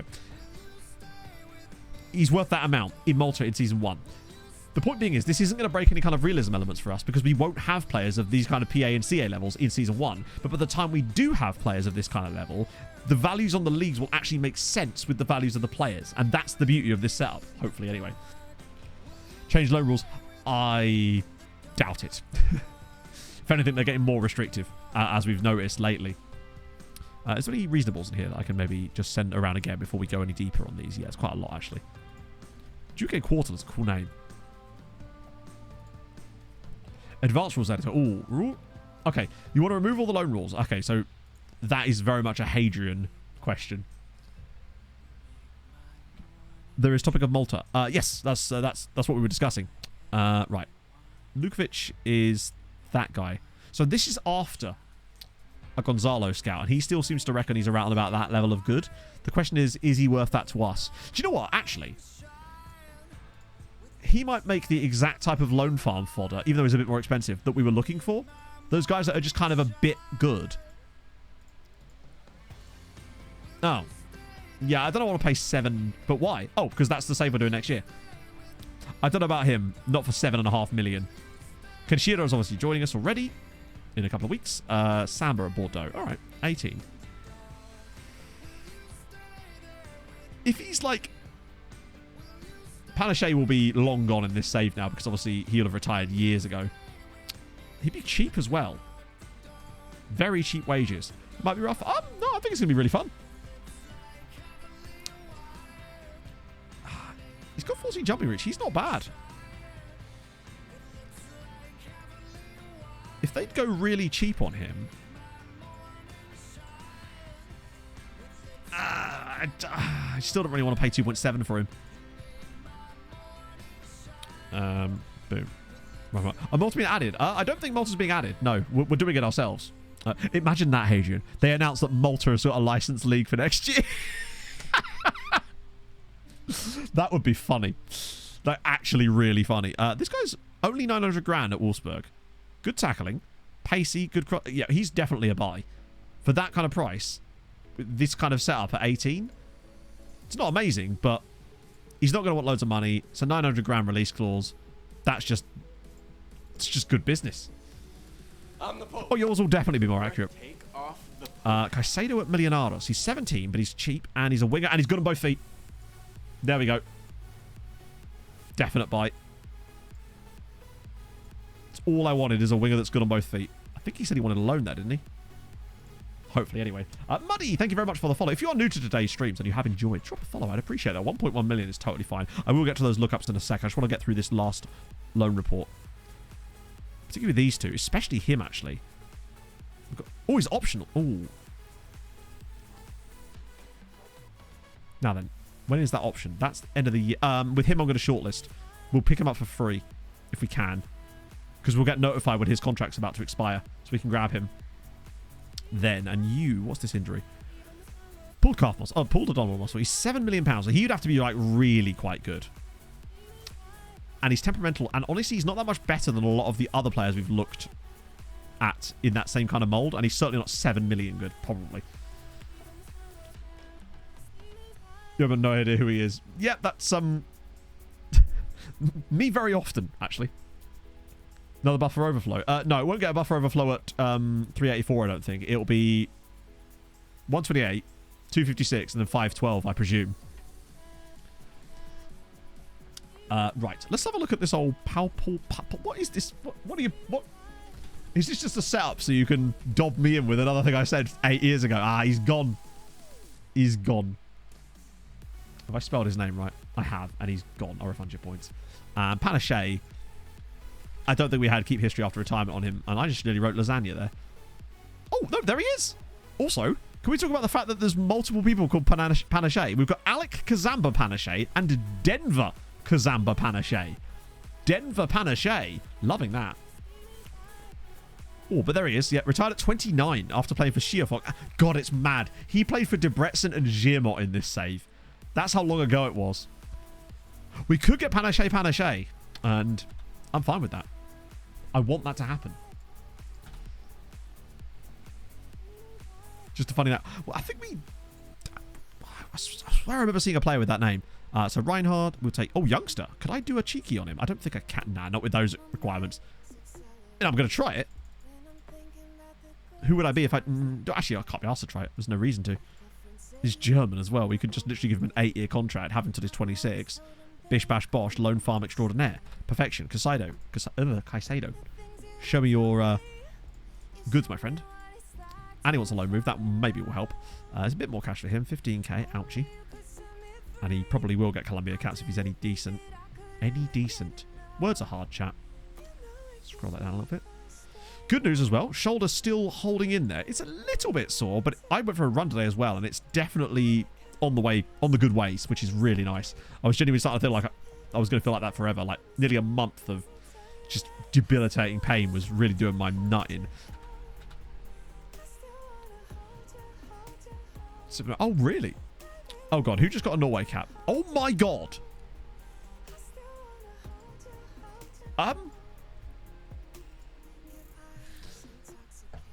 Sivold Solbak Laukholm just got a Norway cap at 16. That's how good this guy is. I think that we've got an absolute worldie here because bro just got a Norway cap at 16. All the talk of Janosch, and we forget all about Sivold here because he could be the real deal. Yeah, next Patrice for sure. But buying so... I would show you my feet, but you trust me, you don't want to see my big toe on my left foot. Or my right foot, rather. It's like... It's not great. But yes, I generally speaking buy a size bigger, or at least half a size bigger in running shoes. Because my trail shoes are way too tight. To the point where I don't even really do the laces up. I just sort of do them up for show. Just so that they don't get in the way more than anything else. The new Janosch. Well, the different types of players. Like, so Janosch is still the current Janosch. Budiev gets a new contract. And Williams has joined Chelsea's under-18s for £7 million.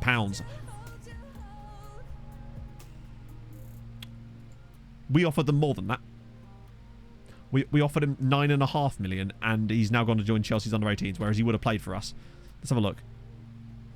That's a bit more than we offered, in fairness, and that's ludicrous money. Like, and now I hate him because he joined Chelsea as well. So he had no intention to actually play football in his career. He just wanted to do nothing. Darla's retired. No. Wait, what? Oh no, that's just because he's in that pre-retirement bit. We will miss you, Emmanuel. We thank you for your 20 years of service. 20 years. I don't know. Having a player for 20 years is just a sad moment when you see them go. Guys, we're seeing him with 8 pace.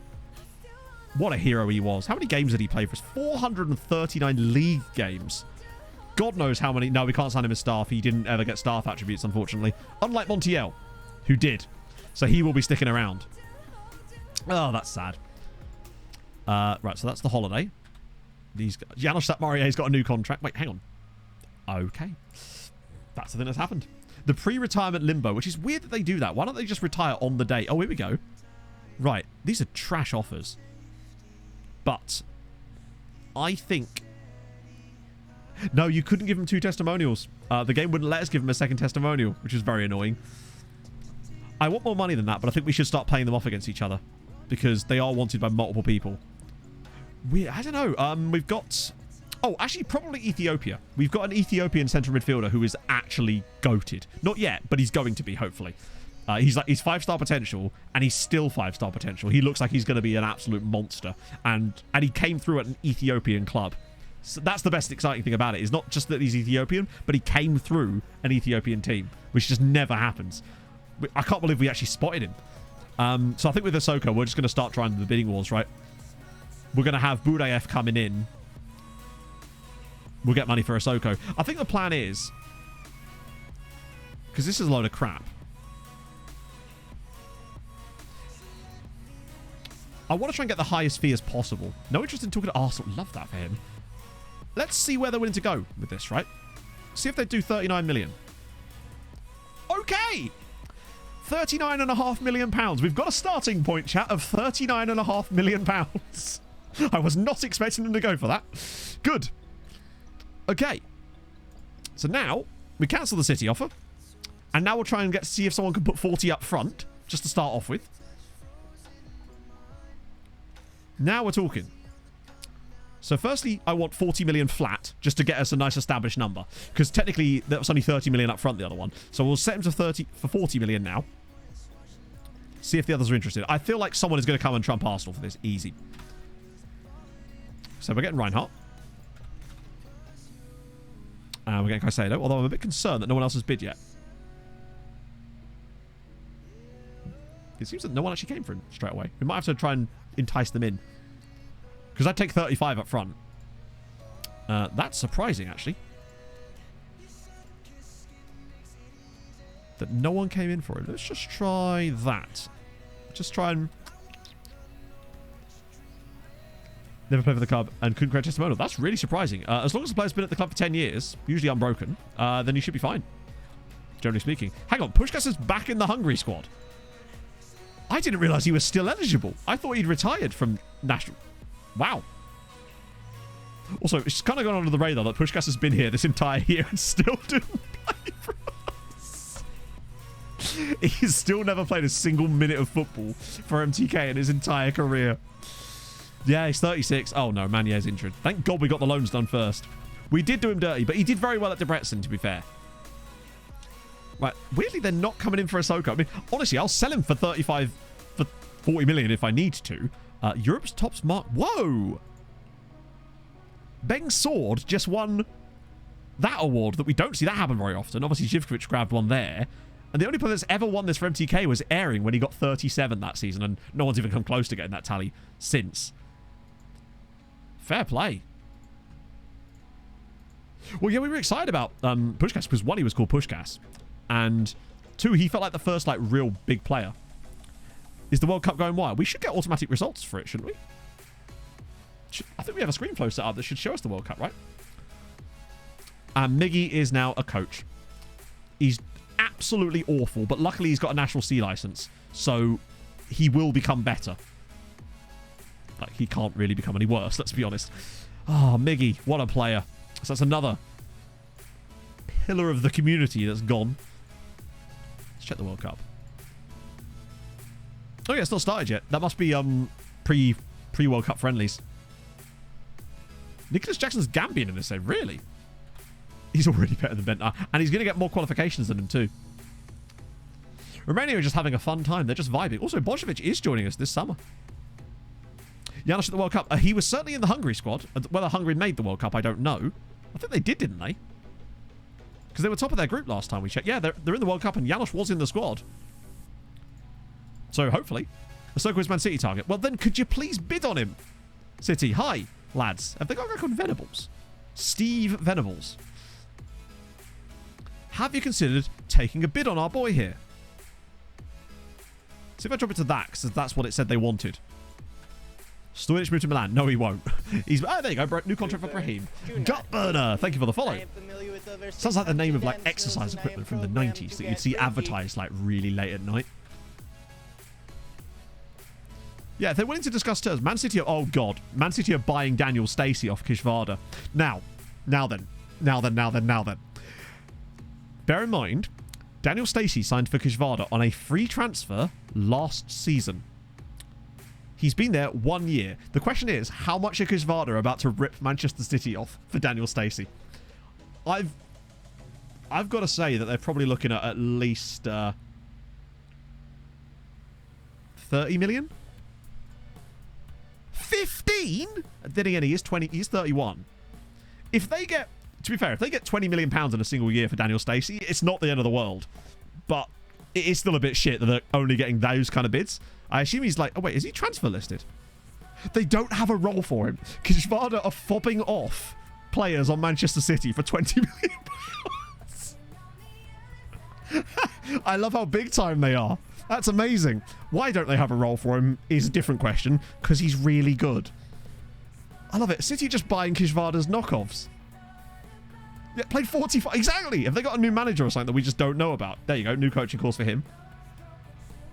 Kishvarda are actually... Well, they're not massive enough to get to the Conference League final. Wait, what? Bought the transfer of Tamas Sap... Sorry. What? What transfer? I didn't do that. No? Stop it, Romeo. Come on.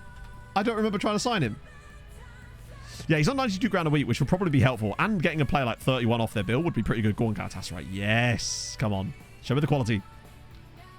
How do people simulate years and decades in the future and not take hours? Mostly fast computer. But secondly, it's possibly just because of the database setup they've used. So if you use leagues on view only, it's very, very fast. But it's probably a lot to do with just having a really fast computer. I guess I must do. But usually it's full anyway, so we never actually have to deal with that. But that's the first time we've had that problem for a while. Right, we're nearly at the day. And then Lopez joins us there as well, for some reason. Trabzonspor, anybody? Ooh, they've got Tolga Turkman. A Turkish goalkeeper called Turkman. I mean, it's a match made in heaven. Yeah, your PC must be absolutely goated, James. Seriously. Mine just will not. This is why I need a new PC, really. I pick any childhood sweet to show it. Are you Halves alt account? I don't know. Fuck. Campino. Because reasons. Because it's got Pino in the name, innit? Toblerone! Oh my god. That's... You're a masochist. I don't know if we can be friends anymore. That's... Oh, the Yawadi Degler dude. Actually might still be viable. But it's sales done yet? No, we're in the process of selling a Soko, hopefully. That's our current situation. I might just leave these guys for the moment so we can get some of these. I want to work on some more sales first, honestly. That's more my priority. This is only stupidly cheap. Actually, wait. If this guy will talk to us, 600 grand, right? No brainer. Oh, that's a lot of money. Majority of matches! Bro is 16 and wants to start the majority of matches for a team that has just won the Champions League. This should be fucking funny. Mikel, you are many things, but ballsy is definitely one of them. That takes some serious balls. Star player. 16-year-old wants to be star player. Yeah, all right, mate. Good luck with that. Enjoy Bilbao. Heard the cathedral's great. Go check out the Gaudi exhibit. Yeah. I think Gaudi's design is brain. We were all stupid. I mean, this is very true. There you go. Stacey's gone. £21 million in a single year. Kishvada have got him on a free, sold him for 20 million quid, and he's 31 anyway. They're just financing their entire summer. Get in, lads. Right, speaking of that, let's just get the transfer situation set up here. So Lewis Williams to... Wow, there's been shitloads of transfers. You were right. So Goodwin's gone to Palace for 2 million. That's not really that much. This dude here has gone to Sheffield United for 13 million quid. How much profit did Halalash make? Yep, that's good. As per. Lewis Williams from Kishvada as well. To Bournemouth for what sort of profit we're looking at here. Oh, what a free. 1 year where he played no matches. They just sold a guy that didn't play a single game for them this year for 7.5 million quid to Bournemouth. With clauses. Oh, no, but not with clauses as well. Oh. Good stuff. Fringe player and hot prospect. They tend not to get over it that often. And also, I just don't really want players like that. Because it's just kind of silly to me. And it's not as easy as before when, oh god, Hungary just got absolutely humped by Egypt. I hope that makes you feel slightly better, Hadrian, right? I hope you're happy. Because Islam Saeed has just done horrible things to the Hungary boys. Oh. A little bit. I don't know if we can be friends. Not like this. Oh, here we go. The lads are in. Oh, lots of C's there. Okay, there's some slightly better news coming further down. Right, language courses. Right, get your hands out. It's just for Lazquez, except for that one Nieto one. I guess because they're both Spanish. Although, probably the last thing Nieto does for the club is that. Because he will be gone this summer. And boom. And boom. Right, okay, let's see if these guys are any good or not. Kenshiro, please be okay. Ooh. How is that a C? By the way, how is that a C? Kenshiro, he looks decent. Injury prone, admittedly. Very, very one-footed. I'm actually surprised he can walk. But It's good, for 500 grand, Kenshiro looks very good. It can get very depressing. And he's going straight into the loan farm. Excitement about him, I would say. Perfect boy. Thank you very much for the follow. Okay, good start to things. What about LSHA?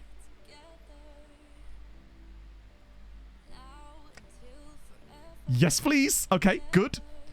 This is good business. I'm so used to being disappointed by transfers where you think they're going to be 5 stars and then they come in and they're like 3 stars. That's why he was playing for Kashmir. Yeah, for sure. So LSHA would be great. Surely we can't go for the hat trick and get 3 5-stars. Oh, I told you. But I still don't care. For the price we've paid, that's fine. Wait. Oh, I can't even put him on the dev list yet. He's not even old enough. So we'll just get him start-up training. Just straight up central defender. Basic stuff. He's decent. But maybe not as decent as we thought he would be. But for the price, you can't say no. Right, what about this guy? He was 1.1 mil.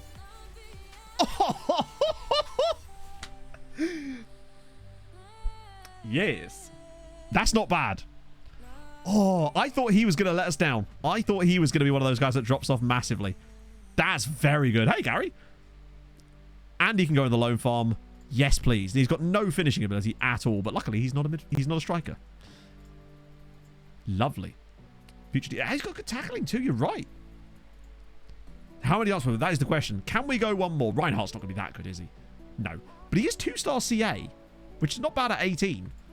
So he'll be a really nice prospect, I would say, for, I don't know, someone like a Spartacus, maybe. Damn. It's bizarre. Well, it was a release clause he had, yeah. And Lomston, obviously, was that guy we were kind of pleased. Yeah, he's fine. The value's decent. He'll be good for the loan farm as well. He had a release clause of £2.5 million, so I'm glad we triggered that. I love picking up these kind of signings. I'm really happy that Kenshiro, oh, no, is looking quite good, though. And I feel like LSH felt like he was always going to be good, but I was more worried about Kenshiro. Excitement. Right, cool. Bayern Munich won him. Have you considered bidding on him? Just an idea. Anytime now. Fuck it. Let's just do unspecified.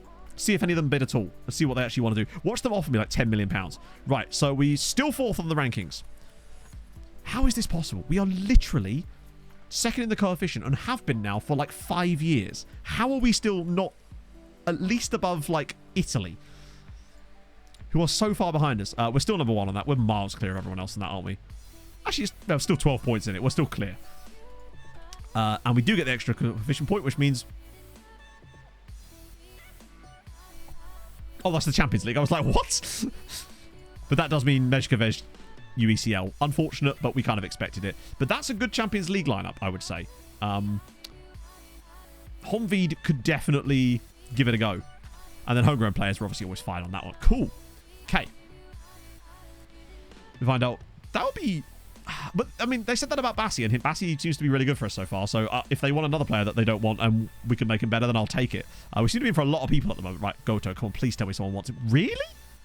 You don't... All right. Okay, good. LSHA... Yeah, that's fine. Those are the perfect exact type of loans we want for him. Nice little second-tier loan. It'll get loads of football, and then we can stagger him up. Do you say £17 million bid on... That would be hilarious. And, okay, good. Who wants him? Vashas. Good. Oh, Mezhkovej. I would like that. If they're going to give him football, Mezhkovej could be fun. Particularly if they are going to be representing us in Europe this season. Reinhardt? Please tell me someone wants him. Yes. Come on. That's great. Oh, bloody hell. That's everybody. They understand that kind of... To be fair, if he's 2-star with us, for a second-tier side, he's probably like 4 or 5 stars compared to them. And Lomston... Surely someone wants Lomston. Yes. Jure Molfeheva. Ooh. How much do I want to help Molfeheva these days? But they could do with someone on their side, so we'll give him them. And Bayern want to bid 17 million for a player that I already have a fee agreement with Arsenal of 39 million. Hi, lads. Could you be less wimpy? 40 million. Give me 40 million. I specifically requested 40 million. Why would I give him to you for 25 million? My only concern is that he doesn't want to go to Ajax. Oh, sorry, he doesn't want to go to Arsenal, and he might turn them down. Oh, my goodness. Jesus, Turkey. Calm down, lads. Turkey have been cooking over the last... and I hope they're going to be cooking this weekend, because I'm going to a Turkish restaurant on Saturday night. Which reminds me, there's no stream on Sunday, because it's my sister's book launch this weekend, so Pog and I are going to Milton Keynes. The big, wide city of Milton Keynes. Cool. Only 6 behind them. Damn. That's pretty good, though. Like, you're getting there. Is it with Patrick? It is not. It is not with Patrick, no. Loan rules for LSHA, so I want regular starter, so you can go to either of those two. Paredes. Squad player, squad player, squad player. Choose where you want to go, buddy. That's up to you. Anyone who wants to give him regular starter can have him. So, not you. God, there's so many options. Man is a hot property. I think that's all of them. Yeah, cool. And last one, Lobston. Both squad player. You can have your pick, my friend. PC Miller. Thank you for the follow. Yeah, Toaster, sorry. What is the book? It's her novel. CJ. Thank you very much for the follow. Is that CJ? CR. My apologies. I think I would struggle. Oh, hang on. CRL. Jojo Hall. Got it. Thank you for the follow. Matt's book club for Sister Yellow Card. Well, maybe. Giamot want Ahsoka. Wait just a second, friends. Hang on a minute. Have you considered bidding on him then? Just out of interest, lads. I'd be willing to cut you a deal. It won't be a very good deal. Also, did Upesh want Wilson Roberto? Wait, what? They want to pay me 200,000 a month. I'm not doing this, obviously. And if they don't get relegated, another £1,000,000. Offer explicit to Gmod doesn't work like that. When you do that, it doesn't make any difference. Yeah, no, I don't want to do that because we brought him back for a reason, because we actually want him to play for us. So he's not going, but it's funny how desperate they are, and I'm quite enjoying how desperate they are. Their desperation is like salve to my wounds, so to speak. Buying her back, 18 million. This should be funny. Now, if Giamot give me like 25, I'd maybe be tempted. But as it happens, they haven't, and buying her back with the exact same absolute nonsense amount. Hi, lads. Wait, oh, hang on. Bayern have gone for it, 40 million. He's not interested. What are you interested in, Timoko? Bayern just caved instantly at 40 million. Okay, right, we're back. Chat, we're back in the game. Arsenal, sorry, lads. Your time's gone now. Should have been more sensible when you had the chance. Oh, my lord. Right. 3 offers. Oh, Man City. God, I can't believe Man City bid that. Is he interested? No. No, but I mean, that doesn't mean anything. He wasn't interested in Arsenal either. He had to go somewhere. So I Right. tell the Now. donkey to sack it before I give her a tonk in a tradesman's entrance and have a lick me yarbles. We'll try 45 million. Did it say he was interested in buying? Wait, oh, he does want to buy. Oh, in that case, even better. Bumpy, thank you for the follow. Wow, 1 player. It's the same guy as before, but near matches. Anyone interesting? Maybe, but not really, no. Dino Kiev? Not quite. And that's fine. Cool. I want to see if anyone will come in for 45. Could maybe entice Arsenal to get it, but I'd take 40. Depends on which... Oh, he's saying, so I give her a trunking in the tradesman's entrance and have a lick me yarbles. That's what he's saying. I'm surprised you can't understand. Who? Oh, it must have been some... Yeah, that's what the Romanian players I think were playing in. Maybe. Ramin Nazaria. 20-year-old Iranian striker. I mean, he's worth a scout. After all, he's clearly ripping up trees for... Well, he's playing for Tractor, of course he is. Hungary are going to need to do some serious business against South Korea, and something tells me they're not going to be. Common British expletive, exactly. They're on a totally different level of swearing over here. So, I could have bought a person. I mean, a player, not specifically just a person. Ketchmot. Oh, there you go. Gordon win. With 7 caps for Hungary. That'd be nice for you. I appreciate that for him. We love that for him. I've forgotten who Lopez is. Is Lopez the guy from Millionaros? I assume he must be. That's why he's got this weird joining date. What did you miss, Legodinho? So we won a Champions League. We're in the middle of hopefully trying to sell some players, although other teams are not being super forthcoming. I hope that we really don't cut back to Thursday's stream and I'm just sat here being like, oh yeah, I couldn't sell anybody because nobody bid on them. As Hungary lose their second game and are out of the World Cup after 2. Without scoring a goal. Even Janosch couldn't save them. That's if he even played. I don't know if Janosch even played in this game. Let's find out. He better have done. Yep. Man has got 5 caps for Hungary now. He has played in both of those games.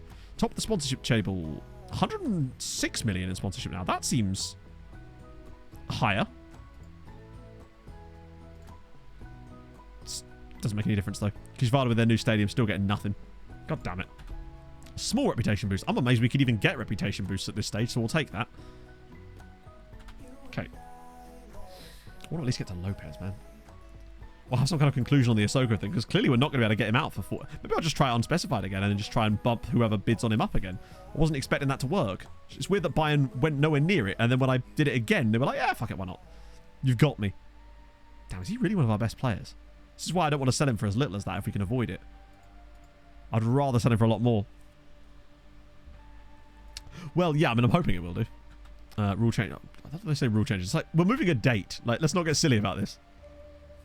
Maybe now that maybe once the window opens, the things will change a little bit more. But we've definitely got more players to get rid of. I want to see Nieto gone. I want to see Sogos gone. Although Sogos might require actively trying to sell. Nieto definitely has to go because of the exploring his options thing. I'm hoping someone bids for Mihal as well. Oh, God, what are we talking about now? Hang on. Performance analyst. Have you considered maybe upping the fucking... Oh, Barca are in. Better spent elsewhere. Right, training facilities. Why even ask me then? 19 million for Barca. No, lads, come on. We're doing 45. Ooh, I wonder if that's just close enough that they might actually go for it. 22. All right, we're getting there. We're making progress.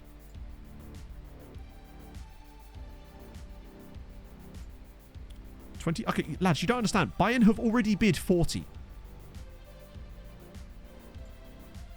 Why would I sell him to you for 27 million when Bayern have already bid 40? It's like clubs don't seem to be aware of the public offers, the very public offers that are going on. Like, surely we'd be making them aware of the fact that we have a bid on the table from Bayern of 40 million pounds. And now he's going to Bayern. And that's your fault, Barca. That's your fault. You've lost out. 40 million is still not amazing for him. Was there any clauses in there? Wage rises. Oh, God. Etienne's gone up to 165k a week now. What about you? 13 is fine. Molina's probably on quite a lot, isn't he? Oh, only 23. Never mind. And Devoy. Yeah, these guys will be fine. So Asoko. Oh, profit from next sale of 30k. Sorry, 30%. They need to pull a few more levers. That actually could be quite a decent amount. Because 40 million is quite a good deal for a player like that. And it is a goalkeeper. So, yeah, fuck it. We'll take it. That's the first deal done. Because we're going to have Budayev as our backup this season. So we're basically coming out on top of that. So that's one done. One that I wasn't even thinking we were going to get done. So that's good money to start off with. It's going to help us. I mean, we're probably barely breaking even, let's be honest, on the year so far. So we're up to... I just sold a player for £40 million. And... Oh, it's because he's not actually gone yet, so we haven't got the money. I was like, how have we not earned money there? Wait, hang on.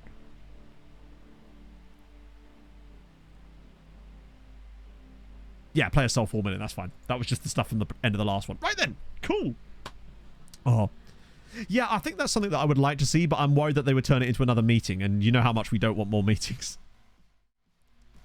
So the last thing this game needs is more bloody meetings. No, bloody Holly. So, I'm going to, I guess, try to ship some of the chaff off and hopefully get us coming back with next stream with like 300 million in the bank. Maybe if I find an occasionally good player, I'll pick them up too, mostly for the loan farm. But what I think I'll do is leave a lot of players in there that we can then sort of pick off slowly over the next couple of streams, basically. That's going to be the plan.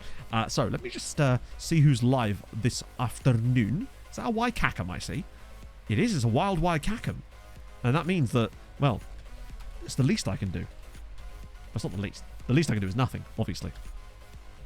Animated knees, now you're talking. Oh, dear, that was fun. We won the Champions League. Things are looking really good for us. Oh, fucking hell. I think the biggest thing is finding out whether that English side, firstly, who it is, and secondly, whether they can manage to get in. If they don't, then we could have a hell of a season on our hands. But Meshkovich could be the one that lets us down in that. Who knows? Hopefully, I have some good stuff and good news to report back on Thursday. So thank you for joining me today, friends. If you are new, drop a follow. I'd appreciate that. But if not, I'll see you guys very, very soon. Hold your gun. Capybara. Have a lovely end of your day. Bye-bye.